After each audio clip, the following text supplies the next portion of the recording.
Egun onden hori, 9:05 direnean, otsailari dagokion osoko bilkurari aurre ekingo diogu, eta beti bezala aldez aurretik iragarki bat, un anuncio para los vecinos. Nahi duten bizi lagune jakin dezatela interpretazio zerbitzua daukatela. Euskeratik gaztelaniara eta alderantziz. Horretarako daude gailuak sarreran, sartu eta eskerretara, eskuinetara. Garren puntuarekin godio gaurre, Getxoko udalbatzak 2019ko urtarrilaren 31ean egindako aurreko ohiko osoko bilkuraren akta onesteko proposamena. Ez da aldaketarik edo iradokizunik aurkeztu, beraz, honetxitzat eman dezakegu inork ez baldin badu ezer esaten honetaz, eta beraz aurrera jotzen dugu, eta bigarren puntura pasatuz adineko entzako ostatu zerbitzuaren erabaki proposamena.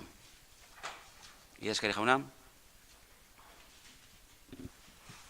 Batzordearen proposamen hau da, lehenengoa hasierako onarpena ematea adinekoentzako ostatu zerbitzuaren araudiari informazio publikoko eta entzunaldiko izapidea irekitzea interesunentzat gutxienez 30 eguneko epean erreklamazioak eta iradokizunak aurkezteko Bizkaiko aldizkariaren ofizialeko dagokion iragarkiaren bitartez, horrelakorik aurkeztuko balitz. Udalbatzak alegazioak eta iradokizunak ebaztea eta labadokio behinbetiko onartzea. Reklamaziorik edo iradokizunik aurkezten ez bada, behinbeineko erabakia behinbetiko hartuko dela joko da. Behinbetiko onartutako testua Bizkaiko aldizkari ofizialaren argitaratuko da. Bigarrena, udal araudi organikoak karguei, udalkidei eta herritarrei terminoetan egindako referentzia beti inklusibak izan behar dira, hau da, emakumeak eta gizonak izendatuz eta ikusaraziz, eta genero maskulinoa neutraltzat erabili gabe.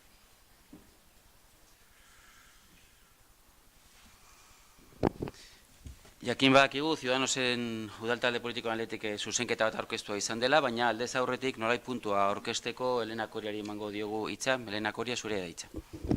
Bai, egunon. Bueno, pues tal y como se explicó en comisión. Informazio batzordean esan zenez eta proposamenean bertan jaso denez, ona hemen aurkeztaren arrazoia. Alde batetik, bi araudiak bateratu nahi ditugu, adineko pertsonak hartzeko egoitzen ingurukoa, Getxon. Horrez gainera, legedia egokitu nahi dugu. Egokitzapen hau zertan datza, bai irizbidea erregulatzean, eta baita hien erabilera ere. Bi ostatu motetan. Katalogoan ageri diren Getxoko egoitzak hartuko lituzke, eta baita gizarte zerbitzuen euskal katalogoan sartundakoak ere. Zerbitzu hau zertarako da? Epe luzera ostatua eskaintzeko edo behin-behineko ostatua eskaintzeko adineko pertsonei, lehenengo mailako mendekotasuna dutenei, eta gainera zerbitzu honek aukera ematen die behar bezalako etxerik edo alojamendurik ez duten pertsonei edo izateko ostatu bat benetako baldintza honetan dagoena. Gainera, pertsona hauek gizartetik baztertua daudenean edo bizikidetzarako arazoa dituztenean, pisu horietan ongietorria dira.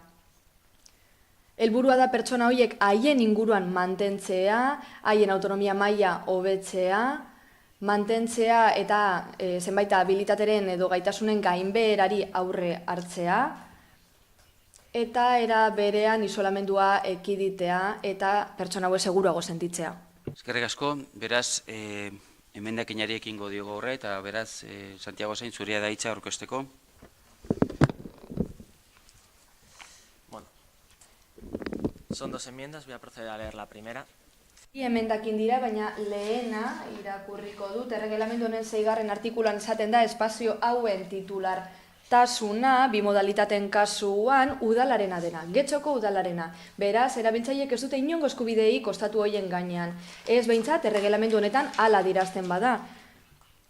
Logikoa da, ados gaude. Espazio hauek udal titulartasunekoak izan behar da, gizarte zerbitzu hau eskaintzen segitzeko behar den moduan.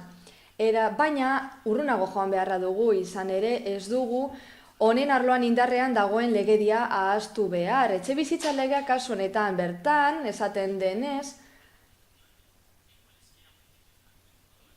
Euskal Autonomia Erkidegoko udalerrietan erroldatutako pertsona guztiek dute eskubidea etxebizitza duina eta irisgarria izatera. Zer da etxebizitza duina? Legedian agertzen den etxebizitza mota izatera. Etxe bizitza hauen hartzaileak erabilerak duintasunez bizi aldira, intimitatez eta ganera familia edo gizarte harremanak izan ditzakete bertan. Horren bestez, bizikidetza arloko beharri izanak, tartean, etxe bizitza duin bat izateko eskubidea, bermatuta egon behar da. Horregaitik, erregelamendu honen 6. artikula luzatzeko eskatu nahi dugu. Hemen honesteko aurkeztu den erregelamenduarena. 6. artikuluak honakoa dio gutxi gora bera. Zerbitzua eskainiko den lekuetako titulartasuna une oro Getxoko udalarena izango da. Beraz, erabiltzaileek ez dute inongo eskubiderik izango etxebizitza hoien ganean. Erregelamendu honetan bildutako eskubideak izan ezik eta 3/2015 legea aplikatzetik sor daitezkeen eskubideak izan ezik. Bigarren emendakina dator orain. Aurkeztu egingo dut. Erregelamenduaren 9. artikuluan ageri dira erabiltzaileen eskubideak. Dena den gure ustez zerbait gehitu beharra dago. Zertarako haien behar izanak bermatzeko bizitza osoan zehar. Horixe agertzen da gaur egun Getxoko udalan indarran dugun araudian, arlo honetan daukagunean.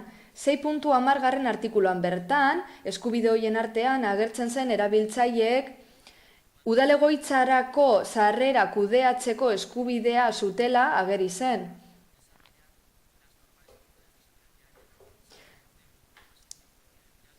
Besteak beste hori zen agertzen zena. Eta emendakina testua gehitzaren araberakoa da, honela geratzeko idatzita testua. Egoitza publiko bat kudeatu izateko eskubidea, gainbera psikologiko, psikiko eta fisikoak ekiditen duenean pertsona horrek bizi normal bat eramatea. Pertsona hoiek erantzunkizuna hartunda beste irtenbide bat erabakitzen ez badute behintzat. Dena den, haiei honen berri emango zaie, beti izango zaie zein irtenbide duten udalaren partetik.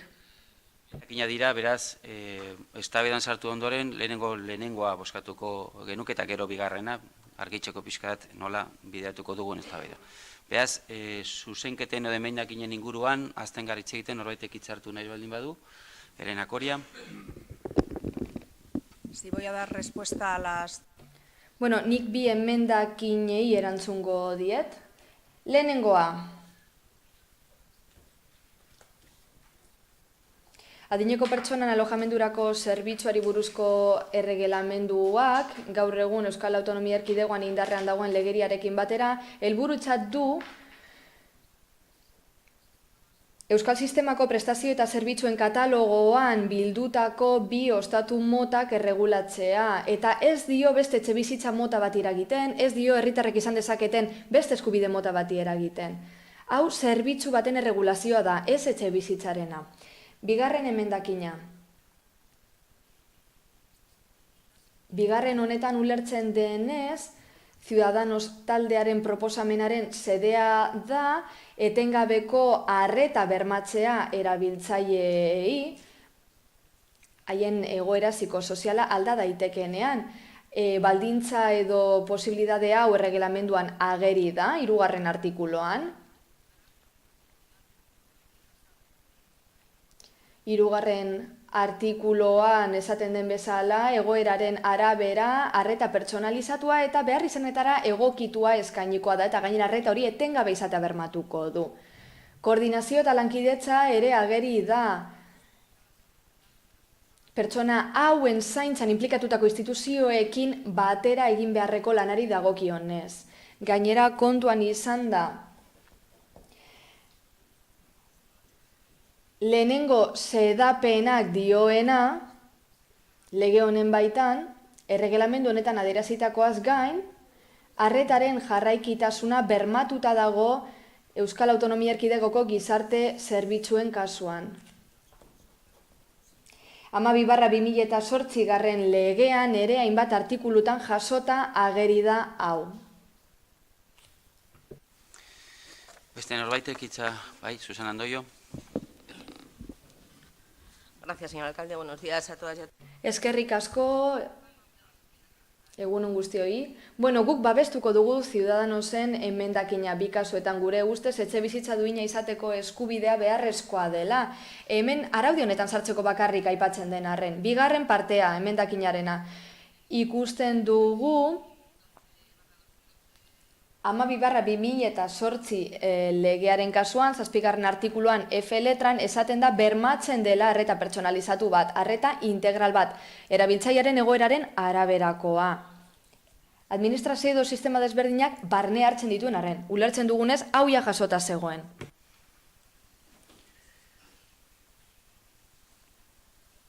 Bosketara pastzen gara bera zuzenean, hasiko ginateke lehenengo emendakinarekin, hain zuzen ere 6. artikularekin lotuta dagona, emendakinaren alde, Ciudadanos eta guk getxo abstentzioak, Alderdi Popularra eta aurka, jeltzaleak eta sozialistak eta EH Bilduk, beraz bertan bera geratzen da emendakina, eta bigarrenari dagokionez, hain zuzen ere 9. artikularekin lotuta dagona, emendakinaren alde, Ciudadanos eta guk getxo, Kike Pradak altzatzen baldin badu, bai, guk etxok abstentzioak EH Bilduk eta Alderdi Popularrak eta aurka jeltzaleak eta sozialistak, beraz emendakinak ez dira, bertan bera geratzen dira eta sartzen gara hasierako proposamenaren inguruko eztabaidan norbaitek hitza hartu nahi baldin badu, honetaz.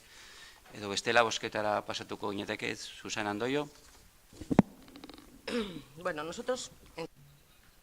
Araudiari dagokionez gu abstenitu egingo gara, erabaki proposamen honetan izan ere, gure ustez egokitu egin behar da eta zenbait aldaketa berton agertzen direnek mugatu egiten dute erabilera aurrekoarekin alderatuz gero. Egia da zenbait gauza hobetzen direla, adibidez, enpadronatuta egoteko behar izana, adin tarteak eta mugak eta bar. Mugatu egiten da zerbitzu hau erabiltzeko aukera, lehenengo mendekatasun maila duten pertsonetara,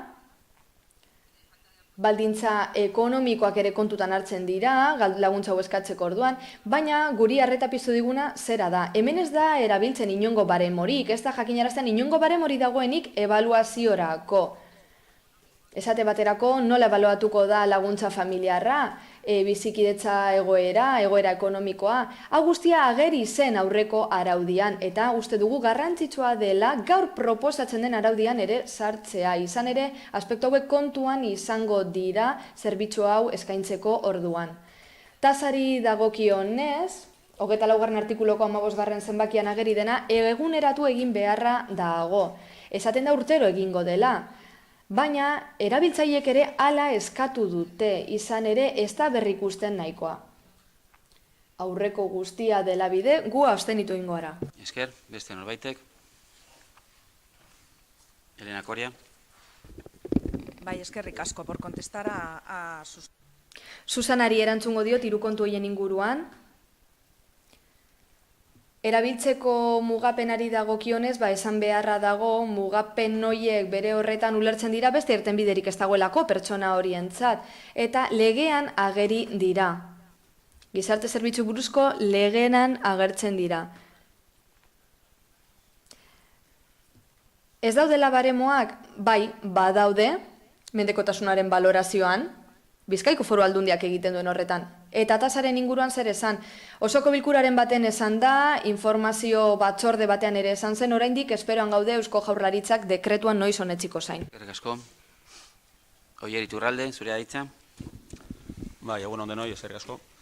Bueno, gure boska abstentzioa izango da, eta abstenituko gara berosotasunean, apartamentu tutelatuen eraudi hau berosotasunean ez delako egokitu lege dira. Esaterako horrentxe bertan, Helenak berak epatu duen tasen egokia irupena horrendik ez delako egin, eta arrazoi horrengatik abstenitu egingo gara. Eskerrik asko, beste norbaitek. Bosketara pastzen gara beraz, proposamenaren alde. Jeltzaleak eta sozialistak abstentzioak, guk getxo EH Bildu, Alderdi Popular eta Ciudadanos, beraz honetsita geratzen da proposamena eta urrengo puntura pasatzen gara, 23. punturen zuzen. Udal diruzaintzaren 3 hileko txostenaren berri ematea 15/2010 legearen 4. artikuluan xedatutakoa bete beharrez. Idazkari jaunak.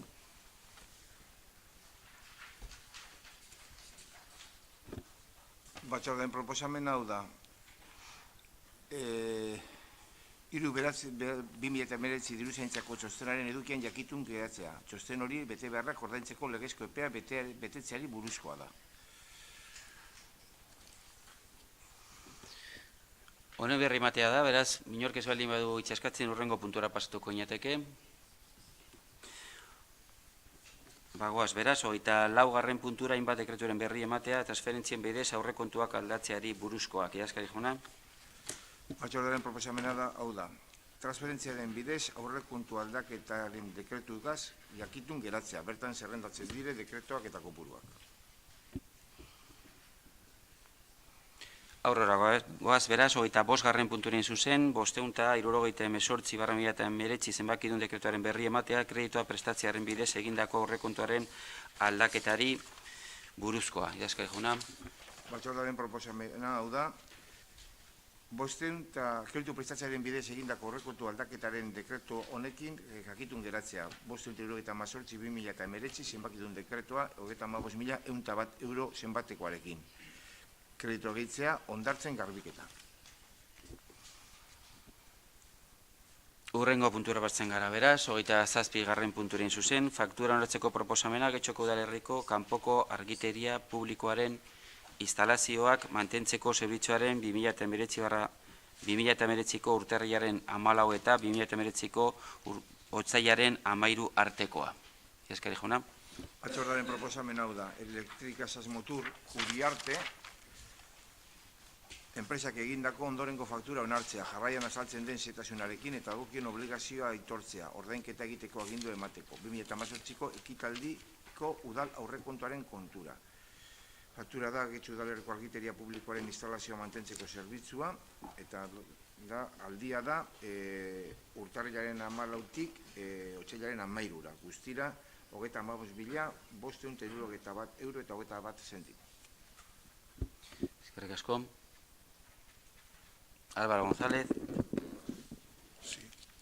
Egunon, informar... Egunon guztioi, batzordean eskatu bezala, esan genuen egoeraren berri emango genuela kontratu honen inguruan. Kontratu hau martxoaren batean sartuko da indarrean, beraz, beharrezko izapide guztiak egiten ari gara, beraz, astelenean bertan kontratua sina daiteke. Datekin ondo etortzeko. Beraz, faktura bat etorko daukagu hemen, ordaintzeko, 28 bitartekoa dena. Enrique Olaso. Egunon guztioi. Pasen aurreko bilkuran komentatu zen. Tras darse lectura a la propuesta, interviene Joseba Arregi. Joseba Arregik hitz egin du esateko gobernu batzarrak adostu zuela argiteria publikoaren mantentze zerbitzua. Bertan adierazi ziren kostua eta zein zerbitzu eskainiko diren. Esleipen honetan proposamen ekonomikoak 21%ko balorazioa izan du. Horren beste txosten tekniko gehiago egin behar izan dira eta izapidetze prozesua 7 egunekoa izan da azkenean. 7 hilabete barkatu. Amaitzeko dio honetzi egin duela osoko bilkurak faktura bat eta esleipenduna kontratua ahalik eta arinen sinatzeko zain daudela. Berriro dio gauzak ondo egin direla eta pozik dago zerbitzua esleitu delako. Gauzak ondo egin dira? Bueno, atzerapena eta atzerapen baten atzean beste atzerapen bat egon da.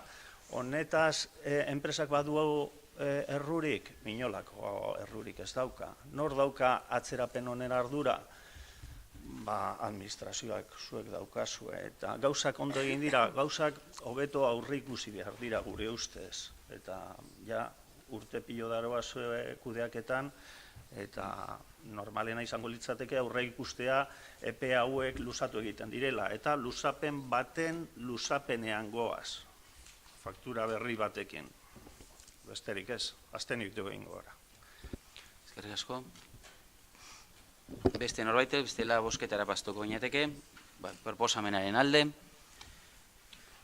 Jeltzaleak eta sozialistak abstentzioak, guk Getxo Bildu eta Ciudadanos aurka, Alderdi Popularra, beraz, honetzita geratzen da proposamena eta urrengo puntura pasatzen gera, 27. punturein zuzen, baimen proposamena abala ordezkatzeko, abal horren gainean behin betiko bermea mantentzen den herri lanak emateko kontratua betetzeko, lan horren xedea izanik Getxoko udalerriko Romo eta Areta uzuneetan ibilgailuentzako lurpeko aparkaleku bi eraiki eta ustiatzea. Eskari jauna. Batzordearen proposamen hau da lehenengoa, Getxo udalerriko Romo eta Areta uzunetan ibilgailuentzako lurpeko aparkaleku bi eraikitzeko eta ustiatzeko obra publikoen emakida kontratuaren eleipenduna den Aparcamientos de Getxo en Romo y las Arenas, las Mercedes Sociedad Concesionaria SL entitateari kontratua betetzeko behin betiko bermea mantentzen duen abala ordezkatzeko baimena ematea. Abaluraka Jabitalkutxa erakundea jarri zuen.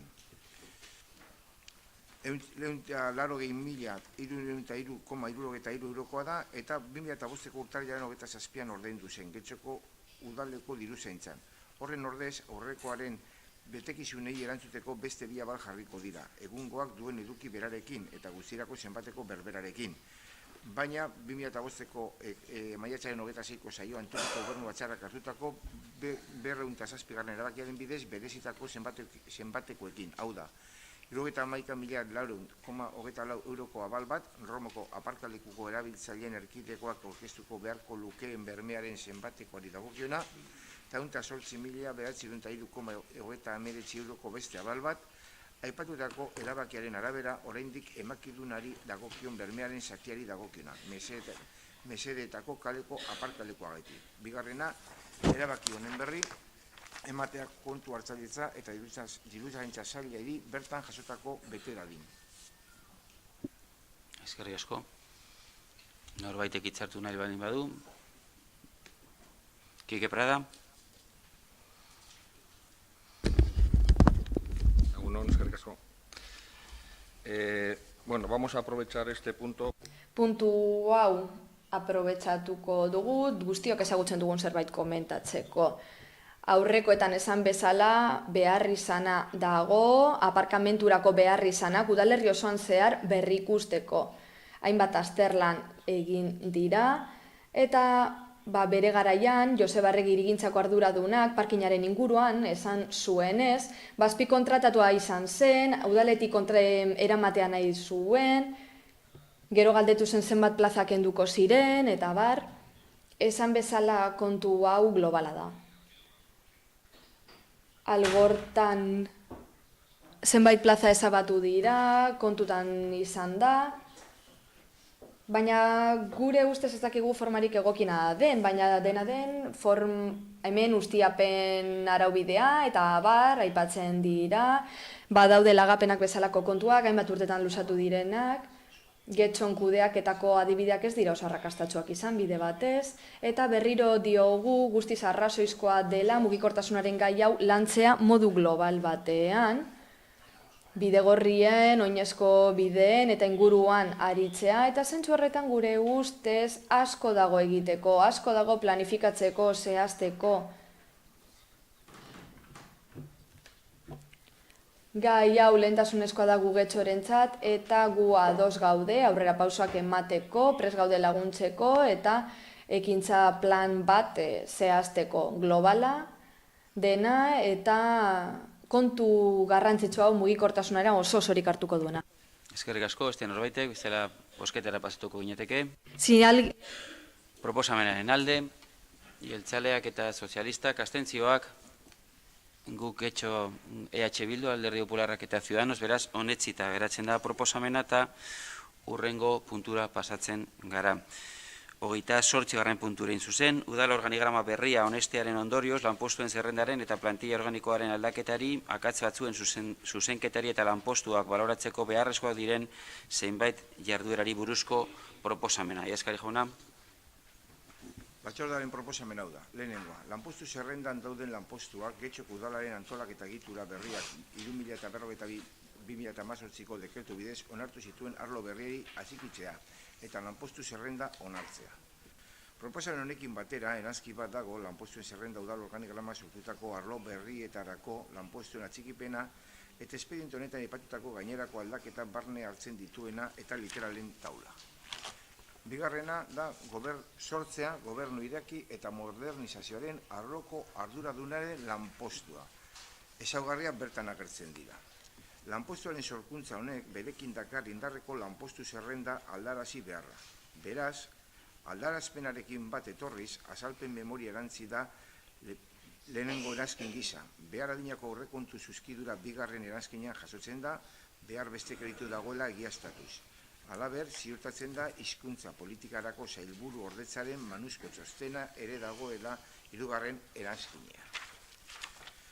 Hirugarrena, sortzea, plangintza, kudeaketa eta hirigintza disiplina udal eraikinak arloko arduradunaren lanpostua, bertan zerrendatzen dire ezaugarriak. Lanpostuaren sorkuntza honek berekin dakar indarreko lanpostu zerrenda aldarazi beharra. Beraz, aldazpenarekin bat etorriz, azalpen memoria erantzi da lehen erantzkin gisa, behar adinako aurrekontu zuzkidura bigarren erantzkinean jasotzen da, behar beste kreditu dagoela egiaztatuz, halaber ziurtatzen da hizkuntza politikarako sailburu ordetzaren manuzko txostena ere dagoela hirugarren erantzkinean. Kentzea 283 laguntzailea, 271 zurgintza laguntzailea eta 275 iturburu zaintzailea lanaldi partzialak lanpostua. Laugarrena, aldatzea, kontabilitate eta fiskalizazioko teknikaria, errentako teknikaria eta zerga bilketako goi-mailako teknikaria, lanpostuak aldatzea, ekonomia eta ogasuneko goi-mailako teknikaria izeneko lanpostuen kategoria bakarra sortuz, eta lanpostuaren gainerako ezaugarriak mantenduz. 92 kodea duen lanpostua izan ezik, ekonomia zientzietako lizentziaturaz gain, enpresa zientzitarako lizentziatura ere eskatzen duena. Bertan agertzen dira kuadroak. Bosgarrena, kentzea, kontabilitate eta fiskalizazioko erdi-mailako teknikarien lanpostua eta sortzea, ekonomia eta ogasun goi-mailako teknikarien beste lanpostu bat. Bertan zerrendatzen dira ezaugarriak. Lanpostuaren sorkuntza honek berekin dakar indarreko lanpostu zerrenda aldarazi beharra. Beraz, aldarazpenarekin bat etorriz, azalpen memoria erantzi da lehen erazkin gisa. Behar adinako aurrekontu zuzkidura bigarren erazkinean jasotzen da, behar beste kreditu dagoela egiaztatuz. Ez da hizkuntza eskakizuna aldatu kendutako lanpostuarekiko, beraz ez da aldaketarik gertatu. Seigarrena, sortzea ekonomiarako 2 plaza funtzionariorentzat utzitako udal plantilla organikoan, administrazioa bereziko eskala, azpi eskala teknikariak, klasa goi-mailako teknikariak, kategoria ekonomialearia. Zazpigarrena, kentzea kontabilitate eta fiskalizioko erdi-mailako teknikariko plaza bat, eta diruzentza zerga kudeaketako goi-mailako teknikarien plaza bat. Zortzigarrena, aldatzea 16 kodea duen lanpostua zerbitzu oroketerrako arduradun bihurtuz aurretik zituen baldintza eta ezaugarri berdinarekin, bertan agertzen da. 9. Sortzea herritarren partaidetzako teknikaria lanpostua, eta dagokion plantillako plaza, eta ezaugarria bertan agertzen bidez. Lanpostuaren sorkuntza honek berekin dakar indarreko lanpostu zerrenda aldarazi beharra. Beraz, aldarazpenarekin bat etorriz, azalpen memoria erantzi da lehen erazkin gisa. Behar adinako aurrekontu zuzkidura bigarren erazkinean jasotzen da, behar beste kreditu dagoela egiaztatuz. Halaber, ziurtatzen da hizkuntza politikarako sailburu ordetzaren manuzko txostena ere dagoela, hirugarren erazkinean. 10. Aldatzea indarreko lanpostu zerrendako 83 kodea duen izena eta lanpostuen hizkuntza eskakizuna, bertan agertzen da. Hizkuntza politikarako sailburu ordetzaren nahitaezko txostena hirugarren erazkinean barne hartzen da. 11. Aldatzea 589 kodea duen lanpostuaren izenak eta eskalak indarreko lanpostuen zerrendatik, bertan agertzen da. 12. Aldatzea indarreko lanpostu zerrendako 83 kodea duen lanpostuaren izena, eskalak eta hizkuntza eskakizuna, bertan agertzen da. Hizkuntza politikarako sailburu ordetzaren nahitaezko txostena hirugarren erazkinean barnean hartzen da. 13. Aldatzea indarreko lanpostu zerrendako 86 kodea duen lanpostuaren izena, sarbideko titulazioak eta hizkuntza eskakizunak, bertan zeratzen dira. Hizkuntza politikarako sailburu ordetzaren nahitaezko txostena hirugarren erazkinean barne hartzen da. 14. Aldatzea indarreko lanpostu zerrendako 788 kodea duen administraria lanpostuaren hizkuntza eskakizuna derrigortasun data barne. Hizkuntza politikarako sailburu ordetzaren nahitaezko txostena hirugarren erazkinean barne hartzen da. 15. Aldatzea lanpostu hauen izena ezaugarrietan edo eginkizunetan aldaketarik gabe, berten zerrendatzen dire zi lanpostu dire. Hamaseigarrena, aldatzea 6.924 lanpostuaren baldintzak. Emakumearen aukera berdintasuneko agentea. Baldintza hau barne hartuz, berdintasuneko bereariazko prestakuntza gutxienez 150 ordu. 17garrena, aldatzea 119 kodea duen operadore informatiko erabiltzaileen arretarako teknikaria lanpostuaren titulazioa. Eta goi-mailako batxilergoaren ordez hau jartzea, LHB garren informatikarroa edo horren baliokidea. 18garrena, aldatzea 107 kodea duen industriari ingeniari teknikoaren titulazioa, erdimailako titulazioaren ordez industria ingeniari teknikoa edo horren baliokidea esarriz. 19garrena, esleitzea protokolo eginkizunak 330 kodea duen telefonistaren lanpostuari eta aldatzea bere berariazko osagarria. 18.767,27 euro. 20garrena, aldatzea esleitutako erabateko prestasuna 209 kodea duen uretako operadore espezialistaren lanpostuan eta aldatzea berariazko osagarria 13.584,58 euro. 21garrena, aldatzea 113 eta 337 kodeak dituen delineatzaile lanpostuaren zuzkidurak. Goi-mailako batxilergoaren ordez LHB delineazioa edorren baliokidea esarriz. 22garrena, aldatzea zerrendatzen diren kodeen dituen atezainaren lanpostuak, sarbide eskalak, administrazio orokorra eta administrazio berezia barne hartuz. 23garrena, aldatzea bertan zerrendatzen diren kodan dituen eskolako atezainen lanpostuek, sarbide eskalak, administrazio orokorra eta administrazio berezia barne hartuz. 24garrena, aldatzea 211 lanpostuaren sailkapenaren azpitaldeko obra eta zerbitzuetako arduraduna elkarte profesionalaren azpitaldea antzinako eta aldea barne hartuz. Beraz, hemendik aurrera CB eta AP azpitaldetako funtzionarioen lanpostua izan ahalko dute. 25garrena, zuzentzea 2018ko martxoaren 28ko 40. osoko bilkuraren erabakia 300 kodea duen biltegiko arduraduna eta 663 laguntzaile lanpostuak barne hartzea ahaztu zitzaiolako eta esleitzea 9 destino maila lanpostu gehi. 26garrena, alkateari ahaldundu da bere karguaren egikaritzen erabaki hau eraginkorrean betetzeko beharrezkoak diren behar adina neurri hartu ahal izateko. 28garrena, erabaki hau Bizkaiko aldizkari ofizialean argitaratuko da jendeak jakin dezan. Eskerrik asko, eskari jauna. Inazio Uriarte, zurea da hitza. Egunon guztioi, Katiana, eskerrik asko. Artículo 6 de la Carta Europea de Autonomía Local.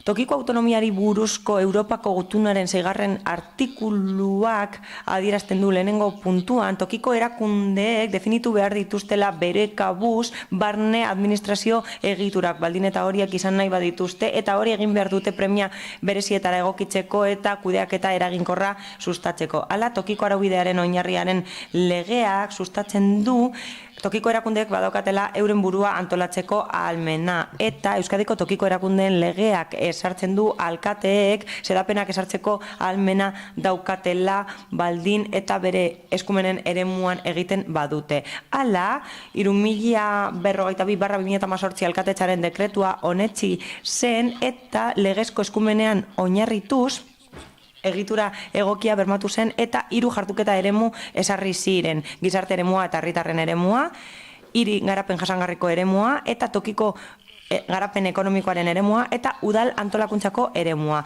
Hala, gizarte eta herritarren eremuan hauze sartzen da gobernu irekia eta modernizazioa, gizarte kohesia eta herritarren segurtasuna. Gero, hiri garapen jasangarriaren barruan sartzen da plangintza, kudeaketa eta hirigintza disiplina eraikin municipalak edo udal eraikinak, azpiegiturako obrak eta zerbitzuak eta ingurumena, eta kontratazioa ondarea eta etxe bizitza. Eta tokiko garpen ekonomikoaren eremuan sartzen da promozio ekonomikoa eta udal antolakuntzan sartzen dira 4 kontrol eta kudeaketa eremu. Idazkaritza nagusia, esku hartze nagusia edo orokorra, diruzaintza eta langileria eta antolakuntza.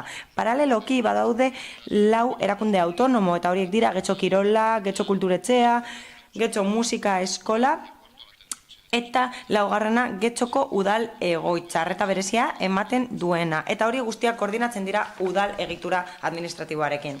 Alkatetzaren dekretu horrek, hasierako sedapenean edo azalpenean gogorarazten du 2016-2019 legegintzaldi planean zenbait helburu estrategiko daudela. Eta horien artean dagoela udal organigrama berria ezartzea. Erantzuna emateko behar berriei. Eta horrez gain, lanpostuen zerrenda aldatzea aurreikusi egin zen. Hala, alkatetzaren dekretu horretan agintzen da beharrezko jarduketak egin beharko direla antolakuntza maila hori garatzeko eta udal arlo desberdinen egitura organikoak aldatu beharko zirela eta zehaztu beharko zirela eta gainera atxiki beharko zirela langile guztiak bere lanpostu desberdinetara. Hala, guztietan azaltzen da zein den lanpostuaren eginkizuna eta bete beharreko atasa bereziak eta gardentasuna areagotze aldera taula batzuk erantzi ziren datu zehatzekin. Hala, urrats zehatz bat eman behar da eta berehala eman behar da eta lanpostuen zerrenda aldatzeko proposatzen da eta aldaketa desberdinak hartzen dira barne. Proposamena irakurri du idazkari nagusiak eta zenbait organo zehazten dira eta hauek laburtu nahi ditut. Hau da, lanpostuen zerrenda egokituko da udal organigrama berrira eta gaurtik aurrera lanpostu guztiak egongo dira sail batean sartuta eta eginkizun zehatzak izango dituzte. Orain arte erabilitako lanpostuen zerrenda zaharkituta zegoen eta ez zegoen oso ondo azalduta edo interpretazioa zen oso argia jakiteko zein zen lanpostu bakoitzaren atasa berezia. 2 lanpostu berri sortuko dira eta 2 buruzagitza berri horiek orneituko dira lehiaketaren bidez, hau da Getxoko udaleko karrerako funtzionarioek beteko dituzte lanpostu horiek eta horrela jauzi kualitatiboa emango da eta atasa batzuk, hau da elkarrekin burutu behar direnak, bateratu egingo dira horrela kalitatezko zerbitzua emateko herritarrei. Hala, udal informazio eta beste zerbitzu batzuk bateratuko dira eta horrela gure helburua beteko dugu, hau da, izapideak hurbilduko dizkiegu herritarrei eta informazioa hobetuko diegu herritarrei eta gainera herritarrek parte hartzeko prozesuak hobetzen dira. Izan ere, lanpostu batek funtzio hori izango du eta era berean apoaren kudeaketarako aginte bakarra egongo da eta eraikinen kudeaketa hobea bermatuko dugu modu horretan. Hirugarrenik adierazi beharra dago lanpostu tekniko, goi mailako lanpostu tekniko bat sortuko dela ekonomiarekin eta ogasunarekin lotutakoa eta hori oso albiste ona da. Izan ere legegintzaldiaren hasieran esku hartze nagusiarekin subalternoak zeuden, laguntzaileak eta administrariak eta gainera goi mailako titulazioko 2 lanpostu zeuden eta legegintzaldian zehar lortu egin da erdi mailako teknikari baten lanpostua sortzea eta lehendik okupatuta zegoen baina beste gune batean zegoen kontratazio eta erosketen sailean eta horregatik ez zuen zerbitzurik ematen esku hartze arloan. Azkenengo lanpostuen zerrenda horretan azkenengo zuzkidura hori eraldatzen da eta gainera horrela kontrol atasen langileen eskaerei erantzuten diegu. Hala ere gustatuko litzaidake esatea nahitaezkoa dela barne kontroleko eredu bat edukitzea behar hori balioztatzeko eta kuantifikatzeko. Gaur egun badaukagu barne kontroleko eredu bat eta badaukagu finantza kontroleko urteko plan bat eta horiek daude oraindik amaitzeke, hau da, udal esku hartze nagusiak horiek bukatu behar ditu. Laugarrenik, atezain lanpostuak irekiko dira administrazio bereziko eskalara eta eskola atezainen lanpostuak irekiko dira administrazio orokorreko eskalera. Hartuko dituzu hurrengo biak. Bai, bigarren txanda. Esta modificación va a posibilitar Aldaketa horri esker mugikortasun neurriak hartu ahalko dira talde profesional desberdinetako langileen artean eta horiek osasun arrazoiengatik ezin badituzte lanpostuak burutu, atezain lanak egiteko aukera izango dute. Hurrengo urratsa izango da lanpostuen balioztapenerako batzordea sortzea eta gainera aho batez sinatutako akordioaren arabera balioztatu egingo da hori guztia. Izan ere,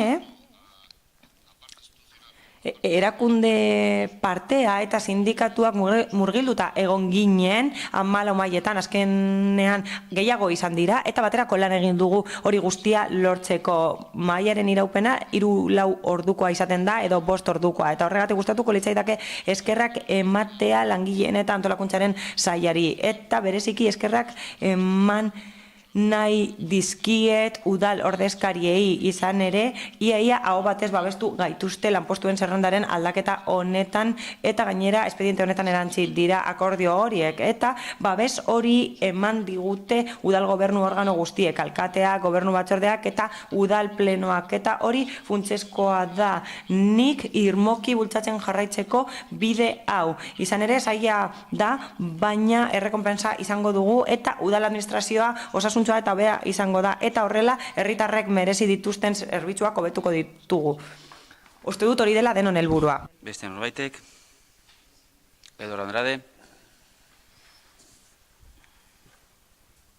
Sí, gracias. Bueno. Eskerrik asko eta egun on guztioi. Alderdi Popularrak gobernu taldearen proposamenaren aurka egingo du orain, hauteskundeak 3 hilabetera daude, eta herritarrek gutxi barru esan beharko dute zer iritsi duten, eta zer nahi duten gobernuan, eta orain planteatzen da organigrama berria esartzea eta lanpostuen zerrenda eraldatzea, eta guretzat ez da bat ere egokia, oraindik falta dira 3 hilabete hauteskundeak egiteko, eta hipotekatu egin nahi da udalbatza berria, eta organigrama berria aurkezten da horretarako, eta lanpostuen zerrenda berria aurkezten da, eta guretzat ez da zuzena, eta gainera salatu egin behar dugu, ezaigula zuzena iruditzen, hau da pleno aretoa, eta hemen dago udal ordezkaritza, hauteskundeak eta gero ez da berbera izango, eta agian beste batzuei gustatzen zaie EAJaren jarduketa modua, eta agian prestatu nahi dute egitura organikoa nahi duten bezala, eta agian alderdiren batek babestuko du EAJaren lan egiteko modua, eta onartu beharko dugu, hau delako plenoa eta hemen erabakitzen delako, baina horrek ez du esan nahi, ez dugunik kritikarik egingo. Guk hori adierazi dugu politikoki, baina baditugu irizpide teknikoak, txostenean agertzen direnak, hori salatzeko. Guk uste dugu erabaki politiko hau txarra dela, arbitrarioa dela, eta gure ustez astakeria dela, baina teknikariek ere hori esaten dute, eta udal esku hartzeak txosten batean esaten du, planteatzen den egiturak iritzi desberdinak izan ditzakeela, 11 arlo edo sail berri daude, eta esku hartzaileak esaten du horiek sortzen direla, baina gero ez direla bitarteko egiturak edo beheko egiturak ezartzen. Beraz, ez da 6/89 legea betetzen, eta txostenen arabera lanpostuen zerrendan sail bakoitzean jarduera zehatza egon behar da, eta lanpostuen zerrenda zehatza izan behar da, eta balioztatuta egon behar da, eta hori ez da egiten. Eta gainera esaten da aurretia ez egin behar dela, eta gaur planteatzen denaren aurretik beste gauza batzuk egin behar dira, eta laburbilduz txostenean esaten da lanpostuen zerrenda berriak ez duela zerbitzu desberdinen orden egokia adierazten, hau da, zerbait ekartzen da ona, ariekin hartuta, eta ez da multzo ordenatu bat, eta ez du funtzionamendu egitura argirik. Gero, aipatzen da bilan postu sortuko direla langileria areagotu gabe, eta esaten da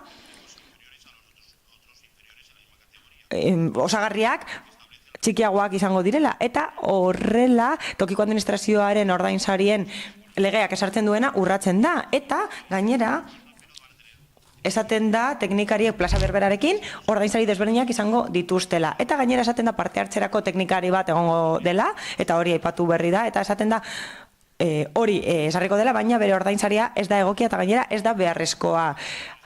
Diruzaintzari dagokionez bi gauza oso garrantzitsu aipatzen dira, ogasuneko eta ekonomiako goi mailako teknikaria aipatzen da, eta hori ez da agertzen, eta gainera bilketako lanpostu bat ezabatu nahi da, ez dakigu zergatik kendu nahi den edo aldatu nahi den esku hartze eta diruzaintza saila, agian da pertsona berriak gehitzeko sail horietara. Era benean esaten da aholkularitza juridikoko pertsona aldatu nahi da, eta ematen du argudioaz dela nahikoa hori egiteko, eta gainera 6/89 legeak ez du hori urratze, ez du hori baimentzen. Gero aipatzen da aldatuko direla zenbait lanpostu eduki aldatu gabe, eta esku hartzaileak esaten duen bezala ez dira aldaketa koherenteak, eta gero bestelako aldaketak aipatzen dira, eta txostenean esaten da akatsak zuzentzen direla, baina horiek bakarrik eragiten dute ordainsariak areagotzea eta horrela lege aurratzen da. Horren aurrean, hori da eskuhartzailearen txostena eta langileria arduradunak zer esaten du horretarako kontratatu du udalak. Izan ere, gaituta dago nazionalki eta ado kontratatu egin da prozesu honetarako langileen aurreko arduraduna kanporatu ostean. Nik uste dut iritsi pertsonalak direla, gustu txarrekoak eta ematen du pertsona hori haserre dagoela. Nik uste dut pertsona horrek ez daukala duintasun nahikorik lanpostu horretan egoteko. Eta proposatutako lanpostuen zerrendari dagokionez, eskuhartzaileak esaten du lanpostuen zerrendak ez daukala multzo ordenatua eta egituratua. Eta langileen arduradunak horren aurren esaten du. Eskuhartzailea ausarta da eta ez du iritzi egokirik ematen eta gainera ez du babesten sailaren lana. Ez da ulertzen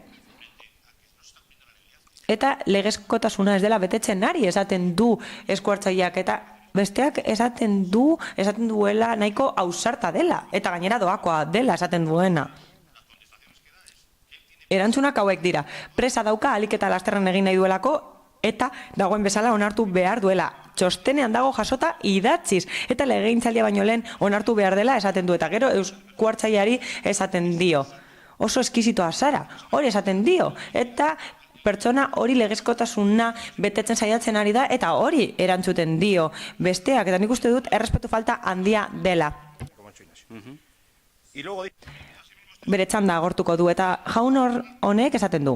Langileria arduradunak esaten du eskuhartzailearen adierazpenak oso ausartak direla, ausartegiak, eta hori da bere erantzun teknikoa. Alegazio juridikoak dira hauek eta hori da bere erantzuna. Zein da eskuhartzailearen asmoa iritzi horiek emateko eta gaikuntza nazionala duen eskuhartzailea da. Eta bestea da gobernu taldeak aukeratutako pertsona bat. Normala da zuek kontratatutako pertsonak hori esatea, gaikuntza nazionala duen eskuhartzailea da. Normala ote da hori, zein da langileria arduradunaren asmoa.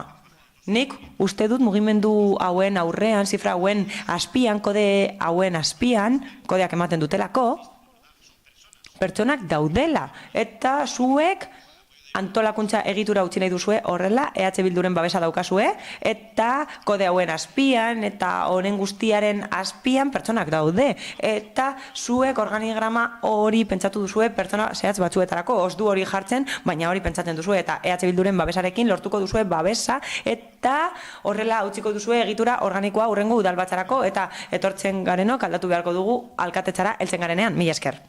Eskerrik asko. Paula Mieba. Bai, eskerrik asko alkate jauna. Buenos días a todas. Egunon guztioi. Askok pentsatuko duzue guketik oso kritikoak izan garela Inazio Uriarterekin, hau da, giza baliabideen zinegotzi arduradunarekin, eta batzuek pentsatuko duzue ez dugula arrazoirik, eta batzuek baietz, baina legegintzaldia amaitzera doa, eta 4 urte geroago Uriarteren kudeaketaren ostean gure egoera ikusiko dugu, eta hori jarauntzi egingo du hurrengo giza baliabideen arduradunak, eta hitzez hitz irakurriko dugu. Lakarra arrastia langileria eta antolakuntza saileko arduradun teknikoak idatzi egin du espedientean dagoen txosten bat eta diagnostiko bat egiten du sailaren egungo egoeraren inguruan eta esaten du egiteke daude hautaketa 24 prozesu baino gehiago eta badaukagu udal organigrama berria eta itxaroten dagoen egituraren dimentsionamendua, probisioak eta promozioak eta hori da Inazionen eta EAJaren kudeaketaren errealitatea, hau da paralisian dago edo atzeratuta dago sine die. Proiektuak horrela daude atzeratuta eta oso kudeaketa txarra da, baina Inazioren eskuhartzeetan ikusten dugun bezala ez da honetxiko eta hori ukatu egingo da eta hori horrelakoa da guk hemen egon baino askoz lehen dagotik. Hala, Hauze eskuartze apokaliptikoa izango dela emango du, baina guk egingo dugu aurka. Ematen du sindikatuen gehiengo erabakiaren aurka egingo dugula. Ematen du gu garela baloraziorik gabe usten dugunok langileak eta gainera ematen du guk ez dugula albidetzen 24 prozesu horien deialdia eta ematen du gu izango garela egin ez dugun kudeaketaren erantzuleak, baina zinegotziak orain ardura dauka arrazoiak emateko. Izan ere, horiek esaten dute lanpostuen zerrenda instrumentala dela, baina ematen du oso garrantzitsua dela lanpostuen balioestapena aurrera ateratzeko. Harregatik, konbentzitzen gaitu, pentsatuko dugu erabilgarria dela 30 urte geroago honesteko lanpostuen balioestapen berri bat, baina ez dugu hori entzungo. Izan ere, EAJak plenora ekartzen duenean, alderdiren batekin honetzi egin du. Hau da, alderdi horrek ere pentsatzen du lanpostuen zerrenda instrumentala beharrezkoa dela eta funtsezkoa dela eta atzeraezina dela lanpostuen zerrendaren balioestapena aurrera ateratzeko, baina guken ez dugu hori uste. Hau da, irmoki sinesten dugu lanpostuen zerrendaren aldaketaren onespena ez dela betekizuna edo baldintza sine qua non lanpostuen valorazioa edo balioestapena aurkezteko hemen. Izan ere, langileek eta getxostarrek merezi dutena lortu nahi dugu. Eta gainera, gobernu taldeak bere organigrama ezarri nahi digu. Eta ez daukagu inolako pizgarririk lanpostuen zerrendaren balioestapena honesteko. Izan ere, itxaroten egon gara 30 urtez eta ematen du ez daukatela presarik hori honesteko. Beraz bere garaian esan du genuen bezala eta gaur esaten dugun bezala, gukek ez du udalaren lanpostuen zerrendaren aldaketarik honetziko baldin eta ez da lanpostuen zerrendaren balioestapena egiten. Hala, alderdi guztio gauza bera egingo bagenu, ziurazki lanpostuen balioestapena aurkeztuko zateken. Ikusiko dugu zer esaten duen Uriarte jaunak. Agian oker gaude eta agian oraingoan justifikatu egingo digu zergatik dena ingarrantzitsua lanpostuen zerrendaren aldaketa.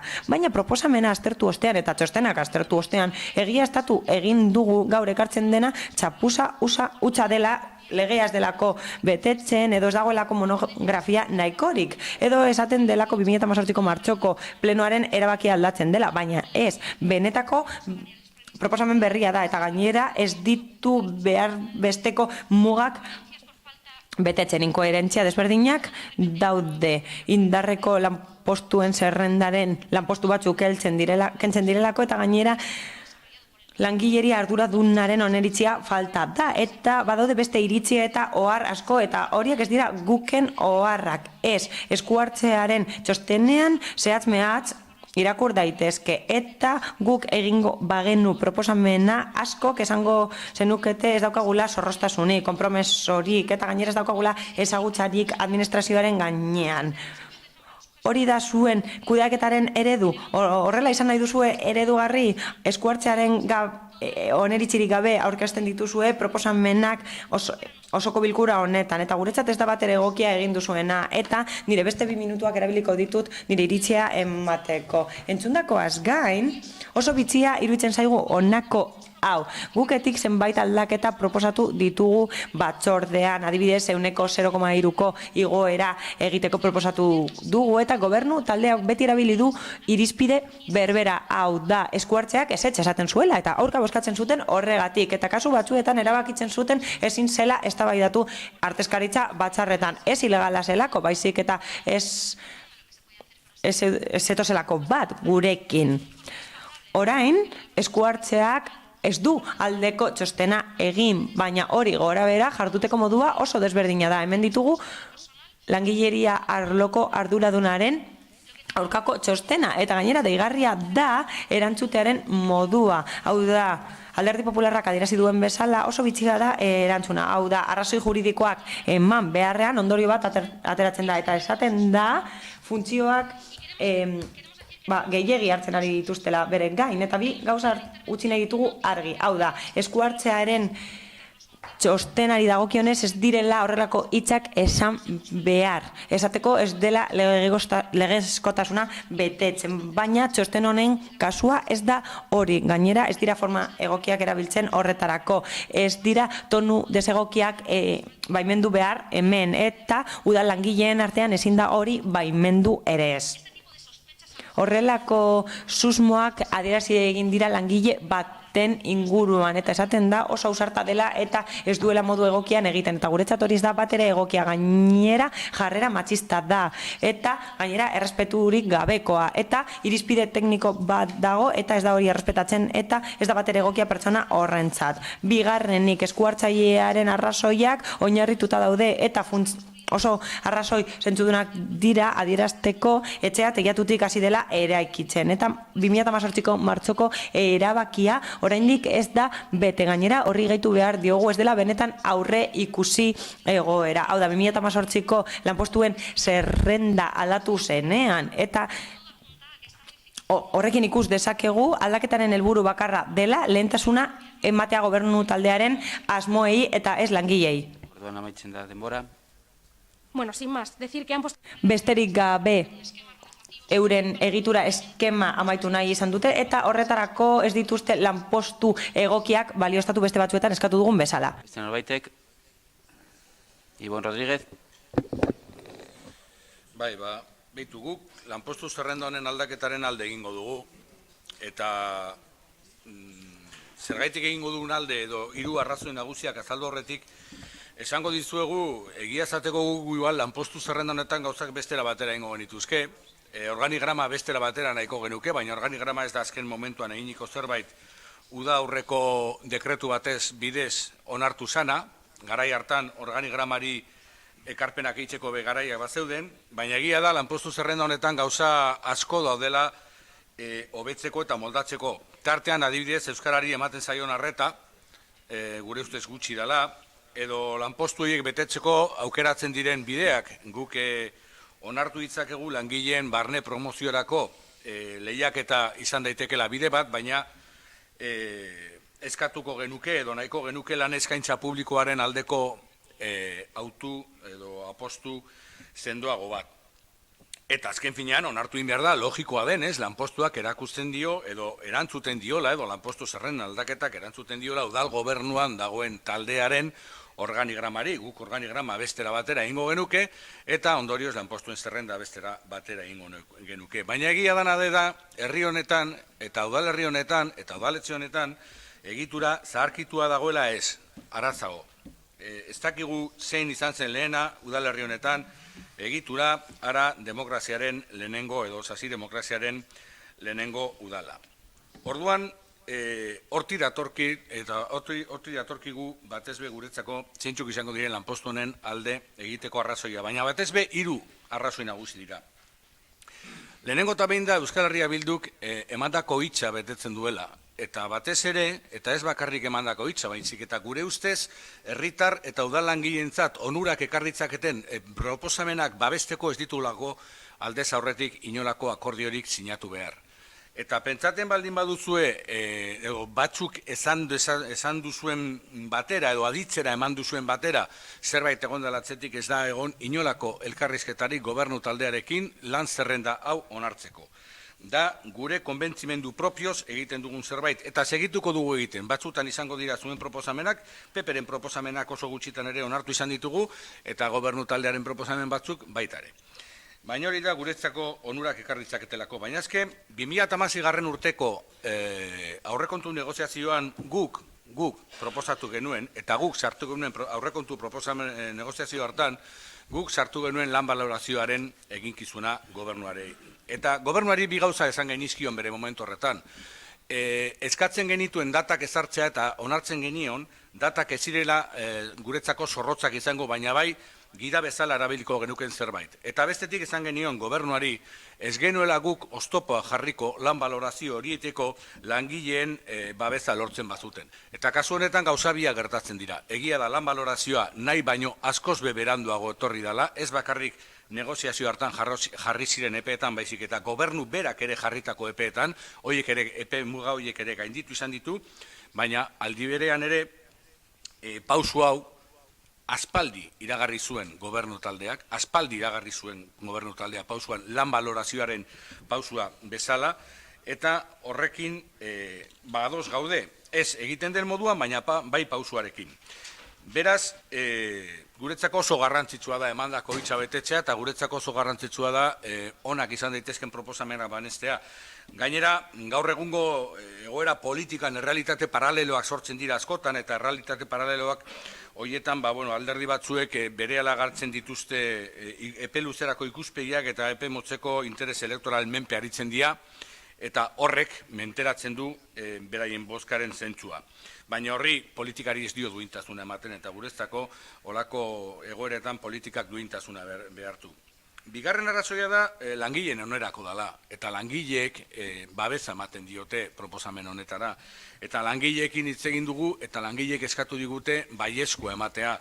Eta orduan, langileen onerako baldin bada baiezkoa ematen diogu. Agian, eta ez gara guztiz fidatzen, are gehiago gutxi fidatzen gara, eta horregatik arretaz egituko dugu honen ostean etorriko dan prozesua, baina langileek babesa ematen diote, langileen barne egitura aldatzen dau, eta langileen arteko barne injustizia batzuk konpondu daitezke honen bitartez. Eta gero, getxostarnotza garrantzitsua dalako, eta ematen du barne kontu bat dela, eta horrek herritarri eragiten ez diena, baina ez da horrela. Udalerri honen egitura zaharkitua eta zurruna da. Oso rigidoa da, ezin da aldatu. Eta gauza asko egiten dira txarto eta egiten dira inolako norabiderik gabe. Eta egitura honek gaurkotze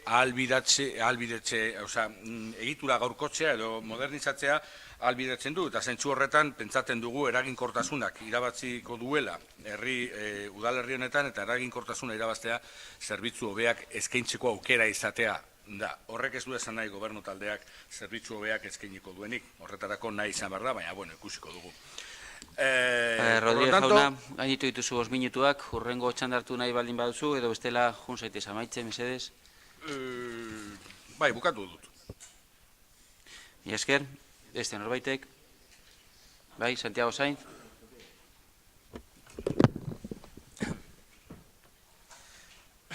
Bueno, por nuestra parte decir... Bueno, gure partetik esan beharra daukagu ezin dugula aldaketa hau babestu. Zergatik?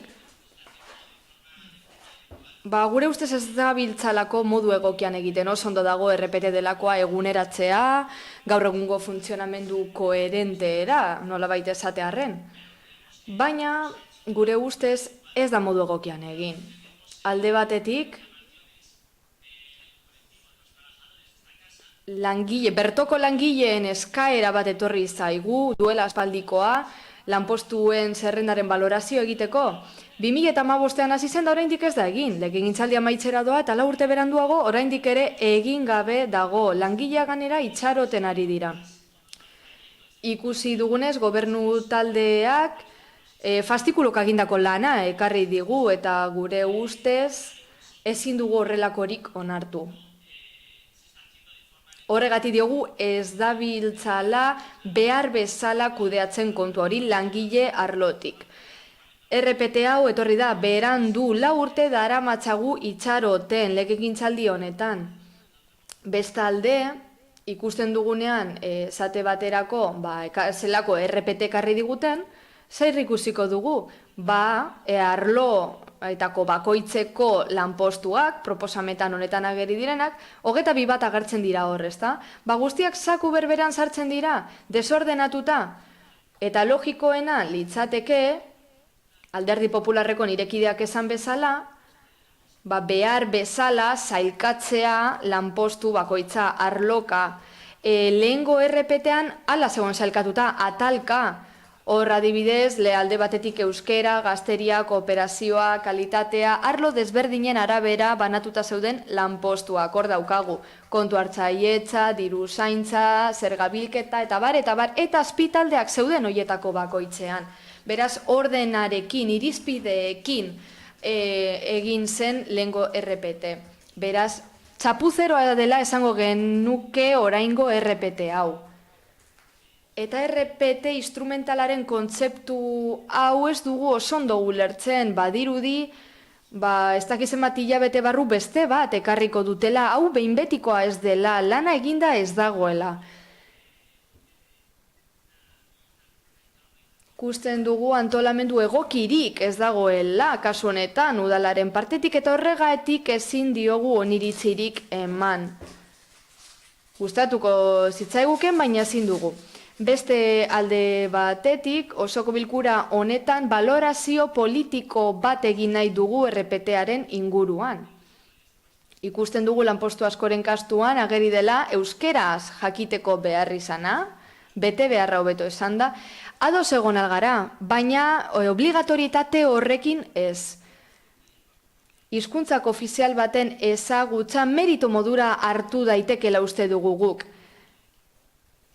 Hizkuntzak ofizial horren ezagutzaren errealitate maila kontutan izan da eta lanpostua bera ere kontuan izan da. Hala, Espainiar guztiek eskubide berberak izango dituzte lanpostu publikoak lortzeko orduan eta ez dute inongo diskriminaziorik pairatuko.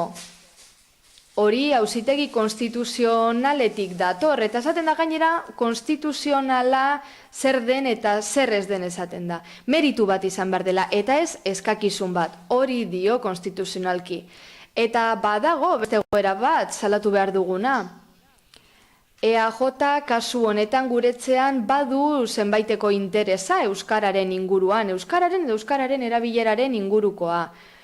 Adibide bat daukagu, oraintsukoa, Getxo Antxokiko zuzendari teknikoaren adibidea daukagu, 3. hizkuntza eskakizuna eskatzen zen eta gero 10 bat pertsona aurkeztu ziren bakarrik postu horretarako. Eta azkenean postua utzik geratu zen, ez zutelako kualifikazio nahikorik izan, ez zaukaten prestakuntzarik postu horretarako. Horregatik ikusi dugu berriro ere, EAJak erakutsi nahi duela zein politika daukan, zein da bere politika hizkuntza garrantzitsuagoa dela haientzat kualifikazioa eta bikaintasuna baino, eta hala zen izan beharko herritarrentzako den postu publiko baten kasuan. Beste zerbait, koherenteak izan behar gara kasu horretan, guk eskatzen badiogu herritar bati euskera jakiteko, administrazioko lanpostu batzuetarako, gero, koherentzia falta ikusten dugu gobernu taldearen partetik, EAJaren partetik, hemengo zinegotzi batzuk adibidez igual ez dute inongo euskarazko hizkuntza eskakizunik, eta ganera, gero horrari dira lekzioak ematen edo oztopoak jartzen lanpostu horiek lortu nahi dituzten pertsonei. Horiegatik ezin dugu proposamen hau babestu oroar, eskerrik asko. Eskerrik asko zuri, beste nobaitek, Txefolanda. Sí, quería decir dos cosas. Pare bat gauza. Asko harritu nau eta okerrera Andradek nola erabili duen txosten hau. Testu ingurutik aterata. Niretzat oso gustutxarrekoa izan da baita ere, prepotentea eta matxista dela esatea, hori Paulak egin du. Nik ez daki balorazio horiek nola egin daitezkeen, baina niretzat errespetu falta islatzen dute. Are gehiago kontuan izan da, hau egin duen pertsona guztiz gaituta dagoela, izandako ibilbide profesionalagatik eta daukan kurrikulamagatik. Denbora asko darama, arlo hau kudeatzen, instituzioetan eta enpresetan, hau baino handiagoak direnetan, eta beti zorroztasun osoz eta behar bezala prestatuta dago.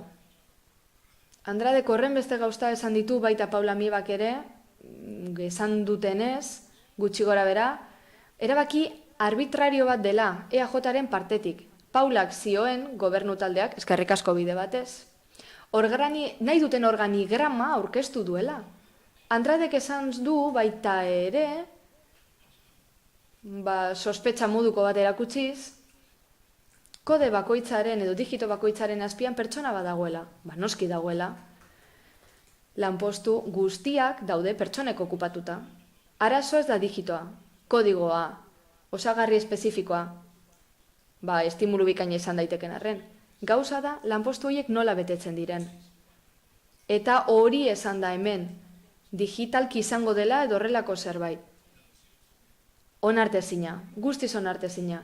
Inazio komentatu du bere partetik, Ibonek ere aipatu du baita ere, RPT hau ez dela langile babesteko edo hobetzeko bakarrik.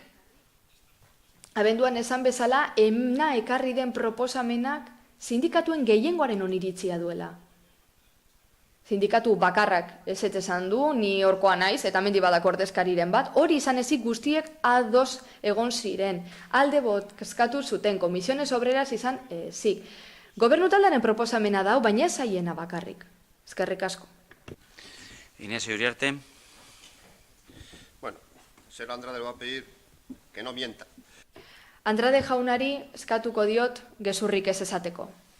Osoko bilkura honetan, beste udaltalderen batek ere esan izan du gezur potolo bat. Hemen daukagun RPT baitan ageri diren lanpostuak,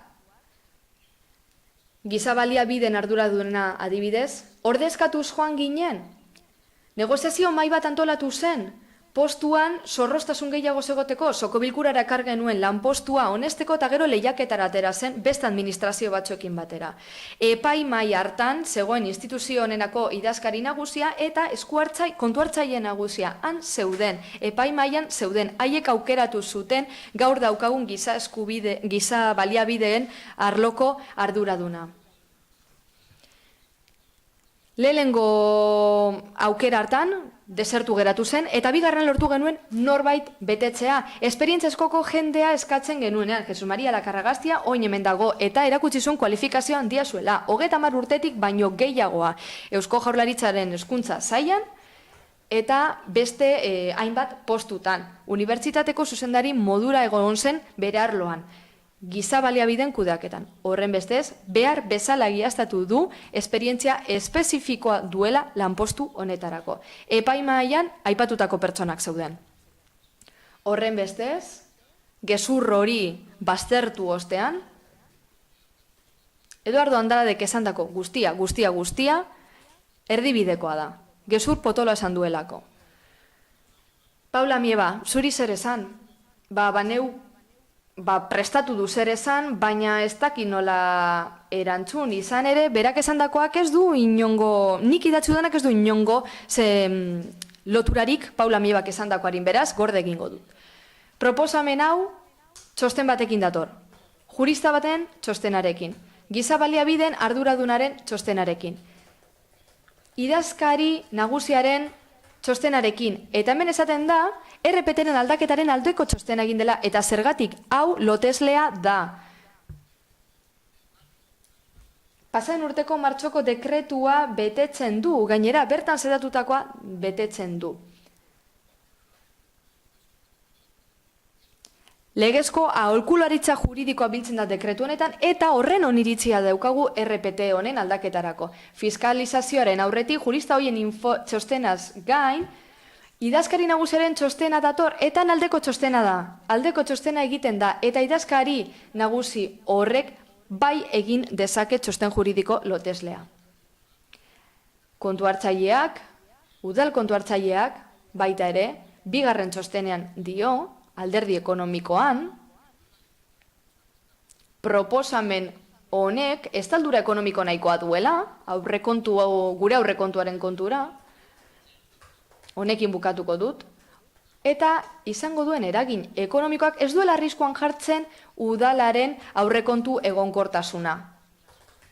Hau da, babes juridiko osoa, babes ekonomiko osoa, hori guztia dauka, eta negoziazio mailaren oniritzi osoa dauka, Komisiones Obrerasena izan ezik.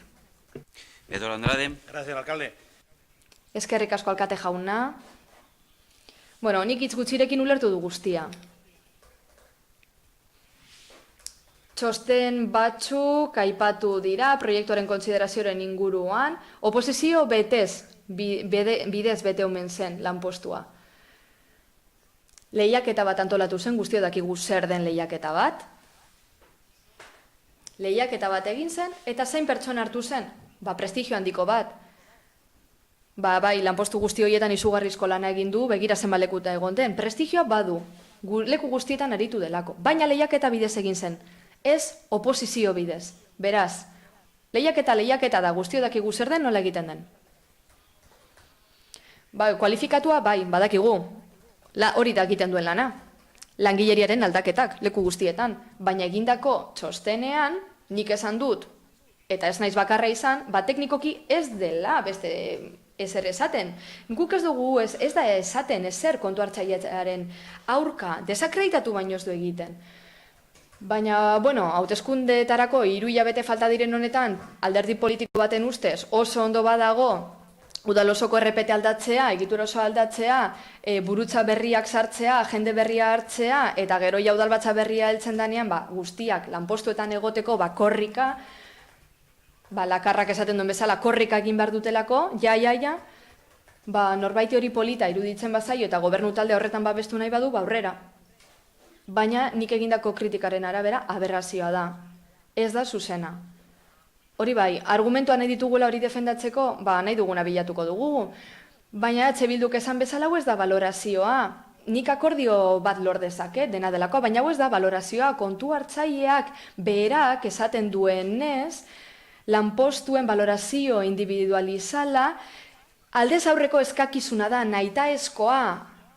Hau baino lehenago valorazio hori egin behar genuen, hau ez da valorazioa, ez jende engainatzen saiatu. Hau da aldaketa bat RPT-arena. Eta gero esaten dute arduradunek, honetziko dela edo ez, igual ez. Hemen esaten duelako aldez aurreko zerbait dela. Lehen esan bezala, teknikoki, berri dio kontu hartzaileak esan dakoa, hau ez da ona herritarrentzat. Kontu hartzaileak dio, hau ez da ona herritarrentzat. RPT berri honek proposatutakoak ez du inongo tarteko egiturarik arlo guztietan. Saietan, unitatetan, eta RPT honek ez dio erantzuten giza baliabideak antolatzeko tresna bati. Horren bestez, dokumentu hau ez da behar bezala garatu. Helburuak betetzeko.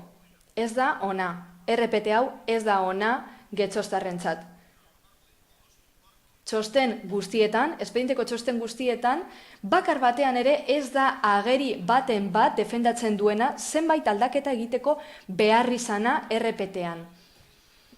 Necesaria la prueba valoración de puestos. Ezinbestekoa da, baina ezin da honetzi. Paula Mieba, azkenengo txanda. Bai, eskerrik asko alkate jauna. Gu gure partetik ez dugu zalantzan jartzen inondik inora ere pertsona honen esperientzia eta ibilbidea. Giza baliabideen arloko arduraduna ez dugu zalantzan jartzen. Ez dugu inoiz esan ez duela prestakuntzarik. Era berean nahi dugu garrantzia ematea kontu hartzailearen ibilbideari berak egin dituelako txostenak, espedientean daudenak kasu honetan. Izan ere, pertsonetako bakar baten ibilbidea goraipatzen da, eta bestea zer, honek ez du gaitasunik txostenik egiteko ala? Ez du gaitasunik esateko ados dagoen edo ez, irizpide teknikoen arabera, ez dago horretarako gaituta? Kontu hartzaileari esatea, bere eskumenetatik haratago joaten ari dela hori ez da zer?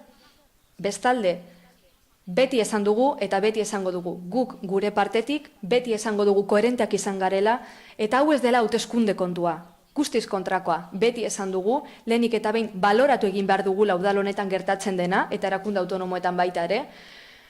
Ez gara teiatutik hasi behar, ikusi behar dugu zer behar dugun hemen. Baloratu behar izan horiek, baloratu udala osatzen duten arlo eta erakunde autonomo guztien behar izanak, eta gero ikusi nola ez talditzak egun lanpostuak, edo beste neurri batzuk hartu. Guretzat zera da normal ez dena. Hemen lanpostu batzuk irekitzea eta gero esateko, orain balorazio egin behar dut. Zein balorazio? Bukatu dugu lanpostua betetzen. Badirudi langileri arlotik hau beharrezkotza jotzen zela. Beraz, ez dakit orain margin askorik izango duteni, batzorde edo komite hori eratzen denean, lehen egiten zen bezala, lehen izendatzen ziren komite horiek. Beste alde batetik, nike aipatu dut, txostenetan agertutako jarreraren kontuan, nik esan du matxista direla. Ez dakit lakarra nola izango den bera, nik irakurri egin dut inongo zalantzarik esortzeko nire hitzekin. Jarrera matxista eta prepotentea erakusten da hemen irakurri txosten guztiak, eta hor ikusiko duzu kontu hartzailearen inguruan zer dioen, zein errespetu gutxiz jarduten duen txosten hauetan. Ezin dugu utzi hau gertatzerik. Irizpide teknikoetatik urten ez daita sola ados dagoen, ez araudiak interpretatzeko gai da, klaro, baina errespetua ez da faltatu behar hemen egin den behar zala. Guketik egiten dugunean beti aurpegiratzen digute langile baten kontragoa zela, baina guk uste dugu errespetua beti mantendu behar dugula guztiok, horregaitik aipatu dut, eskerrik asko. Beste norbaitek, Ibon Rodríguez. Antes me impresionan en euskera, pero voy a hacer... Lehen euskeraz hitz egin du, baina Cervantesen hizkuntzan arituko naiz, Espainiar guztiak baztertuta ez sentitzeko. Andrade jaunak ez du ulertzen lan egiteko forma hau, nik bere ez dut ulertzen. Norbaitek esaldi bat planteatzen duenean horren errepresentatiboa dena, esate baterako, hauteskundetarako 3 hilabete bakarrik falta direnen hau bozkatuko duzue? Ikusten du nik nola lan egiten duen bakoitzak. Ebaluazio hau gure gustuko izan daiteke edo ez, erreserba asko ditugu, baina babestu egingo dugu konpromiso baten parte delako, onuragarria delako organigramarentzat, langileen babesa duelako, eta pauso hau azaldua izan zen jada batzordetan. Batzordetan, behin eta berriro esan digute, ados egon zein ez, behin eta berriro esan digute, zein pausu emango diren lanpostuen zerrendaren balorazio egiteko.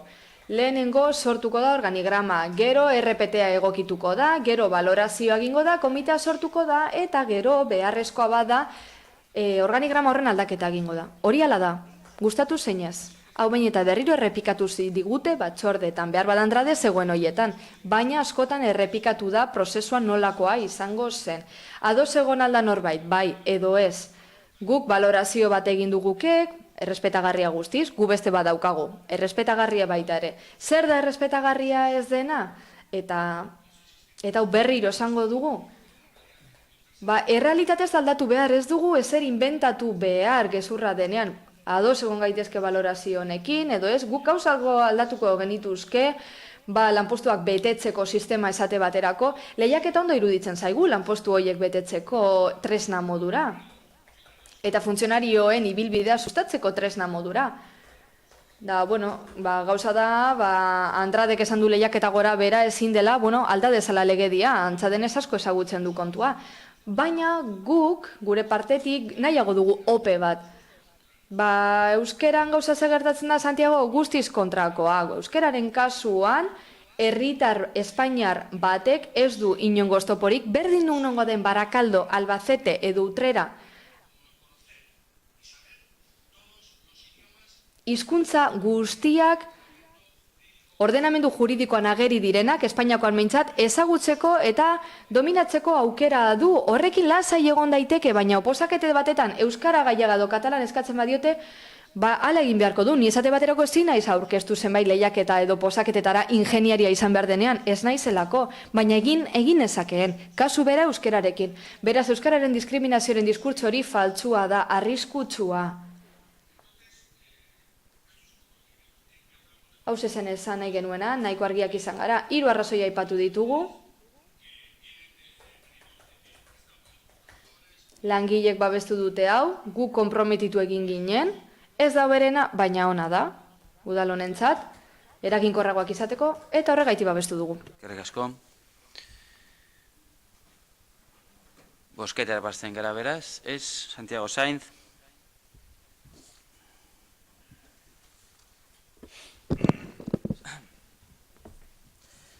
Pues, Ibon, lo siento mucho, pero yo sí creo... Sentitze dut, Ibon, baina nire ustez bai bada diskriminatorioa. Nikola pentsatzen dut. Obligatorietate hori ezartzen dena, lanpostua betetzeko orduan, hortxe dago. Zer egin beharko genuke? Balorazio bat. Lanpostu bakoitzaren balorazio bat euskarak garrantzia duena lanpostu horretan. Eta meritu modura kontatzea lanpostu hori lortzeko orduan. Edonor aurkeztu alizatea, nola ez. Baina gauza da hor daukagula derrigortasun hori euskara jakitarena lanposturako. Hori esan nahi nuen, baina ezagutza hizkuntzarena baloratzea, bai, egin behar da, baloratu behar da, baina meritu modura horrela eraginkortasunez bermatuko genuke nik eskatutakoa. Ez dut lehenengo txanda erabili, orain arte itxaro nahi izan dudalako, baina niretzat, benetan, arraroa da, EH Bilduk bestea proposamen hau esaten duenen organigramarekin ez dagoela guztiz ados, zaiola Euskarari horren besterako garrantziatik ematen, RPT beste modu bateko izatea nahi zutela, baina ez hauteskundeak hemen daude, udal hauteskundeak hemen daude, haiek egongo balira gobernuan, EH Bildukoak zer egingo lu zenukete, dan aldatu? Organigrama, orain hartuko dugun RPT guztia aldatu? Hori edo ez duzue gobernatzeko itxaropenik, edo EAJ-aren muleta izan nahi duzue? Edo Euskal Patronalaren, EAJ-aren eta barren menpe egon nahi duzue muleta modura? Igual hori zeda zuek espero duzuena, zerbaiten truke behar bada? Ez dakit, baina nik hori ze uste dut. Muleta zarete, kasu honetan, ez EAJ-arena, eskuin horrena, hemen behintzat, RPT honekin, are muleta zarete. RPT organigrama guztiarekin konplize izaten ari zarete.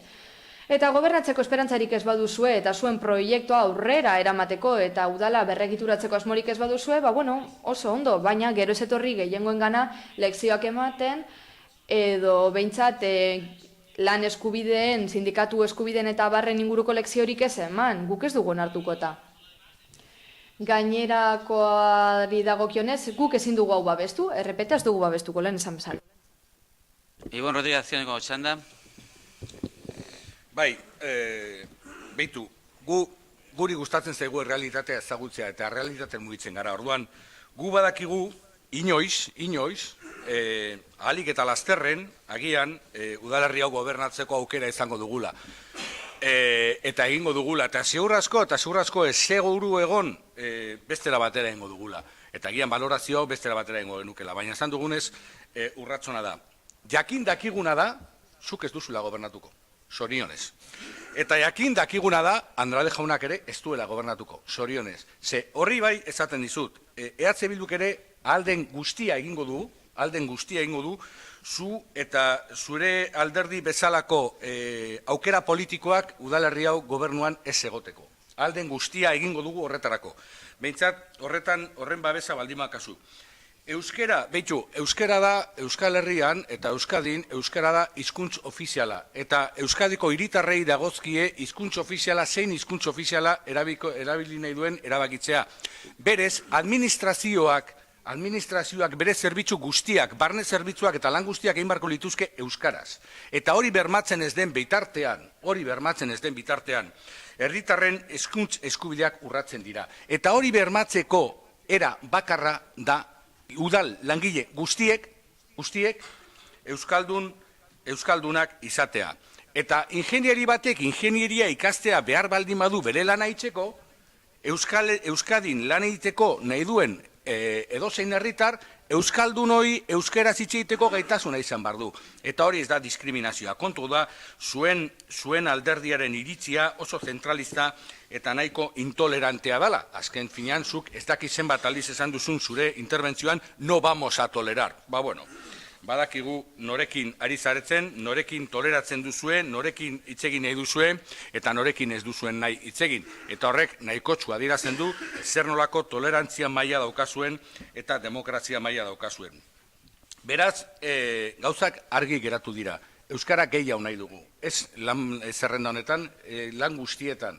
Eta Euskara nahi dugu leku guztian. Hori dalako bide bakarra, herritarrei euren hizkuntz eskubidea bermatzeko. Hori baita bide bakarra.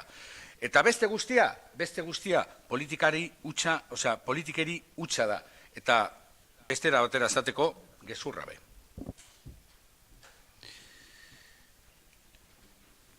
Santiago Sainz, azkenengo txanda.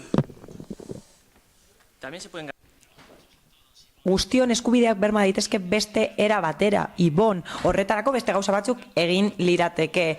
Adibidez, euskera behar bezala puntuatu ahalko zen horretarako, baina euskaraz ari bagara lanpostuen zerrendara joango naiz. Zuk esan duzu, ez duzula nahi gobernuan sartzea eta alduzun guztia egingo duzula, baina ez da foroa. Lanpostuen zerrendaz ari gara, mesedez, errespetu apur bat, euskaraz ari zara. Eta langile guztiek ezagutu beharko luketela esaten duzu, baina zuk begiratu beharko zenuke lanpostuen zerrenda, baina txapuza da euskarari dagokionez. Bigarren, hirugarren eta laugarren mailako hizkuntza eskakizuna esartzen da, eta iraungipen datak desberdinak dira, eta agian hori guztia aztertuko bagenu, desberdina izango litzateke zuen iritzia agian, zuen iritzia hori bada, beste aldaketa bat proposa zenezaketen euskararen inguruan eta lanpostuen zerrendan dagoen antolakuntzari dagokionez. Zuek esaten duzue, zaudetela ados, baina babestuko duzue, esaten duzue lanpostu guztietan ezagutu behar dela euskara, baina aurkakoa bozkatzen duzue hitzaldiaren arabera. Ezarete koherenteak. Eta niri hori iruditzen zait, nahiko arraroa dela, ezta? Hori zuen arabera beste modu batera egin beharko zateken, baina hala ere hauteslei azaldu beharko diozue hori aurkakoa egingo duzuelako eta inkoherenteak zaretela esango nuke lehenik eta behintzat eta gainera motorra saltzen ari zaretela esango nuke oso zuzen esan behar dizuet hori eta orain hitzaldi bat ematen ari da lanpostuen zerrendaren inguruan mesedez, zentratu behar gara orain hurrengo hauteskundeez ari gara eta beste gauza batzuez ari gara, esaten ari zarete ez diguzuela gobernatzen uzten, eta gainera nik uste dut errespetu falta hutsa dela zure aldetik, Ibon, mesedez, zentra gaitezen horretan, RPT horretaz ari behar gara, eta beste gauza batzuen inguruan hitz egin behar dugu, baina, bueno, besterik gabe, mila esker guztioi. Osamenaren alde, jeltzaleak, sozialistak EH Bildu, abstentzioak, aurka, Alderdi Popularra, guk Getxo eta Ciudadanos, beraz, honetxita geratzen da proposamena eta urrengo puntura pasatzen gara. 29. puntura zuzen, Getxoko azokaren obra eta zerbitzu publikoaren administrazioko emakina kontratua lagatzea baimentzeko proposamena. Getxoko udalbatzak 1989ko apirilean 30ean hartutako 125. erabakiaren bidez, Getxoko azoka Mercado de Getxo S.A. enpresari adjudikatu zitzaion eta adjudikazio dunak Getxoko azoka Mercado de Getxo Social Limitada enpresari emango dio. Iaskari jauna. Batzordearen proposamen hau da. Lehenengo, aipatu diren aurrekariak eta zuzenbideko oinarriak ikusita, Getxoko azokaren obra eta zerbitzu publikoaren administrazioko emakida kontratua lagatzea behimenduko da. Getxoko udalbatzak 1989ko aprilaren 30ean hartutako 122. erabakiaren bidez Getxoko azoka Mercados de Getxo S.A. enpresari adjudikatu zitzaion. Eta adjudikazio dunak Getxoko azoka Mercado de Getxo Social Limitada enpresari emango dio. Eta aipatutako emakidetik eratorritako eskubide eta bete behar guztiak azken horri subrogatuko zaizkio. Bigarrena, baimena erabaki hau honesten denetik 6 hilabateren buruan Getxoko azoka Mercado de Getxo Social Limitada eskritura publikoaren bidez eta merkataritza erregistroan inskribatuta eraginkortasunez eraldatzearen araberakoa izango da. Horrez gain, behinbetiko fidantza aurkeztu beharko du udalaren diruzaintzan legez baimendutako edozein modalitatearez baliaturik. Fidantza hori jabari publikoaren balioaren 1/3 izango da. Algortako azokaren zerbitzu publikoa ustiatzeko lizitazioa erantzen duten administrazio baldintzen pleguetako 9. baldintzan. Behin betiko bermea, zeratutakoarekin bat etorriz. Aipatutako pleguak udalbatzak 1998ko abenduaren 18ean hartutako 400. erabakiaren bidez onetsi ziren. Getxoko udaleko udalbatzari bi alderdi horiek jakinaraziko zaizkio. Hirugarrena, ebazpen hau naiz aurrekaritan aipatutako txostenak eta gide honetatik eratorritakoak interesdunei eta udal kontu hartzailetzako aholkularitza juridikoari sailari heleraziko daizkie. Laugarrena, izpide dugun aldaketa udalaren ondasun eta eskubideen inventarioan jasoko da. Eskerrik asko, Ignacio Iriarte. Egunon berriz. Con esta propuesta de acuerdo, Akordio proposamen hau ekartzen da ondaretik, baina azaldu den bezala legegintzaldian zehar promozio ekonomikoko sailaren ardura da. Ni zinegotzia naiz eta Algortako merkatuarekin batera lan egiten ari gara, eta egon gara azkenengo denboraldian, apur bat errasteko eta laguntzeko saltoki guztiekin egiten dugun bezala, eta jarduera ekonomikoa babesteko egiten dugun bezala. Izan ere, merkatu bat dira, eta zerbitzu publikoa ematen dute eta administrazio emakida zeukaten udalarekin eta 18-19 postu zeuden bertan eta hori egin dugu bertan jarrai dezaten ustiakuntza horrekin. Eta hori 30 urte gehiagoz egiteko daukate eskubidea. Badaude zenbait urrats, eman direnak eta batzuk daude emateke, hauze da horietako bat, eurek eskatu digute eta euren helburua da sozietate anonimoa, sozietate mugatua bihurtzea. Izan ere, gaur egun ez dauka zentzurik anonimoa izatea, dagoen bezala eratuta egotea ez dauka zentzurik gaur egun. Eta horrela funtzionatzeak ez dauka zentzurik, izan ere, sozietate mugatua izan behar da. Eta horretarako udal osoko bilkurak onartu behar du eta berme bat eratu behar du sozietateak horrela, orain ekartzen da ona, 6 hilabete izango dituzte hori eratzeko eta behin honetzita, espero dugu portu onera heltzea. Hurrengo urratsak, informazio batzordean esan genuen bezala, hauek izango dira. Saiatuko gara, izapide guztiak egin dira, aurreti askoak egin dira guztiak, eta martxoko osoko bilkuran aurkeztea gustatuko litzaiguke, Algortako merkatuarekin lotutakoa da bakarrik, zaharkituta dago eta oso mugatzailea da, eta hori ekarriko da gerora, esan bezala. Eta aldi berean, jarduketa horrekin erabilera gehiago baimenduko dira merkatuaren ustiakuntzaren barruan. Eta gero beste urrats bat dago emateke, oraindik ere, hau da, okupatu gabe dauden postuak berriz ere ustiatu halko ditu udalak, ez merkatu bezala, baizik eta beste modu batera eta egoki deritzon bezala.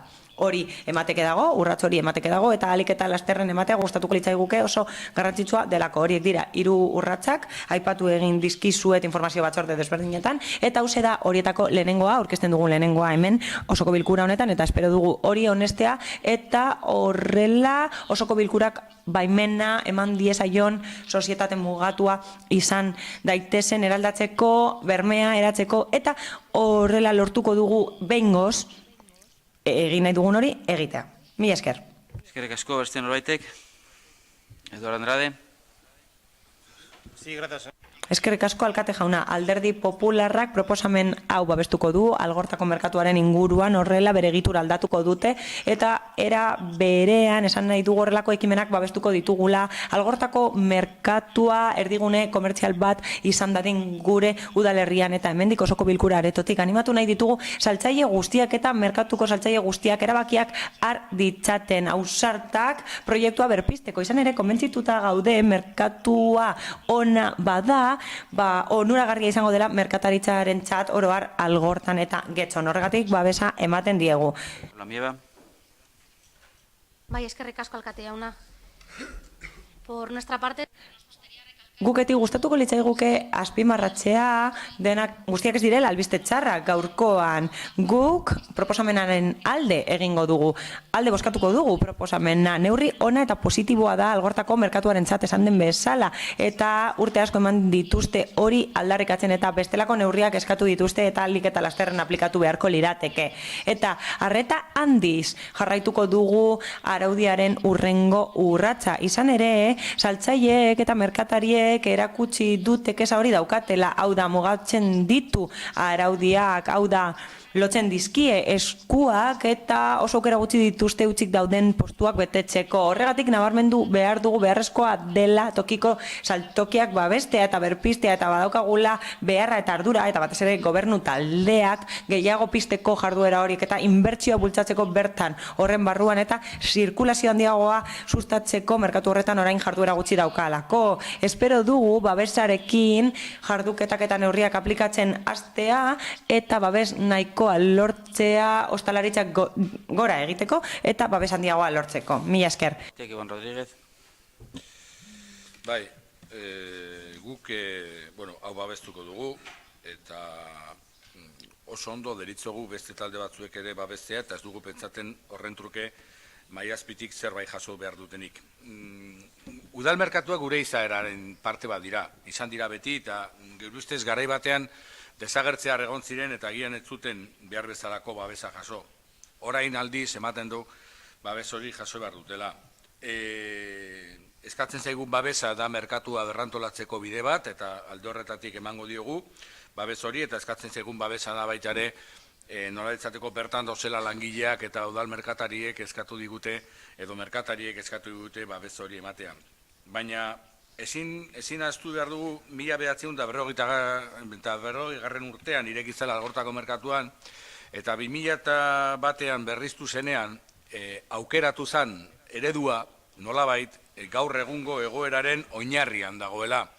Eredu hori izan zen kontzesioaren eredua, udalak berez ez zuen zuzenean inbertsioa egin, bertan arituko ziren salerozlek egin zuten inbertsioa, eta kontzesio eredu horren ondorioz gaude orain gauden tokian.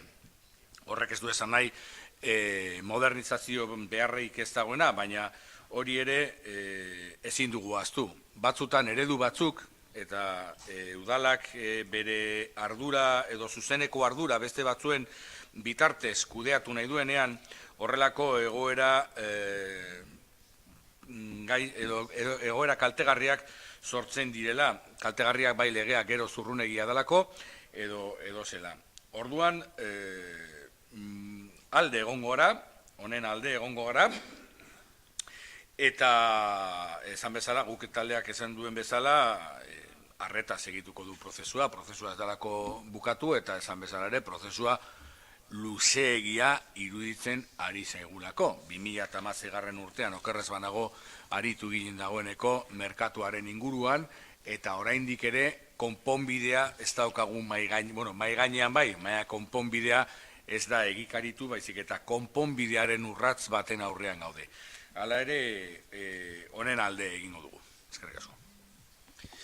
Beste norbaitek, bestela bozketara pastuko ginateke, proposamenaren alde,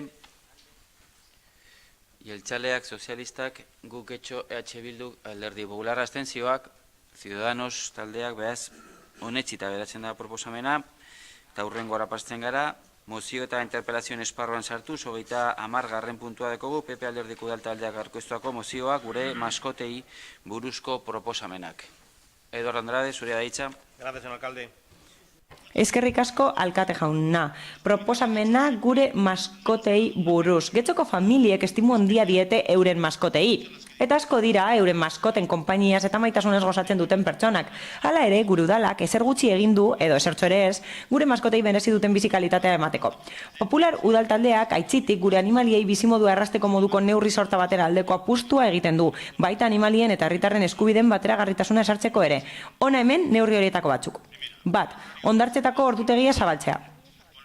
Gaur egun txakurrek urritik maiatzera bitartean baino ezin dute hondartzaz gozatu. Gainera, horretarako ordutegia oso mugatua da, arratsaldeko 6-etatik gaueko 11 arte, eta gure txakurrak ez dira saguzarrak eta disfrutatzeko denbora gehiago behar dute. Guk zera proposatzen dugu, ordutegi hori kentzea eta gure txakurrek egun osoan zehar inolako mugarik gabe disfrutatu alizatea eremu horretaz. 2. Udan ere, hondartzaren eremu bat zedarritzea. Udan, txakurrak ezin dira hondartzan sartu. Udako hilabeteetan zehar, ereagako hondartzan maskotek eta familiek erabiltzeko eremu bat erabilgarri jartzea proposatzen dugu. Gure txakurrek udan ere, hondartzaz gozatzeko aukera izan behar dute. 3. Aisialdirako gune gehiago. Txakurrak aske egon alizateko gune gehiago jartzeko proposatzen du Popular Udal taldeak, esaterako Sugasarte pasealekua, txurrukakaia edo udaltzaingoaren polizietxearen atzeko aldea. 4. CES sistema benetan aplikatzea udalerriko katu kolonia kontrolatzeko. Katu koloniak zaintzen dituzten voluntarioek egiten duten lana funtsezkoa da antxutxe eta eskatze programa arrakastaz gauzatu alizateko, baina horretarako udalaren laguntza behar dute. Voluntarioek ematen duten giza kapitala ordainezina da, eta funtsezkoa da katuen esterilizazio programak behar bezala gauza daitezen. Gure helburua da auzotarrek programa horietan parte hartzeko duten borondatea kontuan har dadila. Izan ere, gaur egun, getxon asko dira ekimen horren parte izan nahi duten voluntarioak. 5. Txakurrentzako agility parkeak egitea.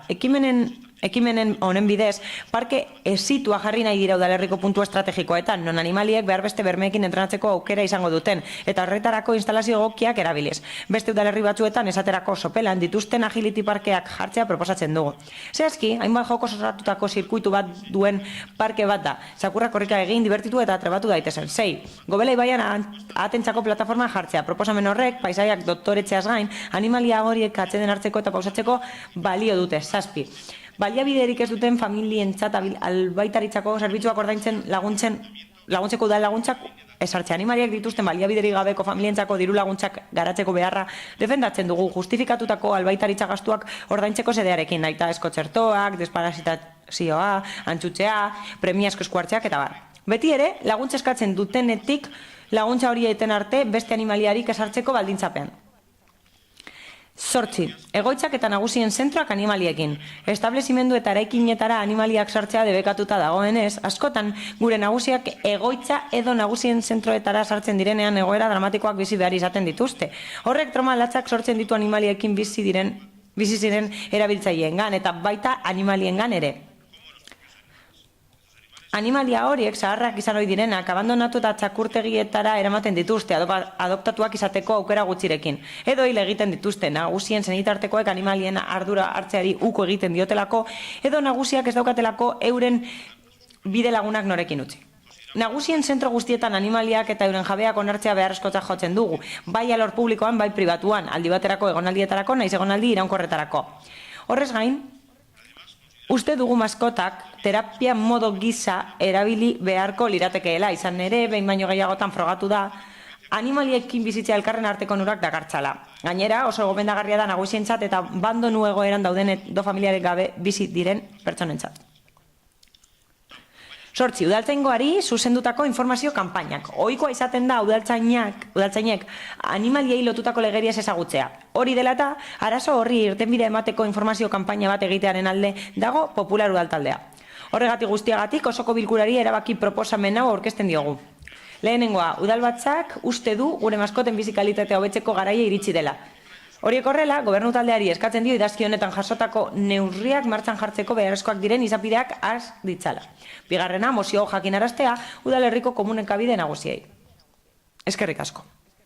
Eskerrik asko, Paula Mieba. Sí, desde GUK nos gustaría presentar una enmienda. Guketik emendakin bat aurkeztu nahi dugu Alderdi Popularraren proposamenaren inguruan.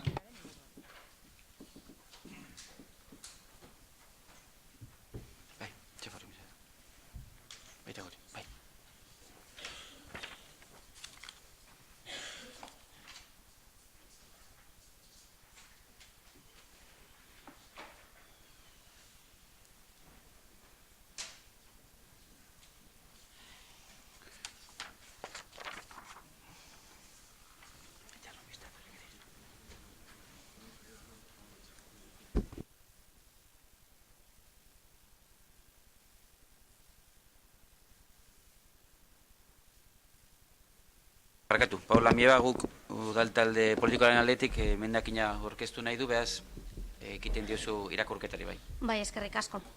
Desde el grupo. Guk getxo taldetik ordezkapen emendakin hau aurkezten dugu Alderdi Popularra gai zerrendaren 30. puntuan aurkeztutako mozioaren inguruan, eta hau da ordeztuko den puntua. Lehenengoa, getxoko udaleko osoko bilkurak uste du badela garaia gure etxeko animalien bizikalitatea hobetzeko, eta horregatik gobernu taldeari eskatzen dio dagokion espazioan aurkezteko proposamenak, azalpen parteko proposamenak, horien beharra aztertzeko, egokitzapena aztertzeko eta azalpena aztertzeko. Ordezkatze emendakin hau aurkeztua izan dena, bai, Eduardo Andrade. Eskerrik asko, alkate jauna. Biziki eskertzen dizuegu aurkeztutako emendakina, baina mozio hau aurkeztu du gero EH Bilduk, gero foro batera pasatzeko, baina legegintzaldia amaitzear dago, eta guk uste dugu orain eztabaidatu behar dela hori. Hauze dela unea, eta horregatik ezin dugu emendakina onartu. Mila esker. Bezala geratzen eta jarraitzen dugu eztabaidarekin, beste norbaitek hitza hartu nahi baldin badu, xeda momentua. Bai, Oier Iturralde, zurea da hitza. Garda jaunak aipatu berri du legegintzaldia amaitzear dagoela, orain badirudi hori importantea dela, ez horren bestelen. Hauteskunde usaina dario mozioni argi eta garbi, guk gure abstentzioa erakutsiko diogu. Mozioni ikusten dugulako, mozio honetan aipatzen diren neurri batzuekin ados egon gaitezken arren, beste neurri batzuk erabat esegokiak, erabat onartezinak direla, ez gara orain hasiko banamanan hauek aztertzen, ez delako orain gure ustez horretarako momentua. Orokortasun bati begira egiten dugulako lan, eta orokortasun hori begira aurkeztu dugulako guk jarraian aurkeztuko dugun mozio hori. Hain zuzen ere, etxeko aberen inguruko mozioa. Uste dugu ez dela aproposa, bereiek planteatzen duen bezala, ekartzea gaia ona. Uste dugu elkarbizitza baten animali, zein animalirik ez daukatenen biztanleen elkarbizitza hobe baten aldeko getxo bat nahi baldin badugu, foro bat sortu behar dugula, non guztion parte hartzea bermatuko den, eta beraz horren aldeko apostu egiten dugu, eta zein beste inola ere, hain zuzen ere, Alderdi Popularrak hona ekarri duen mozioaren testu inguruarekin. Eskerrik asko. Eskerrik asko, beste norbaitek. Txeforanda. El PP hoy trae...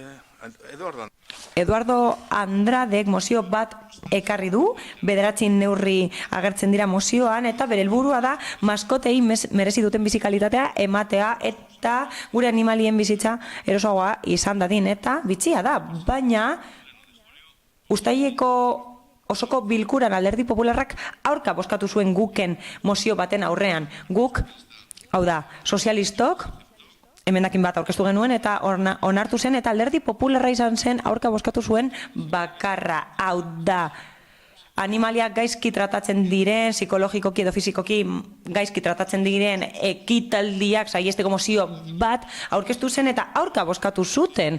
Hau da, ez zituzten horiek saiestu nahi, baina benetan mozio horretan akats asko daude. Ordutegiari dagokionez esaldi bat hartu duze eta zaharkituta daude. Ez dira saguzarrak animaliak, noski, txakurrak ez dira saguzarrak, ez daude baimenduta 6 11 arte, baizik eta goizeko 11 arte. Zuk esandakoak baina ordu gehiago dira. Eta argi ordu gehiago dituzte. Ilunak baino, eta hori bainu denboralditik kanpo, baina beste akatzandi bat egiten duzu.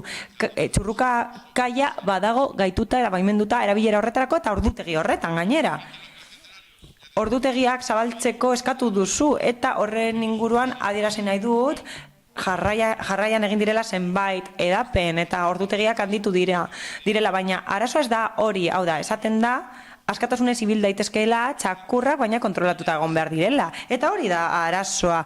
Orain dela gutxi, sareetan, bideo bat zegoen, eta agertzen zen arrantzale bat, Ereagako hondartzen zegoen arrantzalea, eta txakur bat joaten zen bere gana, oso txakur txikia zen, milrazaz bat, zurea bezalakoa, eta koska egin zion. Hankan eta odoletan utzi zuen eta zenbait kesa aurkeztu dituzte hondartzetako erabiltzaileek batzuek, kirol arrazoiak dituzte, edo osasun arrazoiak dituzte, agian egin zengatik, edo medikuek esandakoagatik joaten dira hondartzetara eta batzuk joaten dira makilekin edo harriekin txakurrak hurbiltzen direlako, agian ez oldarkor, baina batzuk oso atseginak simpatikoak eta soziableak dira, baina erabiltzaileek ez dakite, arrantzaleak ez du hori zertan jakin. Beraz, arazoa ez da ordutegia bakarrik, bai, hori izan liteke beste kontu bat, beste gune batzuk gai litezke, baina kontua da solte joan aldirela, baina kontrolatuta egon behar direla, eta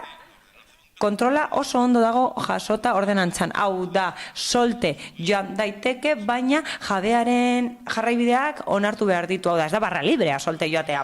Eta gero, bigarren puntuan aipatzen da, Ereagako gune bat gaitu behar dela udan ere bai.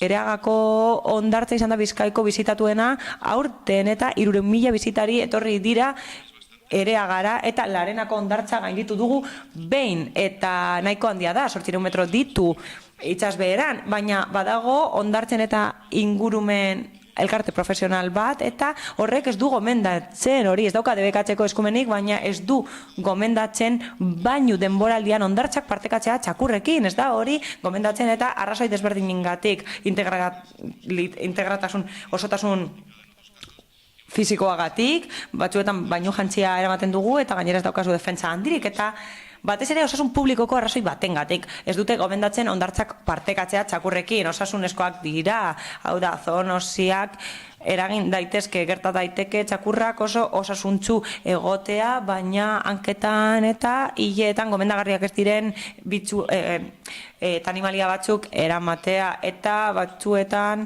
elementu batzuk lurperatzen dira, hau da, hondakinak bat ere gomendagarriak ez direnak eta badaude zenbait arrisku ez ditudanak aipatuko, baina areatzak Intermareal deritxon gunea dagoen lekuan hegaztiak egoten dira eta arazoak izaten dituzte, txakurrekin eta arriskutsuak izan litezke txarrarak adibidez eta bestelako hegaztiak. Horientzat txarra da eta orokortua da debeku hori, hau da, ez partekatzea hondartzak txakurrekin, Valentzian, Bartzelonan, Kadizen, Getxon, ez da gomendatzen bainu denboraldian hondartzak partekatzea txakurrekin.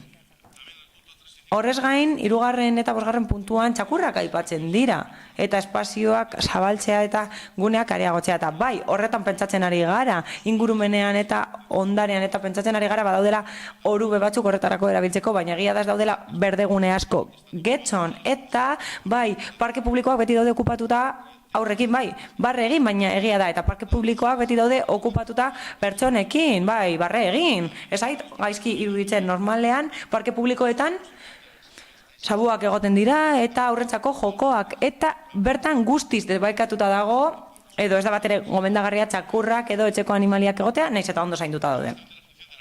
Aipatu duzu badaukatela funtzio terapeutikoa, eta bai, gero eta gehiago erabiltzen dira animaliak horretarako, eta tratamendu batzuetan, eta terapia batzuetan, eta zehazki orain dela gutxi jaso dugu aldizkaria, o ez dakit arpidetuta zaudeten, baina bai. Soberan ez dakite urrengo 5 minutu hartu nahi bali baituzu, aurrea. La Fundación de Esclerosis Múltiple. Esklerosi anizkoitzaren elkarteak, zenbait jardunbide edo kasu praktiko aipatzen ditu animalien inguruan, baina espazio publikoetarako sarbidea ez da horren menpekoa, hau da. Zentroen jabeek eta kudeatzaileek onartu behar dute hori badaude zenbait zentro gerontologiko, eta horietan zaila izaten da. Menpekotasunaren eta beharren arabera, askotan, praxis medikoak burutzen dituzte, eta debekatuta egongo lirateke leku horietan. CES metodoa aipatu duzu, benetan aplikatzea esaten duzu. Ez dakit, benetan zer esan nahi duzun, benetan aplikatzen ari da, eta maitza oso honekin gainera voluntariozko daude. Gehienak emakumezkoak dira, eta voluntario izan nahi duten guztiek aukera dute izateko, behitu ze kolore politak, Eduardo, oso kolore politak, ez da, 93 kasu daude, eta esterilizazio bakoitzak 100 euro balio du, eta kastrazioek balio dute 70 inguru, bai, kolonia batzuetan esku hartu da, hau da, batzuek babesten zituzten, emakumezkoek Santa Anan eta Arrena Zubin, eta arreta eman zaie eskaera horiei, hau da, partikular batzuek eskaerak egin dituzte, eta jaben erkidego batzuek eskaerak egin dituzte kolonia kontrolatzeko, eta gauza asko esan nitzake, baina ez daukat denborarik guztia esateko, mi esker. Santiago Sainz. Pues, Egunon guztioi. Gure itzaldian adierazi nahi dugu gauza batzuk esan direla jadanik batez ere, ingurumen zinegotziak guk esan nahi genuena esan du. Halaber, ados gaude beste valorazio batekin, hau da, mozioaren inguruko beste iritzi bat eman da, esan da hauteskundei begira egin dela, data kontuan hartuta, eta horrela uler liteke, nik uste dut, baina horrez gain, eta gustatuko litzaidake mozioaren funtsera joatea. Gure animalientzako proposamenak hori esaten da ondo, baina titulua gero ez dator bat zioen azalpenarekin, gero ate basatiak aipatzen dira eta katu koloniak aipatzen dira eta horiek ez dira gure etxeko animaliak. Esan daiteke animalia basatiak direla eta ez etxekoak. Bestetik aipatu da hondartzetan ordutegia zabaldu beharko litzatekeela eta mozioan esaten da 6-etatik 11-etara dela. Ingurumen zinegotziak esan duen bezala, hori ez da egia. Hain zuzen ere, animaliak izateko eta babesteko ordenantzan ordutegia ondo jasotzen da. Eta bertan esaten du, ordutegia dela arratsaldetako 6-etatik, urrengo eguneko goizeko 11 arte. Beraz, horrek esan nahi du ordutegi margina nahiko zabala dela, nahiko handia dela, hondartzak erabilial izateko eta gure animaliek horietaz gozatu ahal izateko eta horrelako inguruneak erabilial izateko horren inguruko mugarik gabe. Eta animalia horiek badaukate horiek erabiltzeko aukera beraz. Horrez gain, gustatuko litzaidake aipatzea, esan den bezala, hondartzetan ez dela atsegina guztiontzat espazioa partekatzea txakurrekin. Adibidez, ordenantza berberean aipatu da eta eranskinean bertan esaten da badaudela zenbait arrazoi udan aukera hori ez emateko. Hau da, ez da aurre ikusten txakurren presentzia hondartzetan udan eta higienea eta osasungarritasuna aipatzen da hori justifikatzeko. Eta ingurumen zinegotziak bere hitzaldian hori nabarmendu egin du. Bestetik,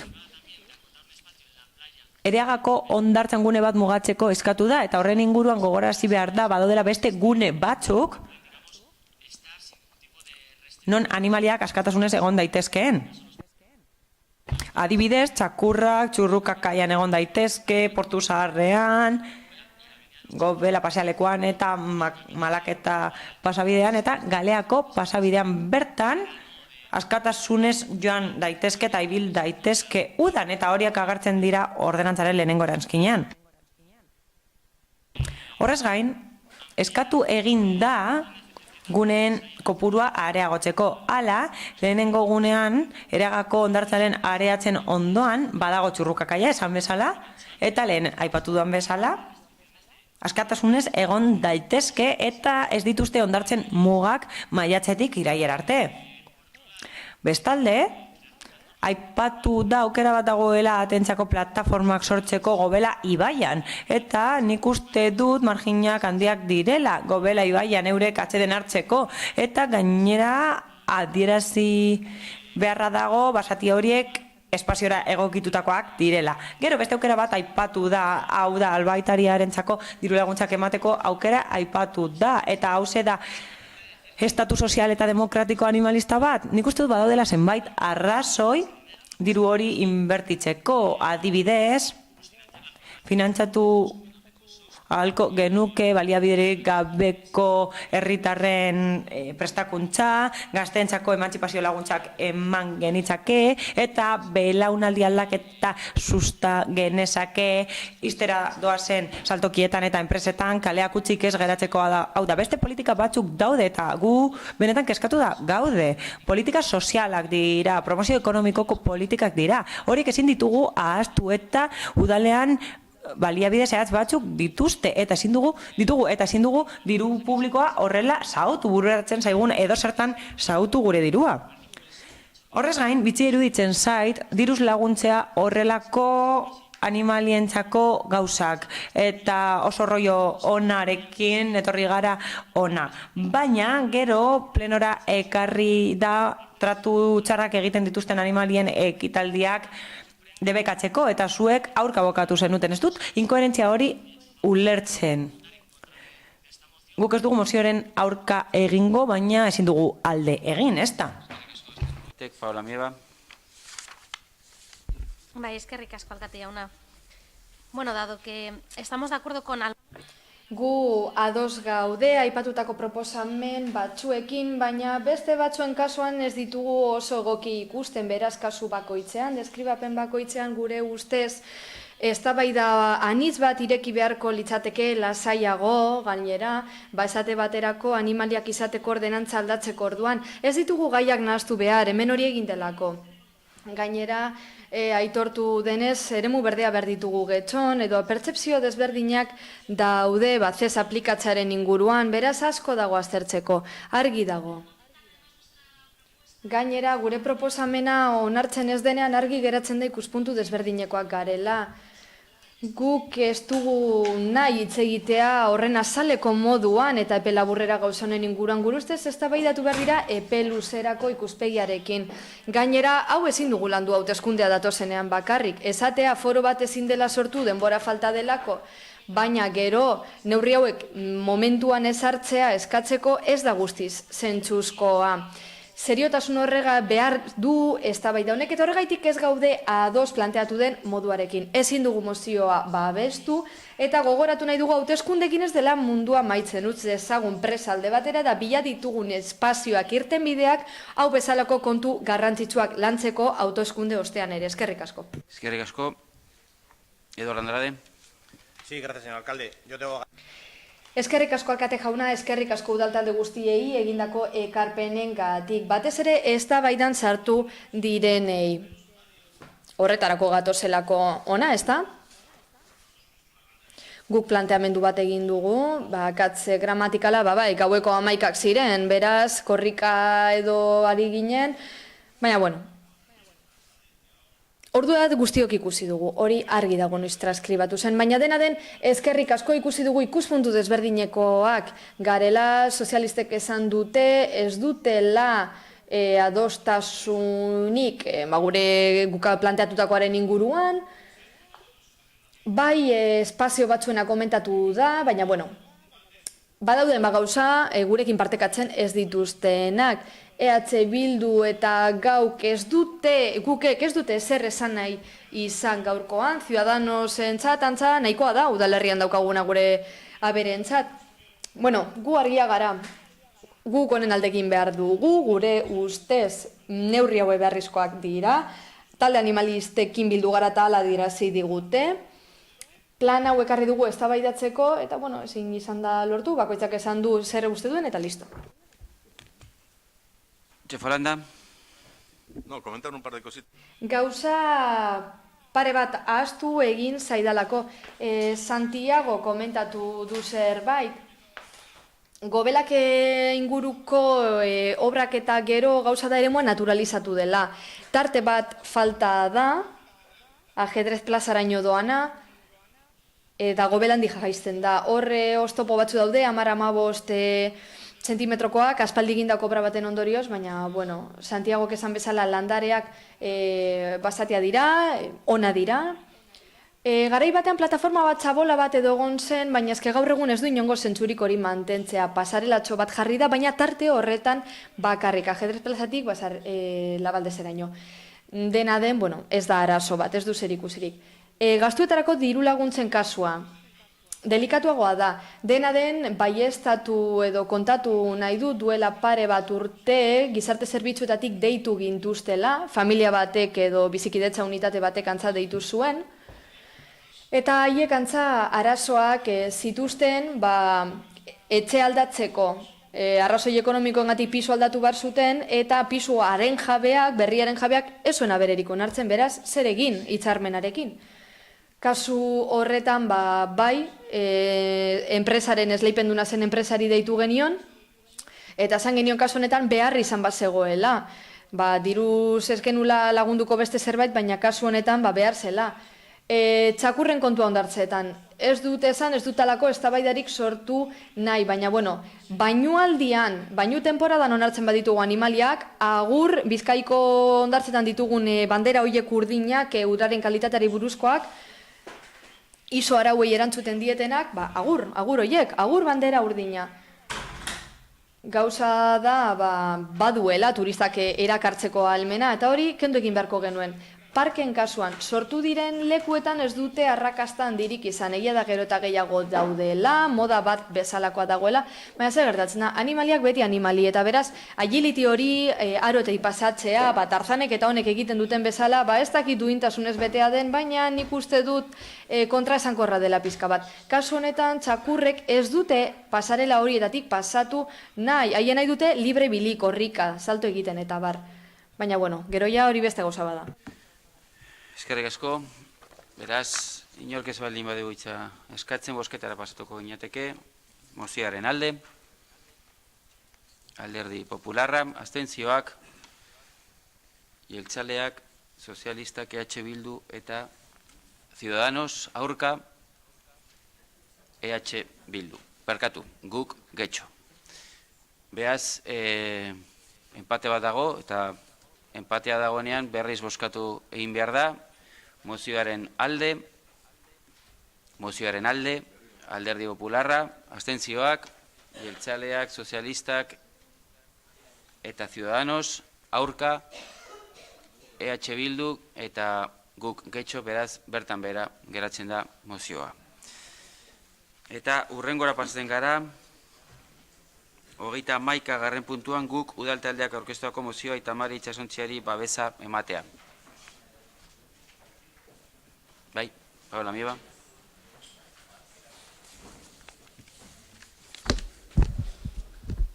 Bai, eskerrik asko alkate jauna.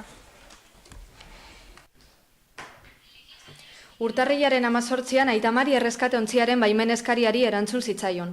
Pasaiako kapitaintzak, merkataritza nabigazioko zuzendaritza nagusiaren argibidei jarraikiz, salbamendu lanak egitera Mediterraneora abiatzeko baimena ukatu zion, Bartzelonako kapitaintzak aurrez Open Armsekin egin zuen moduan. Migrazioetarako nazioarteko erakundearen zifra ofizialen arabera, Mediterraneoan 14.454 hildako egon dira 2015 geroztik.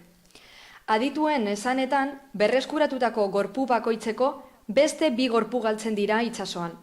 Aita Mari Ontziarena ekimen zibila da, ehunka norbanakoren eta tokiko, probintziako zein erkidegoko erakunde publiko, zein pribatuen elkartasunean oinarritzen dena. Izan ere, horiek garbi daukate bizitzeko eskubidea beste guztiaren gaineti dagoela. Funtzean, horretarako bete beharrata duten botere politikoek, hobeto esan da, botere publikoek laguntza humanitarioa eman ez izanari erantzuna da. Sorospena emateko eta erreskate misioa koordinatzeko bete beharra duten herrialdeek, eginkizun horiek ez betetzea ezin daiteke aitzakia izan Aita Mari Ontzia portuan atxikitzeko. Izan ere, erreskate misioa bera estatuen ekintzarik ezaren jarrerari erantzuna da. 4 urteren ostean, emaitzak ikusita, Europar Batasunak ezarritako neurriak ez dira nahikoa izan heriotza indizea gutxitzeko Mediterraneoko itsasbideetako pertsonen jarioan. Horregatik, guztiagatik, itsaslaguntza humanitarioak honakoa uste du. Naufragoi laguntzea eta beren eskubideak babestea estatuen bete beharra da. Europar Batasunak premiaz diseinatu behar du itsas zabalean sorotzitako naufragoen eskubideak bermatzeko kudeaketa eredu bat. Lehorreratzea aurreikusetako moduan egin ahal izateko hurbilen dagoen portu seguruenean. Hori hala ez den bitartean eta egoerak eremuan jarritako baliabideak gainditzen jarraitu bitartean, Europar Batasuneko estatuek ahalik eta koordinazio onena bermatu beharko dute beren itsasoko laguntza zerbitzuen eta erakunde humanitarioen artean. Aita Mari Ontziak salbamendu lanak egiteko beharrezko ziurtagiri legala ditu, eta agintari eskudunek laguntza eman behar dute lan horiek segurtasun eta eraginkortasun handiagoarekin gauzatzeko, tripulazioari, itsasontziari eta erreskatatutako pertsonei dagokienez. Hori dela eta, udal honi eskatu nahi diogu gaitzesteko merkataritza nabigazioko zuzendaritza nagusiak Aita Mari Ontziaren baimenari buruz hartutako erabakia. Izan ere, erabaki horregalarazi du naufragoa jasotzea eta zainketa lanak egitea. Horretarako, honako heldu dio. Itsasertzeko herrialdeak beren nazioarteko bete beharrak betez izanak zaildu egiten duela lan horiek gauzatzea. Gaur egun, Afrikako iparraldetik abiatzen diren ontzietako naufragoi bizirauteko aukerak eman aldizkien bakarrak gobernuz kanpoko erakunden itsasontzia dira. Hala, horiek berehala lanean hastea premia humanitarioa da. Horregatik, guztiagatik, guk Getxoko honako erabaki proposamen hau aurkezten diogu osoko bilkurari. Getxoko udalak konpromisoa eta elkartasuna erakutsi nahi dizkie Mediterraneoko itsaslaguntza humanitarioarenak diren Aita Mari itsasontziari eta Open Armsi. Bai eta, oro har, pertsona guztien eskubiden alde lan egiten duten gobernuz kanpoko erakundei ere. Hala, lan horrekin aurrera jarraitzeko konpromisoa helarazi nahi die. Horregatik, Sustapen Ministerioko Merkataritza Nabigazioko zuzendaritza nagusiaren ebazpena arbuiatzen du. Izan ere, horrek ontziari galarazten dio Mediterraneoko itsasoko naufragoa jasotzea eta zainketa lanak egitea. 2. Getxoko udala konpromiso hartzen du, eta Eusko Jaurlaritzari eskatzen dio modu proaktiboan, konpromiso hartzeko Aita Mariri bere lanean segitzea ahalbidetzeko eta jarraian adierazitako arloei buruzko konponbideak eta tresnak bilatzeko. Pertsonak desplazatzea eragiten duten kausak aztertzeko, Euskadin bizi diren do bertatik pasatzen dien migrante, errefusiatu eta lekualdatzen ari direni harreta emateko, eta giza eskubidetan eta justizia sozialean oinarrituta ekitea ahalbidetzen duten politika humanitarioi ikuspegi globala emateko. 3. Getxoko udalak Eusko Jaurlaritzari eskatzen dio, estatuko gobernuarekin bitartekari lanak egiteko Aita Mari itsasontziak bere jomu garantz jarraitu ahal izateko baimena jaso dezan, eta proiektua martxan jartzeko kausa izan ziren lanak egin ahal izan ditzan. Izan ere, ziurtagiri eta baldintza legal guztiak batetzen ditu. 4. Getxoko udalak estatuko gobernuari eskatzen dio, indarrean dagoen nazioarteko eta estatuko araudia bete dezan. Bai eta estatuak eta Europar Batasunak berronetsitako nazioarteko erabakiak ere. Izan ere, arau hori posible egiten dute itsasoko laguntza estatuen bete beharra izatea. Eta ondorioz, Aita Mari zein Open Arms salbamendu humanitarioko beren misioa betetzera biatzea. 5. Getxoko udalak Eusko Jaurlaritzari eskatzen dio estatuko gobernuari eta Europar Batasunari helarazteko Europako eskualden batzordearen bidez, nazioarteko uretan giza eskubideak betetzen direla behatzeko erakunde humanitario eta sozialekin lan egiteko bete beharra. 6. Getxoko udalak Eusko Jaurlaritzari eskatzen dio, estatuko gobernuari eta Europar Batasunari helarazteko, Europako eskualden batzordearen bitartez, egoera humanitarioari giza eskubidetan oinarritutako erantzun bat emateko premia. Erantzun hori ez da oinarritu behar, mugak kanpora atera eta blindatzean, eta salbamendu humanitarioaren, integrazioaren eta pertsonen harreraren balioak nabarmendu behar ditu.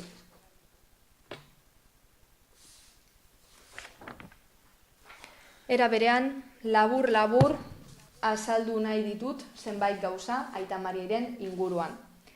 Edozein pertsona hurbil daiteke egunotan Aita Mari itsasontzira, martxoaren 7 arte, eta ikusiko du nola Aita Mariren historia benetan hunkigarria den. Itsasontzi hau arrantzarako erabiltzen zelen, eta orain itsasoan pertsonak erreskatatzeko da, itxaropena bueltatzeko haiei. Tripulazioak hainbat urteko esperientzia dauka erreskate lanetan. Gehienak salvamento maritimo humanitariotik edo beste erakunde batzutatik datoz, eta ondo dakite nola funtzionatzen duen honek. Guztira 15 pertsonak osatzen dute Aita Mariren tripulazioa, eta erdia bolondresa dira. Nik egindako bizitan, honako galdera egin nuen lehenbiziz, nola funtzionatzen du benetan errotazioa pertsona horien kasuan lana egiteko? Ba, egia esan zidaten, 15 pertsona daude urte erdirako. Gainerako urte erdian lurrera bueltatu behar dira deskantzatzeko araudiak hala diolako. Ez dutenez baliabide material ekonomiko eta pertsonalik ezin dute funtzionatzu 12 hilabetean zehar. Horren ondorioz, hainbat eta hainbat pertsonak hiltzen jarraitzen dute, gerratik eta gozetik ihes egiten duten bitartean. Ekarpenak izugarri eskertzen dituzte Aita Maritik, erakundeek zein pertsona individualek egindako ekarpenak, hala eta bere berriro diote haien historia ezagutzera emateko, ez delako bakarra eskatzeko lan hau indartzeko eremu guztietatik eta laguntza ekonomiko gehiago emateko eta bizi gehiago salbatzen jarraitzeko. Ez da erraza Aita Mari bizitatzea eta haien testigantzak entzutea.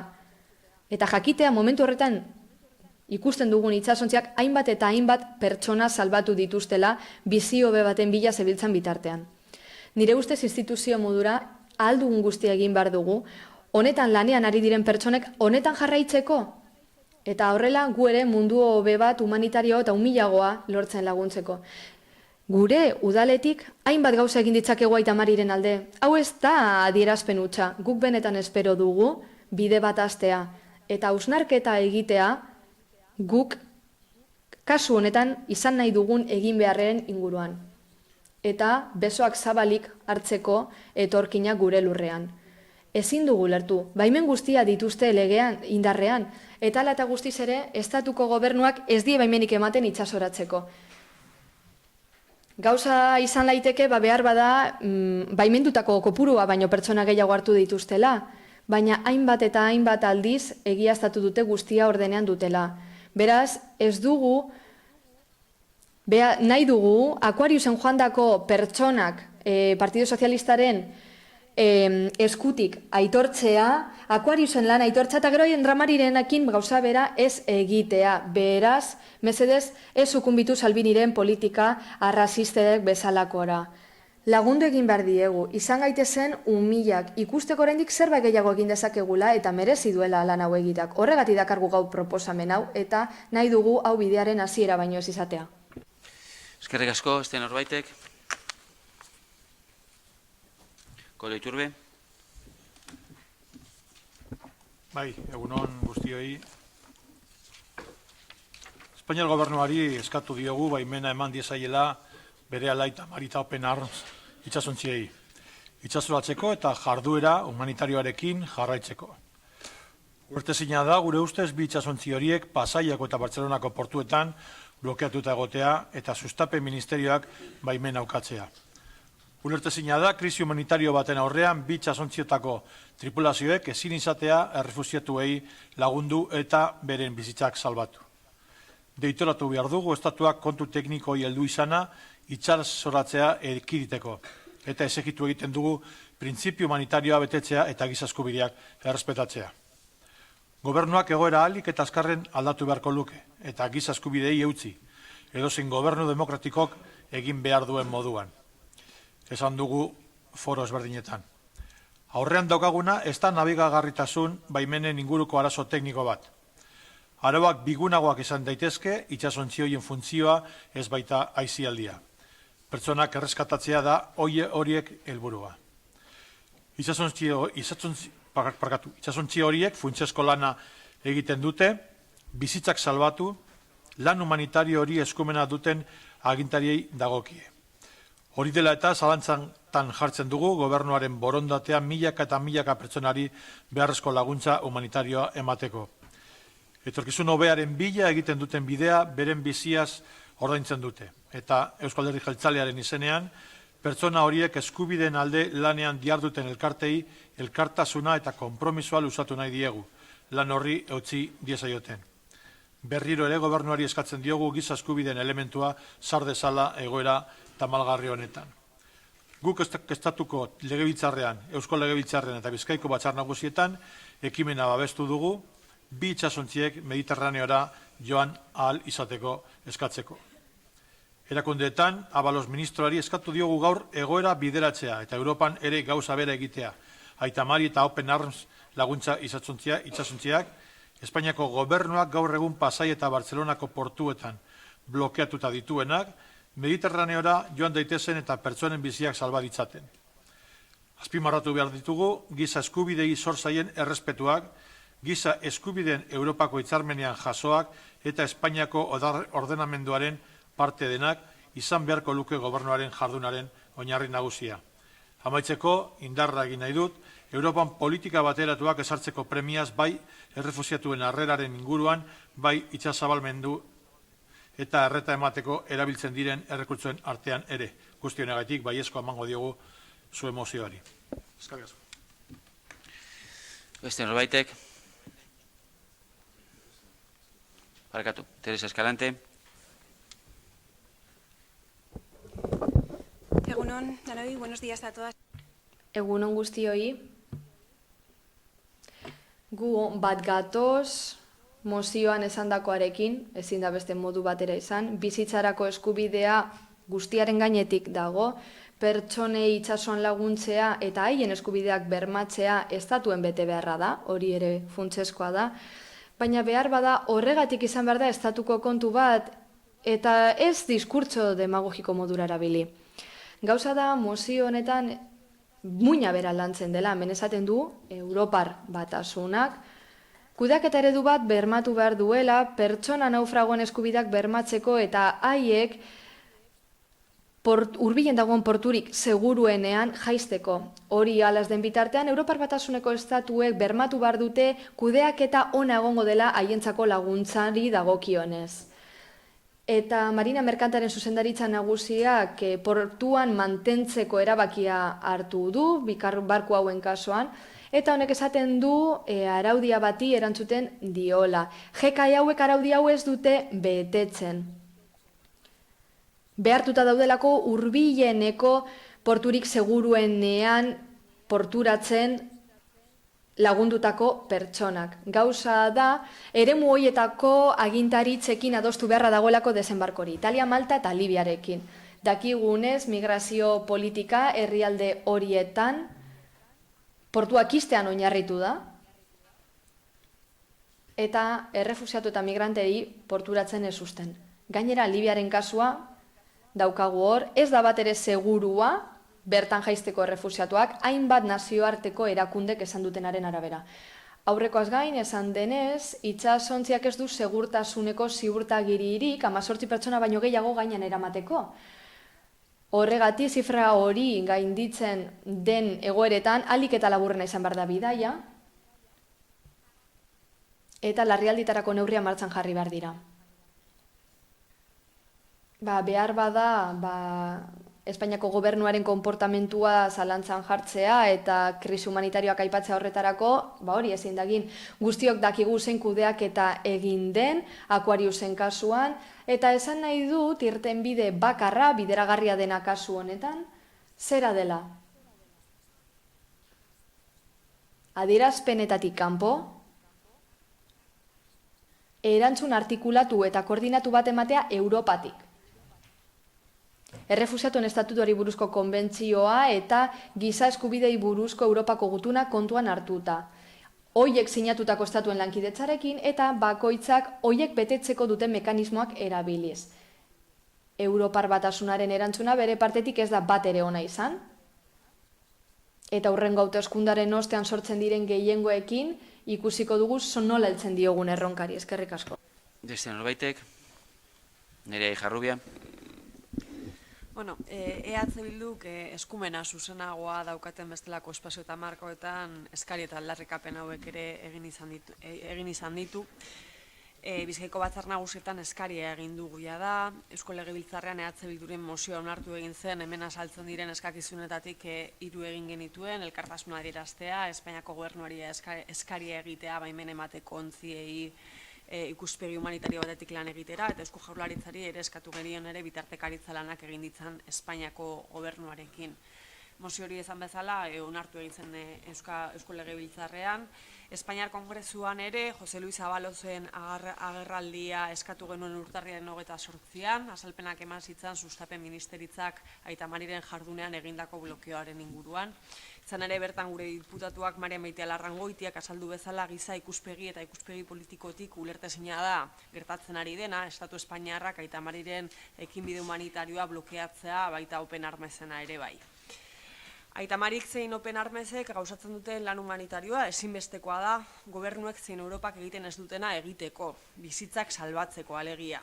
Izan ere, agerikoa da, Estatu Espainiarraren borondate eza, Mediterraneo aldean urteetan bizi den errealidadeari aurre egiteko. Ezina ahaztu, Europaren immobilismoak krisi humanitarioen aurrean. Zenbaitugu ahaztu beren bizitzak arriskatzen duten hoiek lapurtu dieten diegun etorkizun hobea izatea helburu dutela. Hemen afera bada, gakoa da, giza eskubideen inguruan ari garela. Malta zein Italiako gobernuen aurkako posizioaren aurka aritu beharrean, gobernu Espainiarra aipatu itsasontzien aurka aritzen da, bizitza gehiago salbatzea saiestuz. Izan ere, gure galdera hauze da, itsasontzi hauek ez balira blokeatuta egongo, zenbat bizitza salbatuko ote zituzten ordura arte.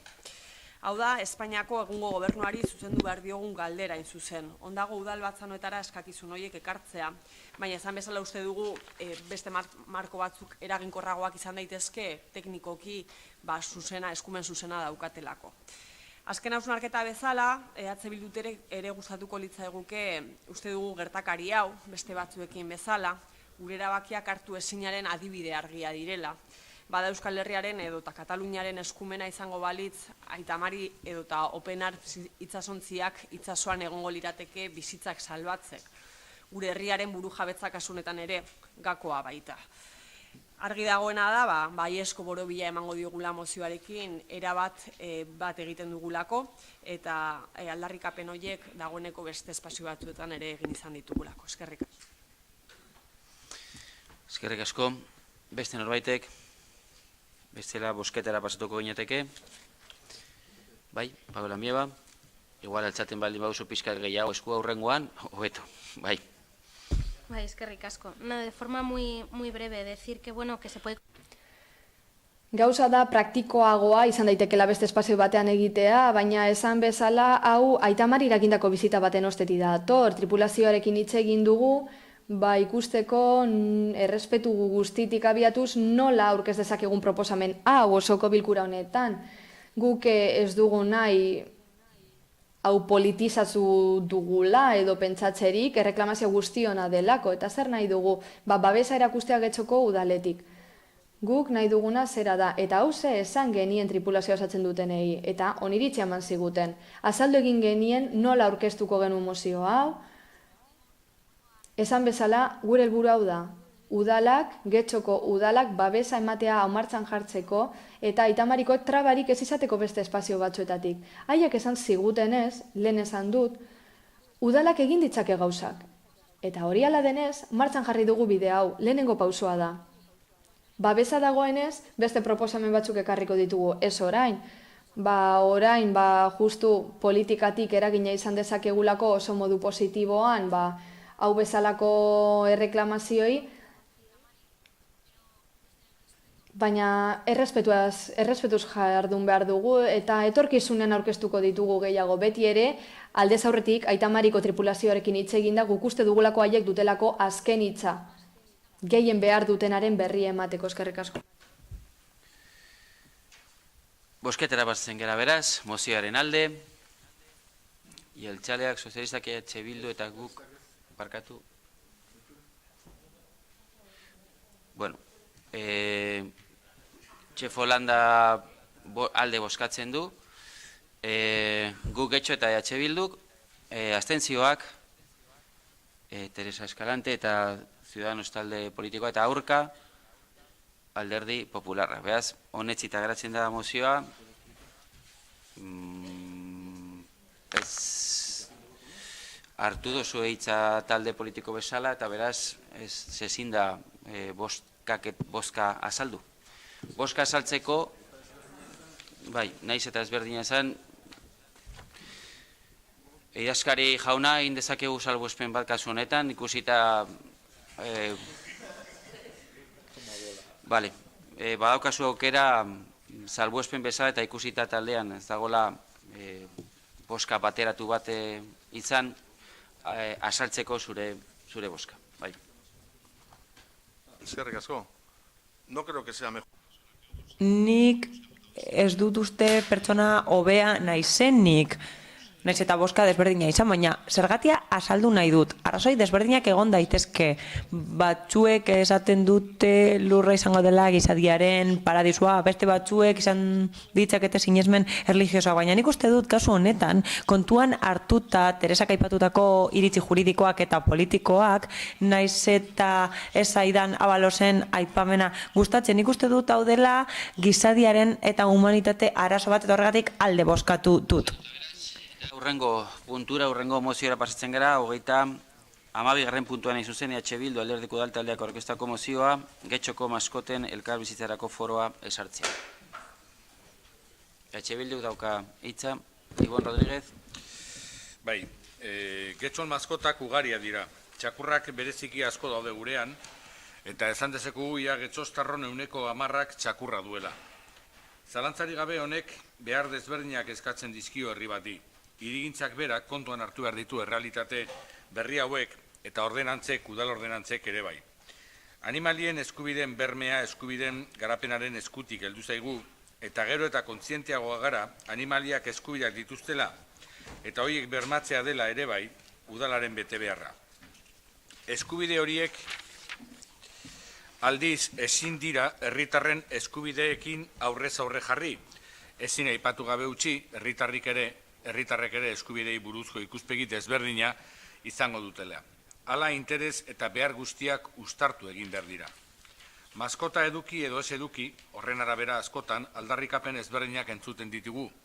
Horiek asko eta asko izan daitezke eta sarritan kontrajarriak direla pentsa dezakegu. Txakurrek solte ibiltzeko leku gehiagoren beharra. Txakurrak gustoko ez dituzten auzokiren nahiak, txakurra solte joan daitezke edo ez, non, kalekatuak elikatu daitezke, nola, zer egin txakurren gorotzekin, batu behar dira, baina batzen ez direnean zer, eta txakurren txisek dendariei kalteak eragiten dizkietenean, txakurrak ezi daitezke, eta txakurrak ez diren beste maskota batzuekin zer, zalantza asko sortzen zaizkigu, eta maskoten edapenak jendarte osoari interpelatzen dio. Gurea bezalako herri batean, non adina gero eta altuagoa den, eta bizitza ereduak askotarikoak diren, maskotek funtzio soziala ere betetzen dute. Pertsona askoren bakarradea arintzen laguntzen dute. Ikusmen urritasuna duten pertsonen kasuan funtzio soziala dute. Eta azken egunetan ikusi dugun bezala, tratutxarrak pairatu dituzten emakumeentzat ere oso lagungarriak izan daitezke. Sarrera honekin islatu nahi izan duguna da, maskoten eta txakurren errealitatea poliedrikoa dela. Ikuspuntuan hitzak dituela eta ikuspuntu horiei guztiei heldu behar diegula. Bide horretan baliagarria izan daiteke, maskota eta pertsonen elkarbizitzarako foro herritarra sortzea.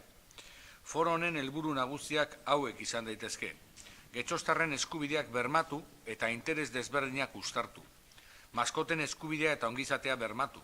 Maskota eta txakurren inguruko ordenantza berria proposatu. Animaliak eta pertsona hiri berdinean bizitzeak zorditzakeen erronka berriei erantzunak bilatu. Aurreko guztiari, Getxoko osoko bilkurari honako akordio proposamena luzatzen diogu. Bat, Getxoko osoko bilkurak pertsona eta maskoten arteko elkarbizitza hobetzen lagunduko duen foro herrikoia sortzea adosten du. Bi, aipatu foroak gutxienez honako ordezkaritza izango du. Udal alderdietako ordezkariak, animalien babesean diharduten Getxoko elkarteen ordezkariak, Getxoko albaitarien ordezkariak, Getxoko dendarien ordezkariak, Getxoko maskota jabedunen ordezkariak eta maskotarik ez duten Getxostarren ordezkariak. Udalgobernua berehala hasiko da foroa sortzeko izapideak gauzatzen. Eskerrik asko, Paula Moieba. Bai, eskerrik asko alkate jauna. Desde guk Getxo queremos presentar una moción. Guketik emendakin bat aurkeztu nahi diogu EH Bilduren mozio honi.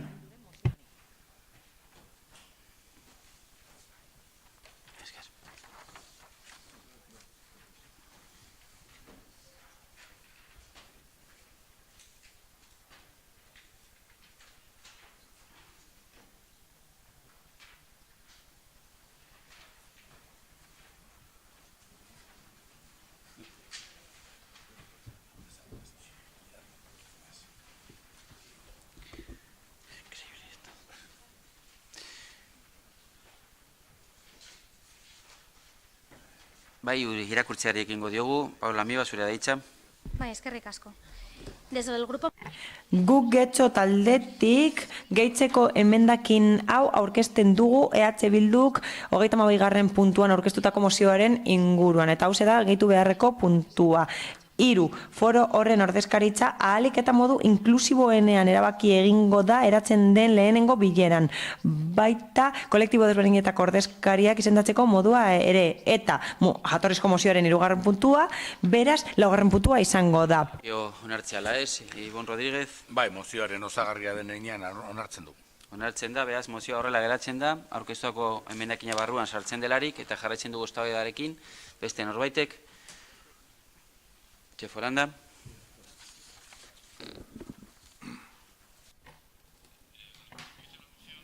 Mozioak esaten duena bai, egia da.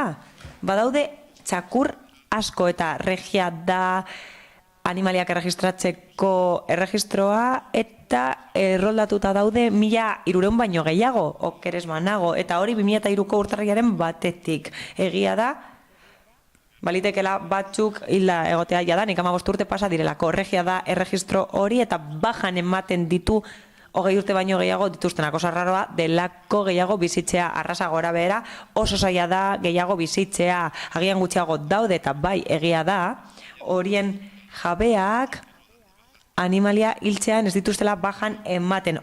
Hori da euren bete beharra, baina ez dute egiten. Adoptatzean eta erostean albaitariaren gana joaten dira txipa jartzeko, identifikatzeko eta altan emateko automatikoki, baina hiltzen direnean, animaliak hiltzen direnean gaixo daudelako edo sarrak direlako, ez dira bajan ematen, eta 1.600 baino gehiago dira, esan bezala, eta nik uste dut erregistroan daudenak baino gutxiago izango direla egia esan.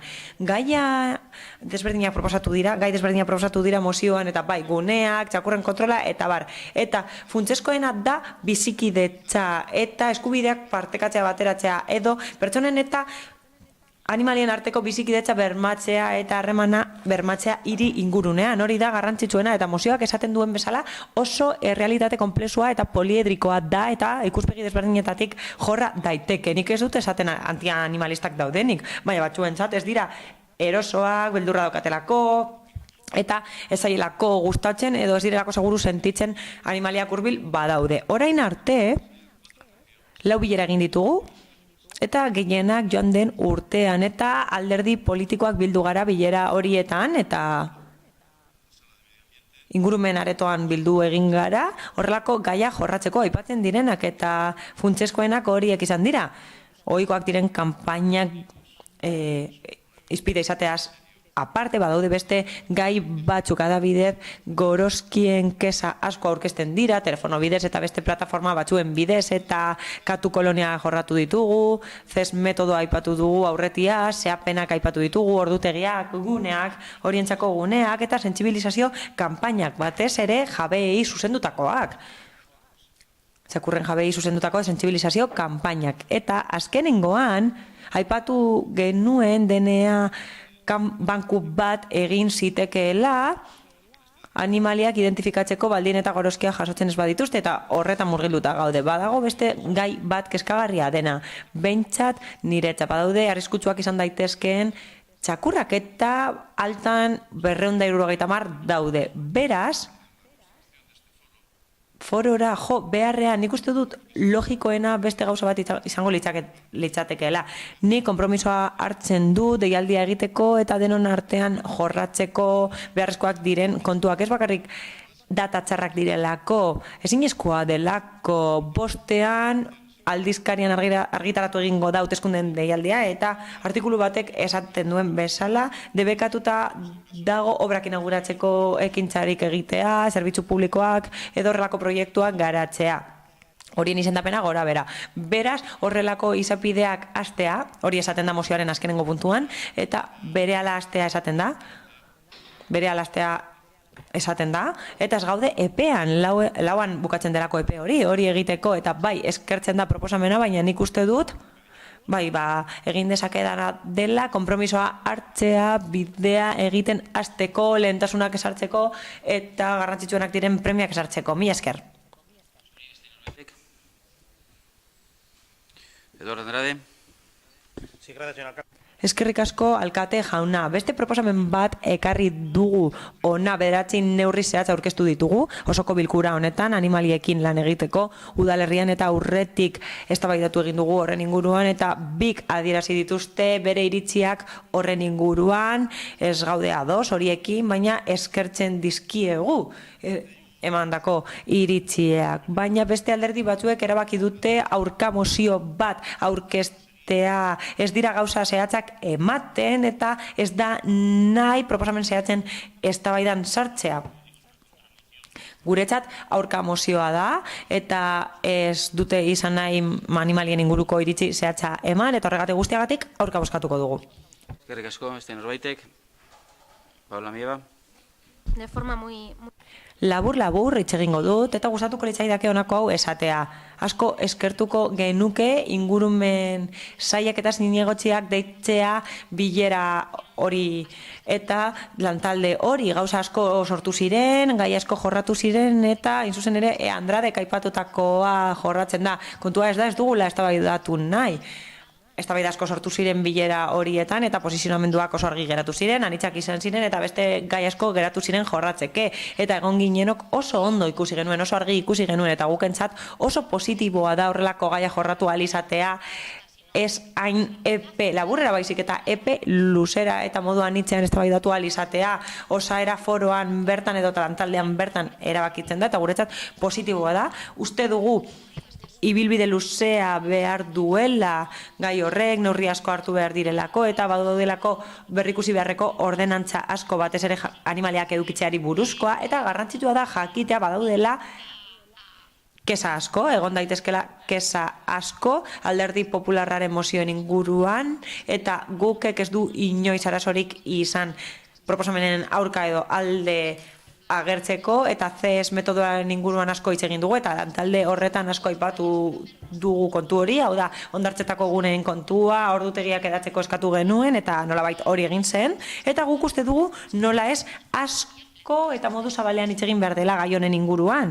Gai hauen inguruan eta horregatik ados gaude foroaren sorrerarekin, foroa izan daiteke, lantaldea edo bestelako talde bat izan daiteke horrelako gaia jorratzeko eta esan bezala badaukagu oraindik bide luzea egiteke zentzu horretan. Mila esker. Ibon Rodríguez. Bai, txefori erantzuteko publikoak egiten diren gauzak ezin dira egin, baina gauza batzuk az daitezke lanean, nahia izan daiteke horren baldintza bakarra, nahi izatea.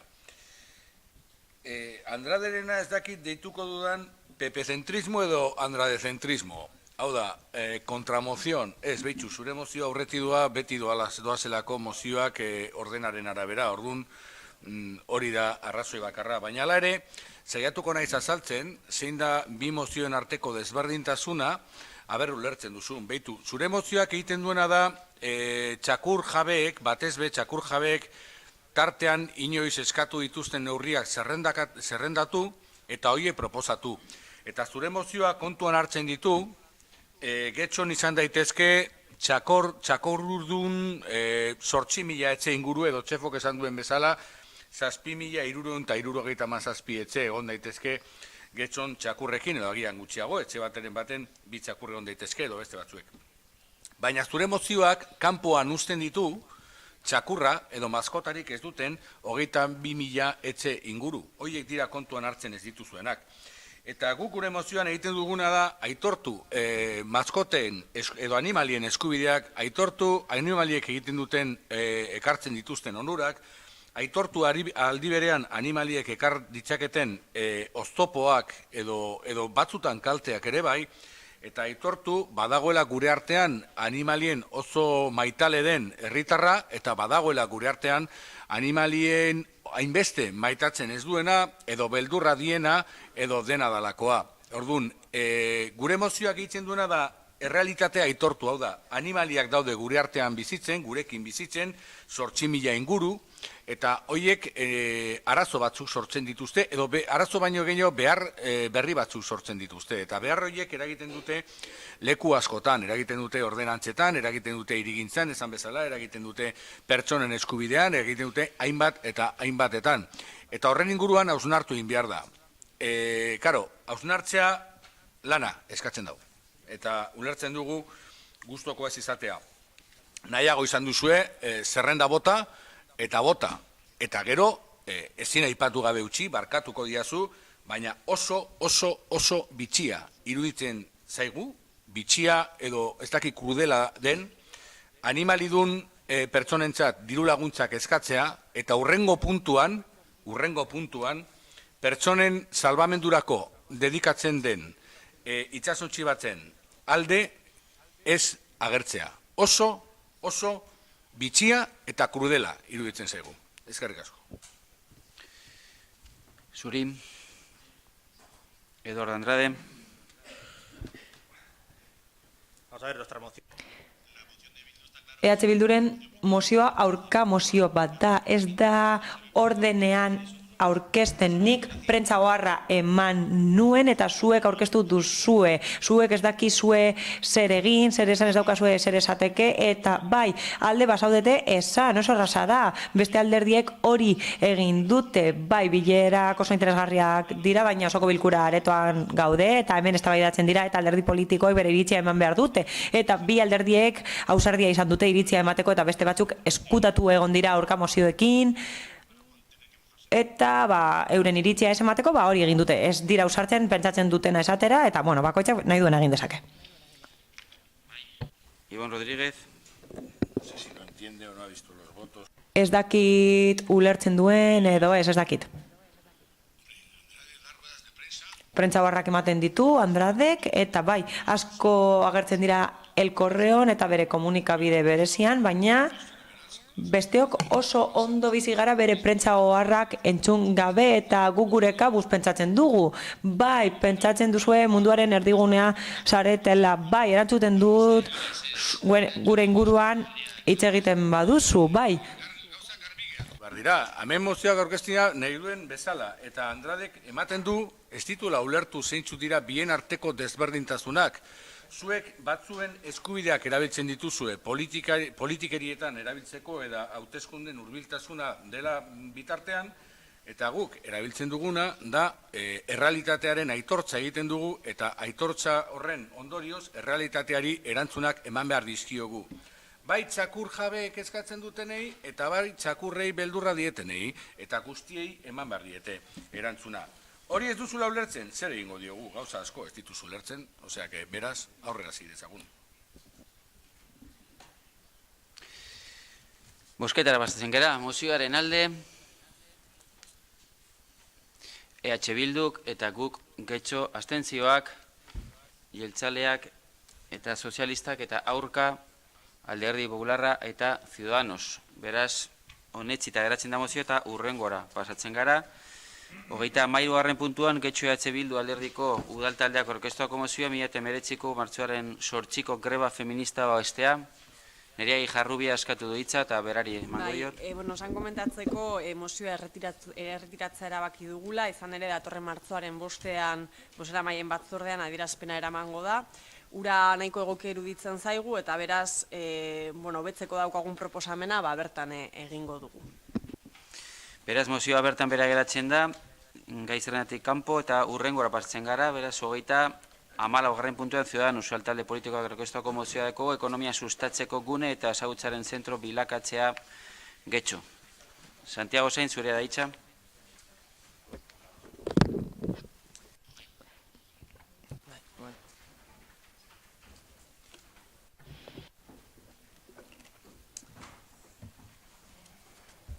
Moción para convertir a Getxo...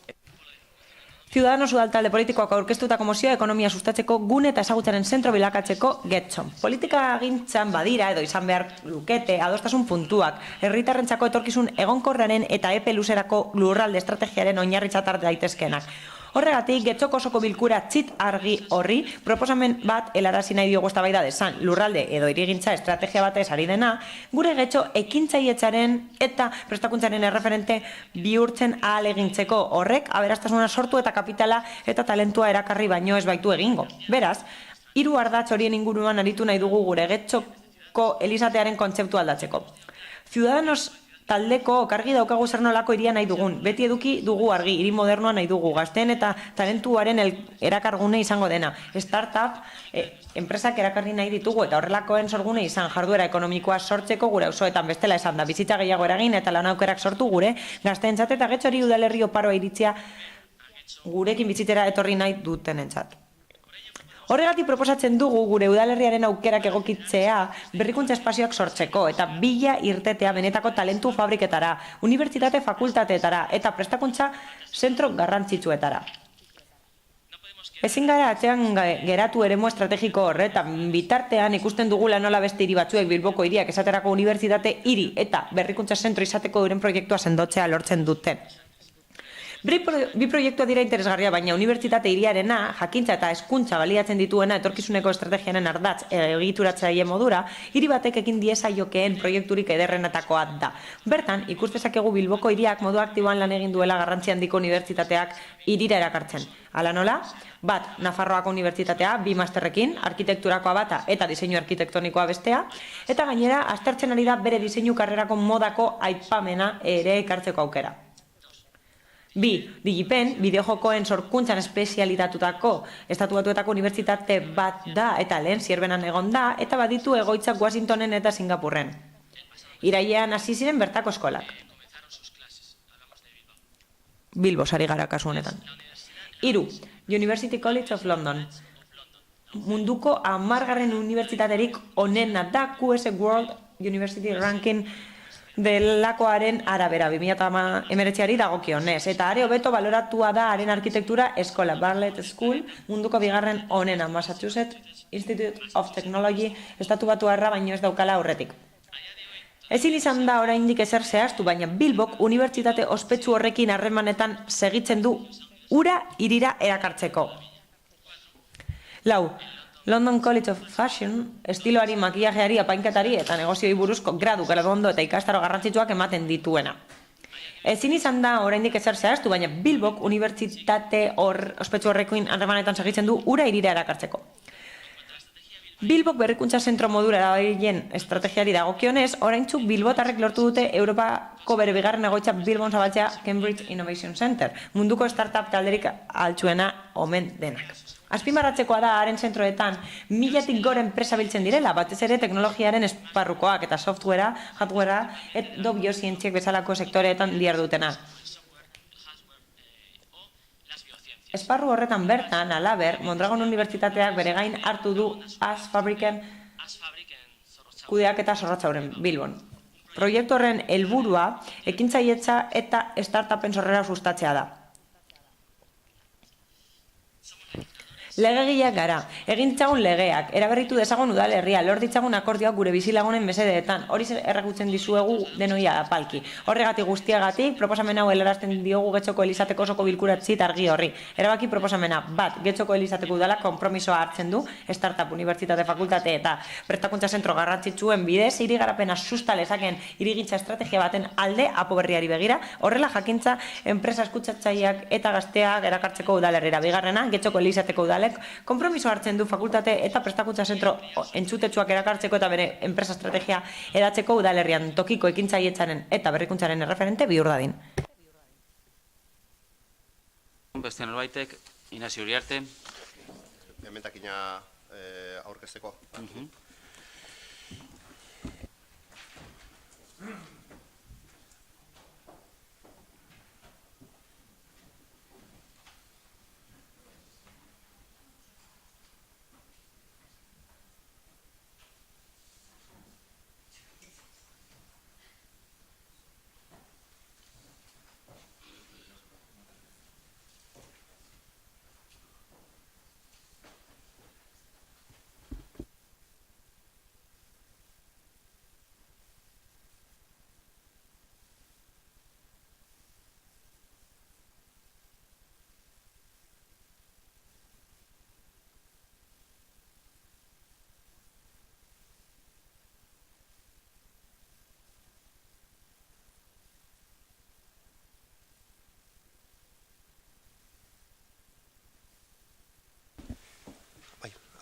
Inez, Iurrate zure da hitza egiteko, edo irakurtzeko parkatu... Bai, ordezkatzeko mozioa da. Lehena, jakintza, talentua eta gazteria erakartzeko asmoz, Getxoko udalak, apoa idaztako oinarri izango diren helburu eta irizpideen proposamenean. Espresuki, jasoko du ordenatze kualitatiborako ondorengo irizpidea. Erraztasunak, eskaintzea ikerkuntza eta formakuntza zentroak berton ezartzeko, batez ere, berrikuntzari eta unibertsitateari lotutakoak direnean. Irizpide hau, oraingo idazketan edo aipatu dokumentuaren terminologiara eta estilora egokitatuko antzeko beste edozinetan jasoko da.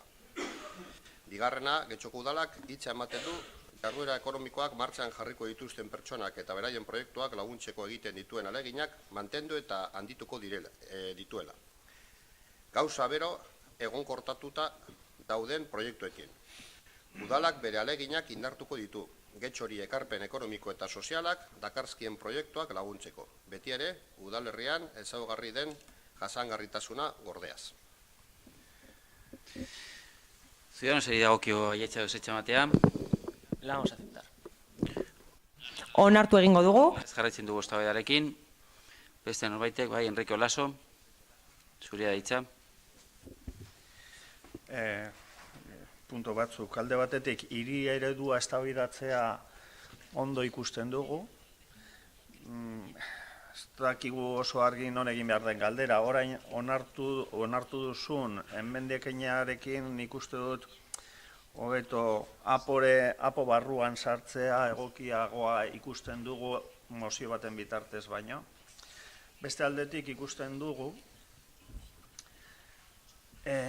helburuekin ados egon gaitezkela, hau da gazteak mantentzea eta erakartzea, hori ez da aipatzen horren beste hemen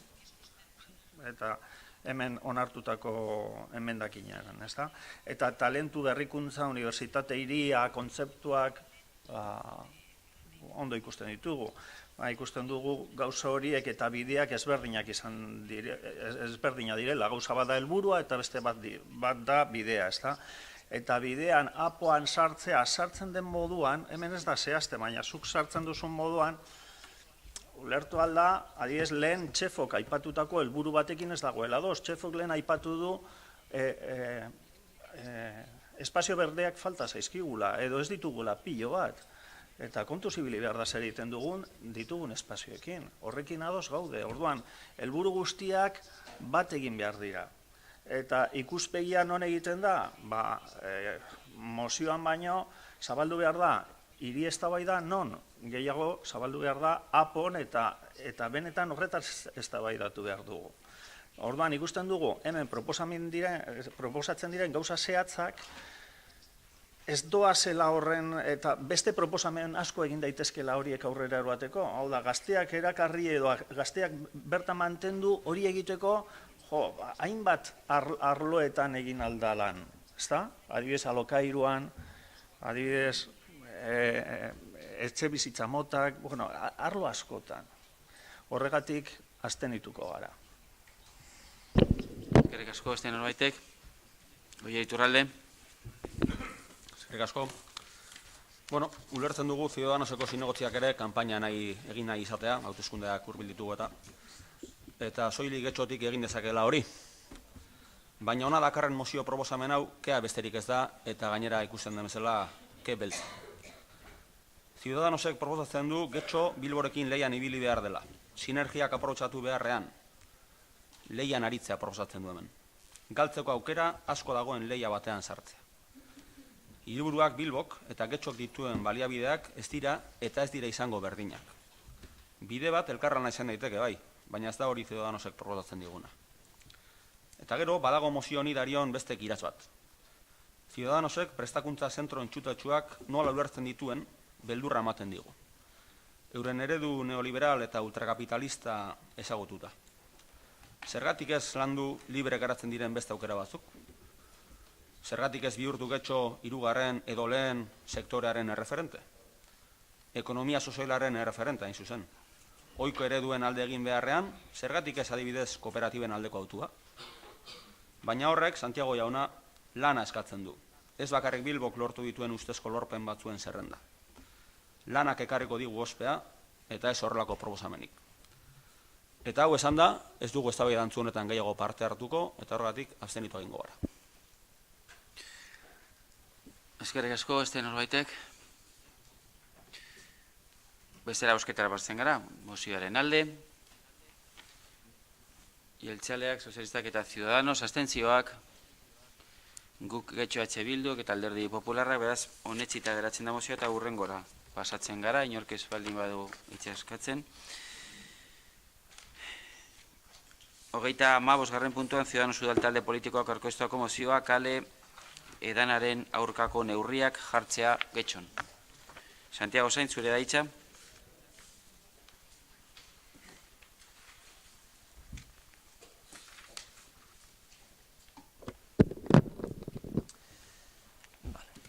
Moción para la implantación de medidas antibotellón en Getxo. Exposición de motivos. Desde el Grupo Municipal Ciudadanos Getxo miramos con preocupación cómo cada festejo municipal suele traer parejo una considerable cantidad de jóvenes consumiendo alcohol, creyendo por nuestra parte que la actuación del consistorio al respecto podría ser más contundente en aras de atajar el problema. Y es que, a pesar de que en 2016 se aprobara en pleno una moción donde se planteaba, entre otras cosas, la... Osoko bilkuran mozio bat onartu zen non besteak beste botila txarraren aurkako ordenantza bat egita planteatu zen. Arazoak berre horretan iraundu, dena den, irauten du eta iraungo du gure udalerrian. Botila txarra udalerriko jaietan azaltzen da batez ere, baina ez halakoetan bakarrik, ez da urrik eman ere. Adibidez, aretako metro geltokik urteran pertsona taldeak egoten dira alkohola kontsumitzen. Musika aparatuak eramaten dituzte bilera horietara eta zaratak eta eragozpenak sortzen dituzte, inguruko bizilagunen arabera. Sare sozialetan ere azaldu izan da hori gainera. Abaitzeko, Getxoko Ciudadanos udaltaldetik proposatzen duguna da udalak zorrotzago joka dezala arazo horren aurrean. Ez baitiogu erzikusiaren egin behar errealitateari.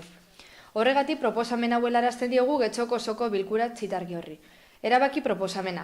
Lehenengoa, Getxoko udala konpromiso irmoa agertzen du, behar adina baliabide jarriko dituela, adingabei alkohola saltzari buruz indarra duten arauak betetzen ez dituzten hainbat ingurunetako enpresak eta pertsonak kontrolatzeko, ikuskatzeko eta haiek zehatzeko.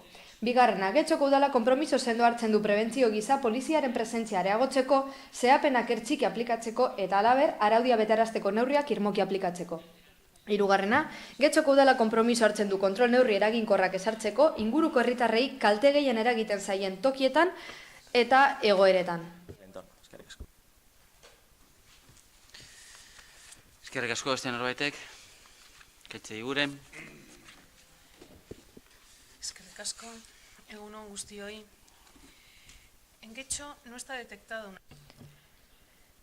Getxon botello jau hoi ez da egiten, ez dagoelako toki konkretu bat hoi bezala kontsumitzeko moduko alkola. Hala ere, bai hauteman dira zenbait data eta leku eta hoietan alkola kontsumitzen saiatzen dira adingabeak. Kontu honek asko kezkatzen gaitu, eta gure egitekoa da hau ere. Duela 10 bat urtetatik gure udalerrian polizia zaintza lanetan aritzen da adingabek alkoholik ez kontsumitzeko. Lan hori egiten aritu izan gara, abizuak pasatu zaizkie adingaben gurasoei, alkoholak kendu zaie, intoxikazio abizuak egon dira, espediente zehatzaileak ireki dira, eta bar, eta bar. Aurrekoaz gain, komunikabideen bitartez, berri eman da poliziaren zaintza lanaren inguruan, herritarrek jakin dezaten zein egoera dagoen kalean. Polizia zaintza hori egin ondoren ikusi dugu hainbat urteren ondoren murriztu egin dela botelloiaren praktika. Adibide modura, San Juan gaua daukagu Arrigunagan. Hala ere, gobernu talde honek polizia botelloia eragozteko erabiltzeaz gain, duela hainbat urtetatik programa desberdinak ezarri ditu drogodependentziarako prebentzio arloan. Horrela, 2018an, informazio eta prebentzio tailerrak egin ziren drogodependentzia gaiaren inguruan. 8 ikastetxetan eman ziren tailer hauek, derrigorrezko 2. hezkuntzan. Hau da, Getxoko 2. hezkuntzako zentro guztietan. Horren bestez, 23 ikasgeletan esku hartu da, eta 469 parte hartzaile izan ditugu. Zein helburu planteatu dira, tailerretan? Informazioa ematea, ondorioen eta arriskuen inguruan, gehiekizko kontsumoaren arriskuen berri ematea, kontsumoaren inguruko hausnarketa egitea, mitoak eta estereotipoak deskodifikatzen saiatzea, eta zalantzak argitzea drogen eta alkoholaren inguruan. Aipatutako tailer hauetako azebetetze maila, 9,93koa izan da, 17 tailer eman ziren, alkoholaren arriskuaren inguruan, 7 ikastetxetan, eta 333 parte hartzaile izan zituzten azkenengo tailer horiek. Badakigu, gazteek lotura handia dutela alkoholaren ondorioz izandako istripuekin, arrazoia desberdinak direlako, eta badakigu ez dutela arrisko askorik antzematen.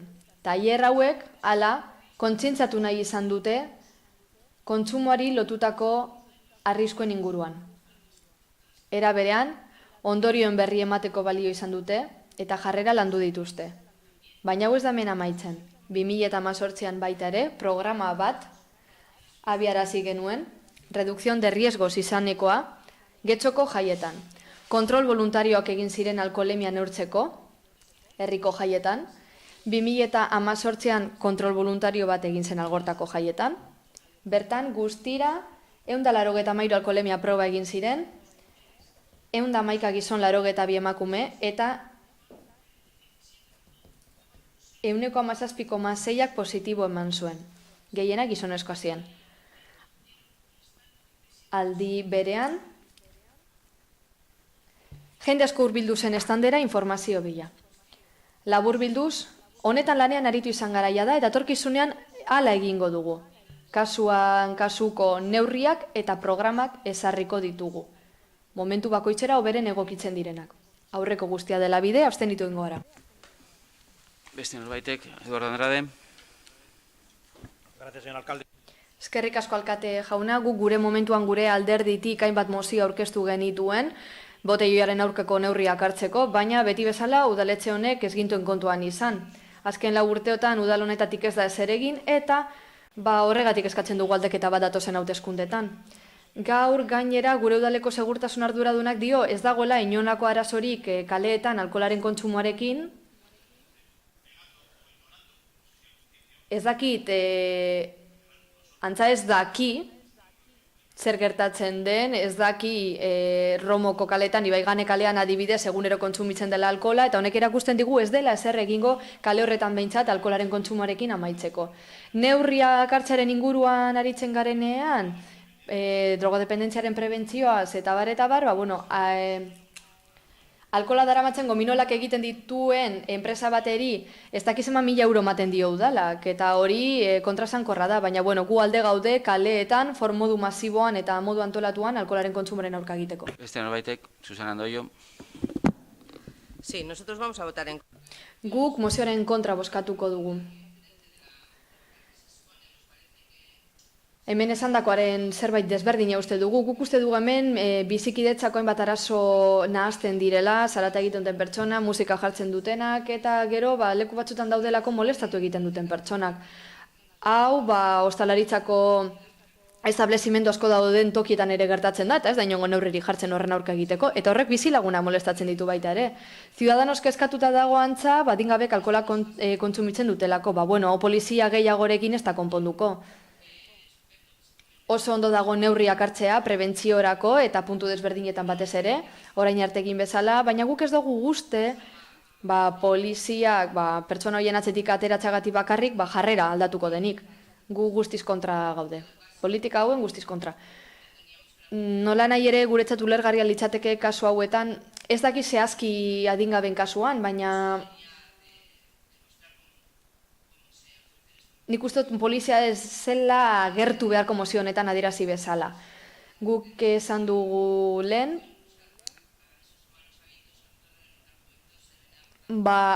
gaztearoko jarrera aldaketa hau prebentzioaren ikuspegitik landu behar direla, eta lehen esan dudana. zarataren eta bizikidetzaren arazo hori ez da ematen edo ez da gertatzen edaten duten pertsonen artean bakarrik, ostalaritzako establezimenduen inguruan ere bai, horregatik kontra egingo dugu. Maite Arraiza, zure daitza. Bai, egunon, etengabe aipatzen dituzue kalean edatearen kalteak. Alkola modu horretan bakarrik edatea gaizki egongo balitz. Eta tabernaz taberna tragoak hartzea askoz ere osasuntsuagoa izango balitz. Ez dugu uste kalean edateak arazo nagusia denik, alkolaren kultura oso bat bai dago horren atzetik. Gazteak, nagusiek, atxoek zein nagurek sostengatzen duten kultura edatea zein alkola kontsumitzea ohiko baino erabat normaleago den gizartean. Asteburuetan, jaiegunetan edo zein ospakizunetan edari alkolikoek lekua daukate. Hortaz, nagusien munduan, alkolak horrenbesteko pisua baldin badauka nola ez dugu izango gazte zein adingabeen munduan ere. Ereduak hain normalizatuak eta ohikoak badira gure jende artean, zergaitik eurek uko egingo diote alkolaren kontsumoari. Umeek ereduak egunero jasotzen dituzte, errazen ondoko parkeetan euren familiak poteak hartzen dituzten bitartean edota ospakizun bazkarietan ere alkola ohikoa dena. Eta gazte direnean eurek ere hain garrantzitsua den hori probatu nahi izaten dute, esperimentatu. Hala ere ez gara hemen garbizaleak izango. Askorik gustatzen zaigu poteak hartzea lagun artean, familia artean, eta ospatzea barikoa heldu dela edo bizitza bera. Alkola deituriko droga ez da desagertuko, ez behintzat epe labur batean. Kontua da nola, noiz norekin kontsumitu. Eta gauza bat, lanketa zein hausnarketa hori egitea ez dagokio gazte zein adingabei, jende arte osoari baizik. Ez dugu uste debekua ezer aldatuko duenik alkolaren kulturak bere horretan jarraitzen duen bitartean. Gazteek uko egin aldiote edateari nagusiek gustora edaten duten bitartean. Gainera uste dugu zuek proposatzen dituzuen neurrien arabera kale espazioaren erabilera mugatzeko gehiago mugatzeko neurriak daudela. Aitzakia bezala erabilita espazioak gero eta gehiago mugatzen dituzue. Uste dugu hori ez dela bidea eta heziketaren ikuspegitik eragin behar da. Horregatik kontra bozkatuko dugu. Eskerrik asko, este norbaitek.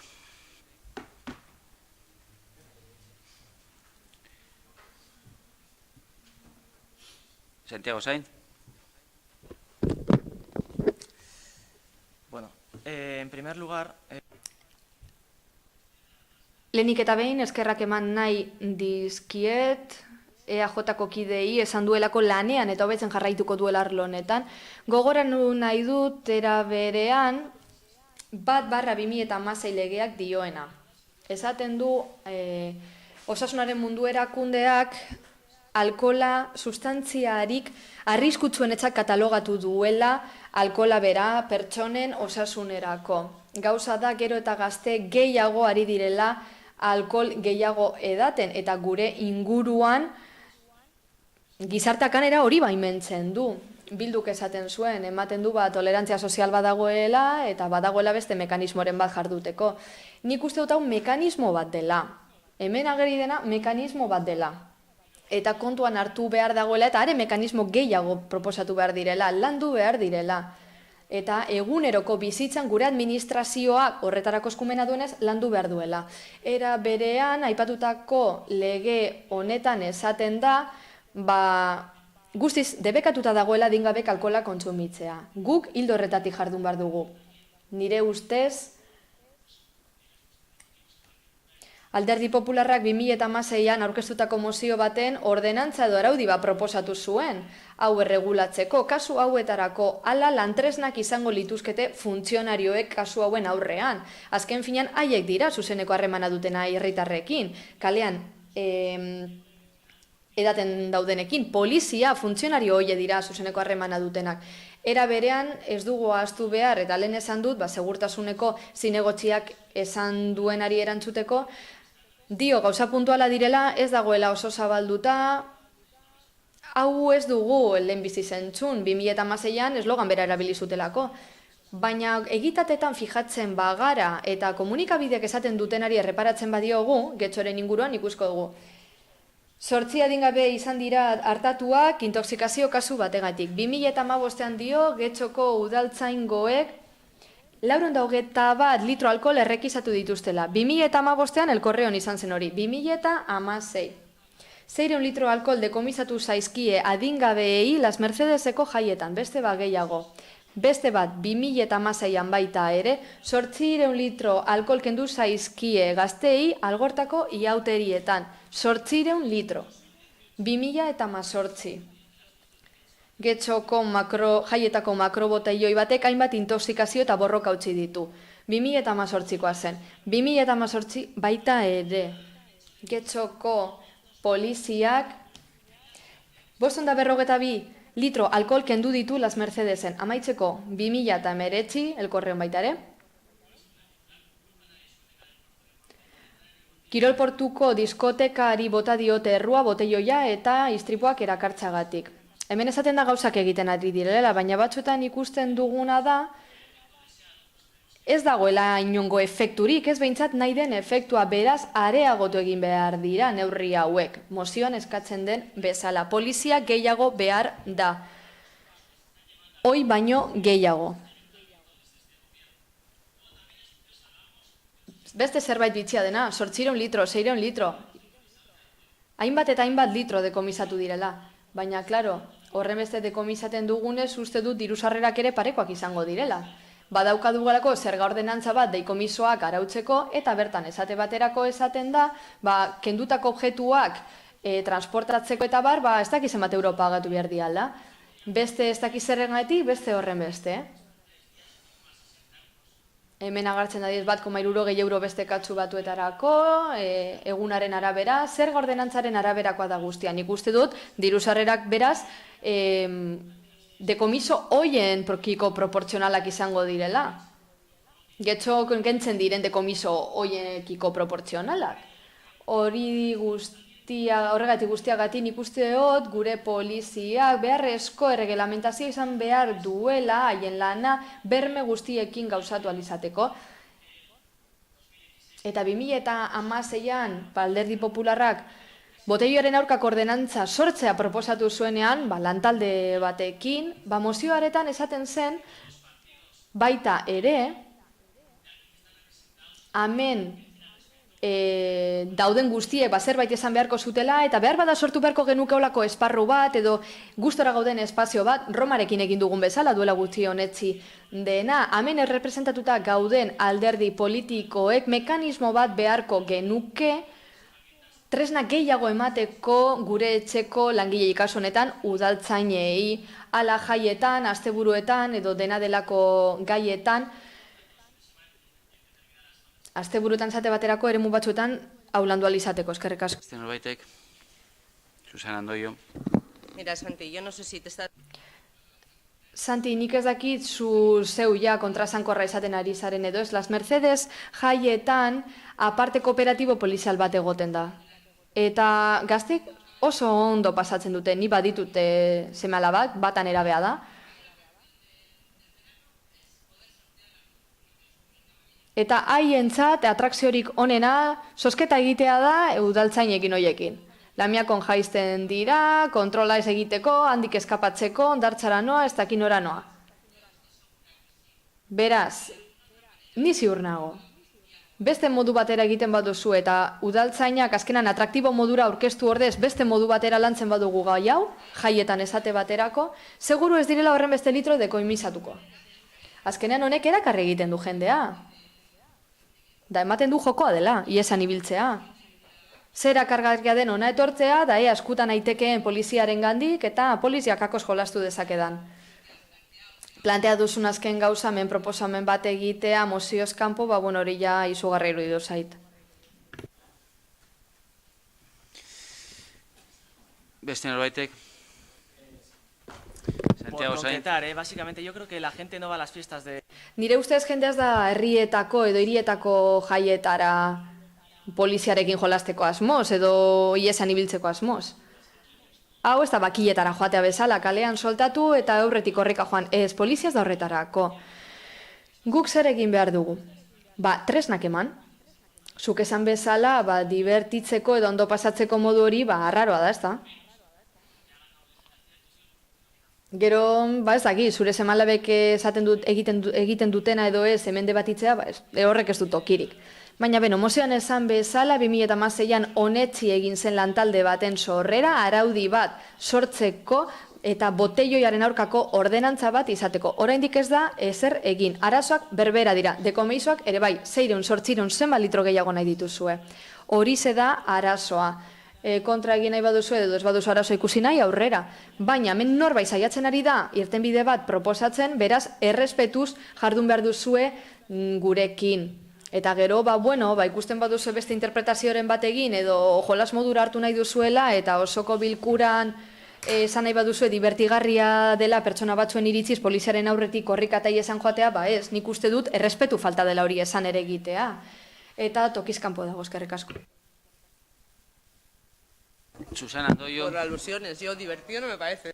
Divertigarria nire ustez ez da. Nik ez dut hori egiten, nien naiz poliziaren aurretik korrika joaten ez dut adinik. Baina ikusi egin dut. Aretako metro geltokiaren alboan bizi naiz, bertan ikusten ditu gazteak. Eta eremu erresidentzialetan ikusten dut hau, udaltzainak ondartzarantza doazenean, iesi hau egia da. Eta ni ziur nago, erakargarri modura balio duela udaltzaina gazteentzat. Beste jai batzuetan ez delako gertatzen, beste jai batzuetan ez dago horrelako operatibo polizialik eta ez da gertatzen hau. Bosketara pasatzen gara, mozioaren alde, Alderdi Popularra eta Ciudadanos, abstentzioak, jeltzaleak eta sozialistak, aurka, EH Bildu eta guk getxo, beraz, bertan bera geratzen da mozioa, eta mozioekin amaituta galde ezken esparruan sartzen gara. Zinegotzi dagokie, nahi baldin badute alkateari zuzentzea galde ezkeren bat, uxe izango litzateke momentua. Ez dago, eta beraz, amaitutzat ematen dugu osoko bilkura, auzokidei dagokie txanda, beraz, dakit norbaitek hartu nahi baldin badugu hitza, bai, uxe da momentua, urbiltzen baldin batzea, si se acerca al micrófono, por favor, y nos dice para tomar. Urbildu mikrofonora mesedez, eta esan lehenik eta behin, bai, osoko bilkura bukatu da. Beraz, orain, lehenbizi esan zure izenean zatozen, edo norbaiten izenean zatozen. Eta idazkari jaunarekin hau sinatu ostean, esango dizut, atalau bizilagunentzako gaitu dela, zuek galderak zuzentzeko niri, bakarrik niri, ez gainerako udaltaldei ezin dutelako erantzun. Beraz, zuzenean niri hitz egin, alkateari mesedez galdera edo eskakizun bat egin, aurrera. Egunon, bueno, que es la primera vez que vengo a esta. Onan atorren lehen aldia da.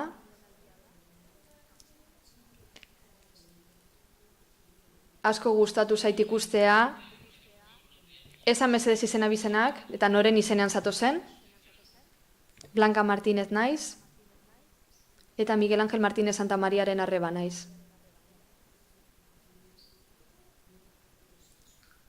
Behar bada duela 13 urte Suezian hil zen getxostarra. Asko hemen igual ezagutuko nauzu eta badakite zertaz ari naizen. Duela 13 urte baino gehiagotik daramat borrokan egia jakiteko, eta nire nebaren kasua ezagutzeko, udaletxe honetan ondo dakizue. Urte batzuetan bakarrik aritu nintzen honen aurka, lehenik eta behin informazioa biltzeko, eta jakiteko zer zen kontua, nire kasuan delitua egin dutenak, irregulartasunekin, instituzioak beraie dira. Beraz, nire arazo hau da.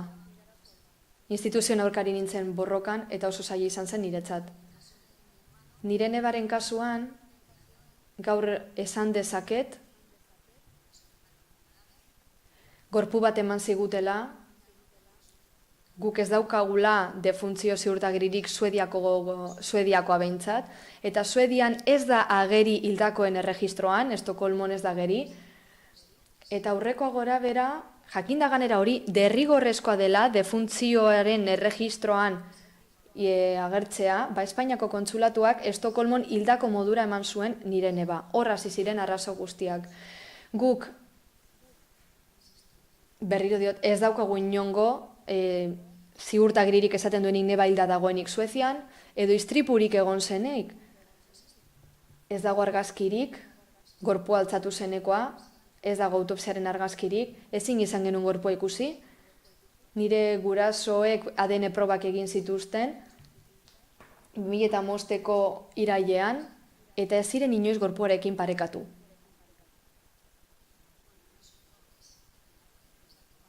Duela 4 urtetatik, hau Audientzia Nazionalean dago, eta gorpuaren exhumazioa eskatu da, bigarren autopsia bat, beste proba batzuk egiteko, ez dakigulago zergatik hil zen. 4 urteren ostean,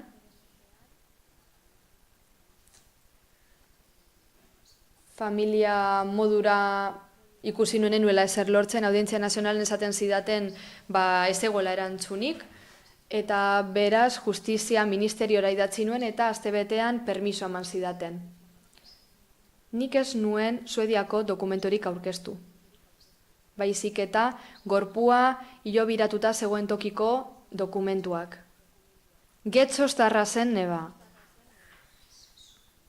Oso zaila da, justizia ministerio batek exhumazio bat baimentzea horremeste denbora pasadean, eta are gehiago atzerritarra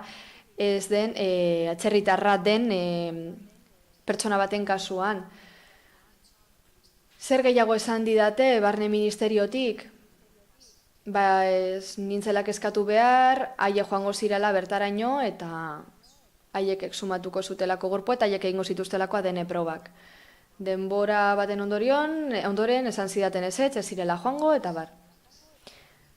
Beraz, hortik aurrera hasi ziren esaten, fiskaltza ingelesa eta Espainiako fiskaltza 4 urtetan ez zirela ados jarri,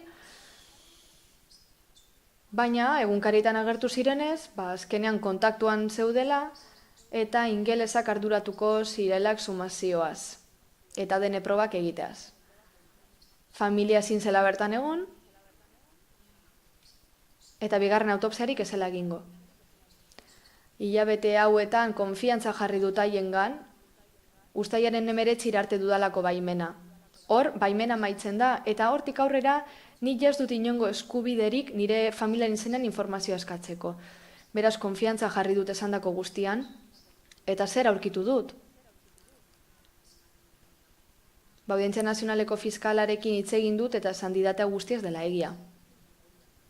Harremanetan daude ingelesak eta espainiarrak, fiskaltza eta fiskaltza, bertako amengoa, baina largak ematen ari dira, Inglaterran kasu aztertzen ari dira, baina exhumaziorako baimen bakarra nire familiarena da.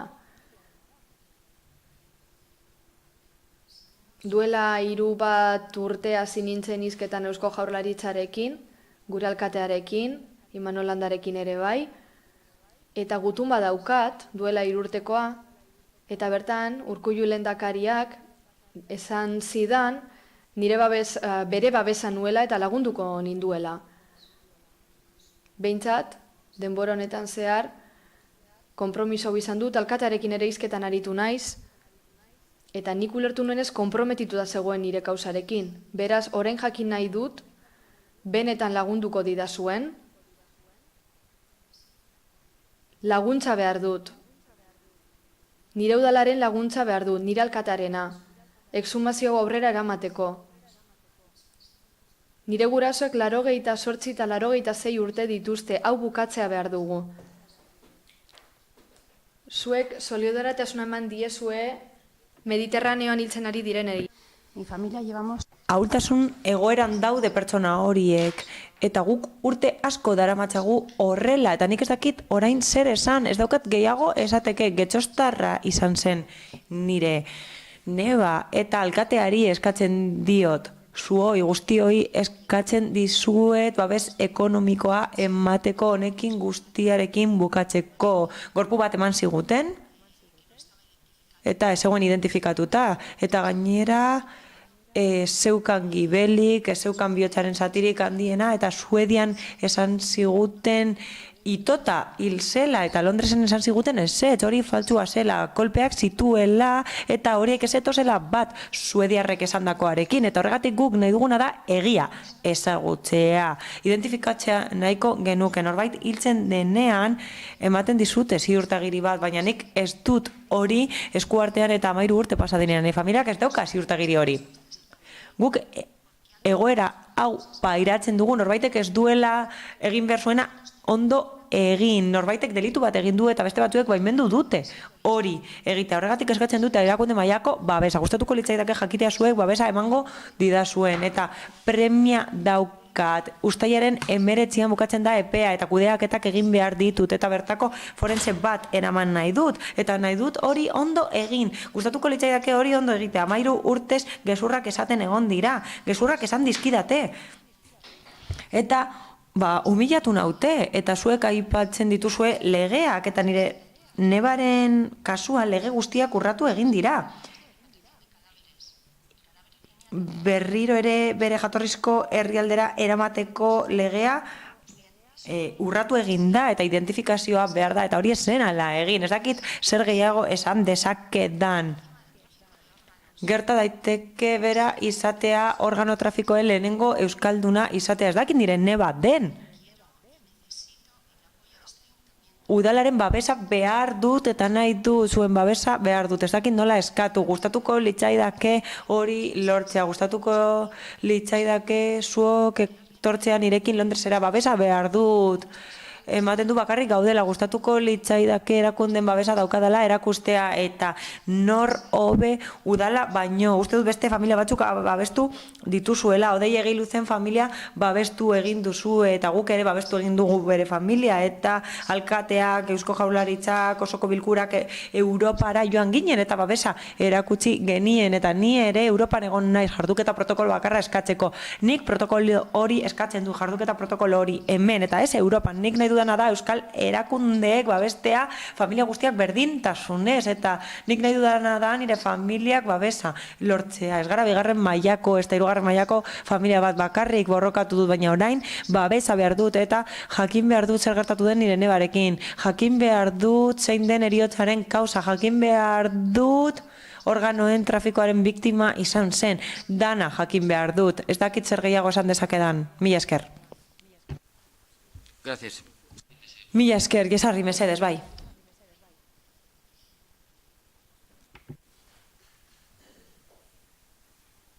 Bueno, creo que... Nik uste dut, zuk esan bezala, eta barkatu ustez esaten dut, baina ezagutzen zaitut, eta harremanetan gaude, baina galdezken txanda da, eta horrela hitz egin behar dut. Nik uste dut udal talde guztiok ezagutzen dugula zuen errealitatea, zuk pairatzen duzun errealitatea denok ezagutzen dugu, eta gainera horretarako deitu ziren zenbait batzordeen, boseramaien batzorde zuen egoeraren berri emateko, deitu egin ziren, eta udalak eta alkateak laguntza mezua helarazi zizuen eta konpromisoa hartu genuen abokatu baten kontratazioa egiteko eta egintza judizial horietan agertzeko eta konpromiso hori hor dago, mantentzen dugu, baina ez da erabili eta zuk dakizun bezala mahaiaren gainean dago eta konpromisoa mantentzen dugu, nola ez? Begibistakoa den bezala, eta horretarako deitu egin zen boseramaien batzorde bat otsailaren 27an, joan den otsailaren 27an, eta informazioa eman nien, boseramaile guztiei eta mahaiaren gainean dago beste erabaki bat. Hau da, gerta liteke laguntza ekonomiko bat ematea, azkenengo kontu horri aurre egiteko, badakigu zer nolakoa den pairatzen duzuen egoera, badakigu premiazkoa dela, uztailaren 19 hurbil dagoelako, eta boseramaien batzordean hori adierazia egin dugu. Beste gauza bat esan nien administrazio bezala, egiaztatu behar ditugu judizio elementuak horrelako erabakia hartzeko. Izan ere, helarazi diguzun azkenengo informazioa dakit orain dela astebetetik, eta Londreseko edo Erresuma Batuko fiskaltzak erabaki bat hartu du, exhumazioaren desobiratzearen inguruan, eta judizio elementuak egiaztatu behar ditugu, are gehiago horrelako erabaki bat hartzeko, izan ere fiskaltzaren jarduketak dira, eta printzipioz hartuta daude, eta gero esaten dizute hori ez dela benetan egin, horrek pentsarazten dit, errealitate hori egiaztatu beharra daukagula, jakiteko benetan zein den erabakiak hartzean daukagun esparrua. Beraz, nire konpromisoa eta guztion konpromisoa helarazten dizut, verifikazio hori eta giztapen hori ziurtatzeko eta alik eta lasterren erantzuteko eskaera horri. Eta jakin badakigu sarnolakoa den pairatzen duzuen egoera, baina horrez gain ulertzen dugu gutxiengo judizio elementu batzuk behar ditugula. Zuk emandako informazioaz gain, inork ez du hori zalantzan jartzen, baina normala da egiaztatu behar izatea izan ere, informazio hori eman zizueten eta fiskaltza britainiarrak ez du erantzun Espainiako fiskaltzaren eskaera, eta hori ikusita egiaztatu beharra daukagu erabakiak hartu baino lehen. Hau ez da eztabaida sentitzen dut. Badaude kontu batzuk, argitu behar direnak, eta nik hori egingo dut, nola ez, eta hortik aurrera, alderdiei helaraziko dizkiet informazio horiek, eta dagokigun erabakia hartuko dugu. Ahalik eta lasterren egingo dut, eta jakin badakit data hori dagoela, esarrita, horretarako epemuga bat dagoela, eta esan bezala, orain dela gutxiko harremanetan esan dizuedan bezala, Eusko Jaurlaritzaren delegazioarekin eta sail desberdinekin hitz egin dut eta horrekin jarraituko dut, hori egiten jarraituko dut, udalak eta alderdi politikoek informazio zehatza izan dezaten, datu nahikoak izan ditzaten. Inork ez du zalantzan jartzen zuk emandako informazioa, benetan, inork ez, baina hori beharko dugu ahalik eta lasterren hartzeko erabaki bat, eta hortik aurrera eskuragarri egoten jarraituko dut, eta agertu nahi bazara boseramaien batzordean, zehaztasunez azaltzeko ez daukat inolako arazorik hori deitzeko eta zure egoeraren realitatea adierazteko bertan orain egin duzun bezala. Ni fase horretan nago, dakizun bezala, zuk dakizun bezala, konpromiso horrekin jarraituko dut aurrera, eta erabaki hori ahalik eta lasterren hartzea gustatuko litzaidake, ados? Mila eskere hurbiltzeagatik, harremanetan jarraituko dugu eta berriz ere esan nahi dut, konpromiso hori daukadala ahalik eta lasterren erantzuteko. Baina horretarako judizio elementu nahikoak egiaztatu behar ditugu erabaki hartzeko eta horrez gain alderdiei helarazi beharko diet informazio hori. Ados, mila esker.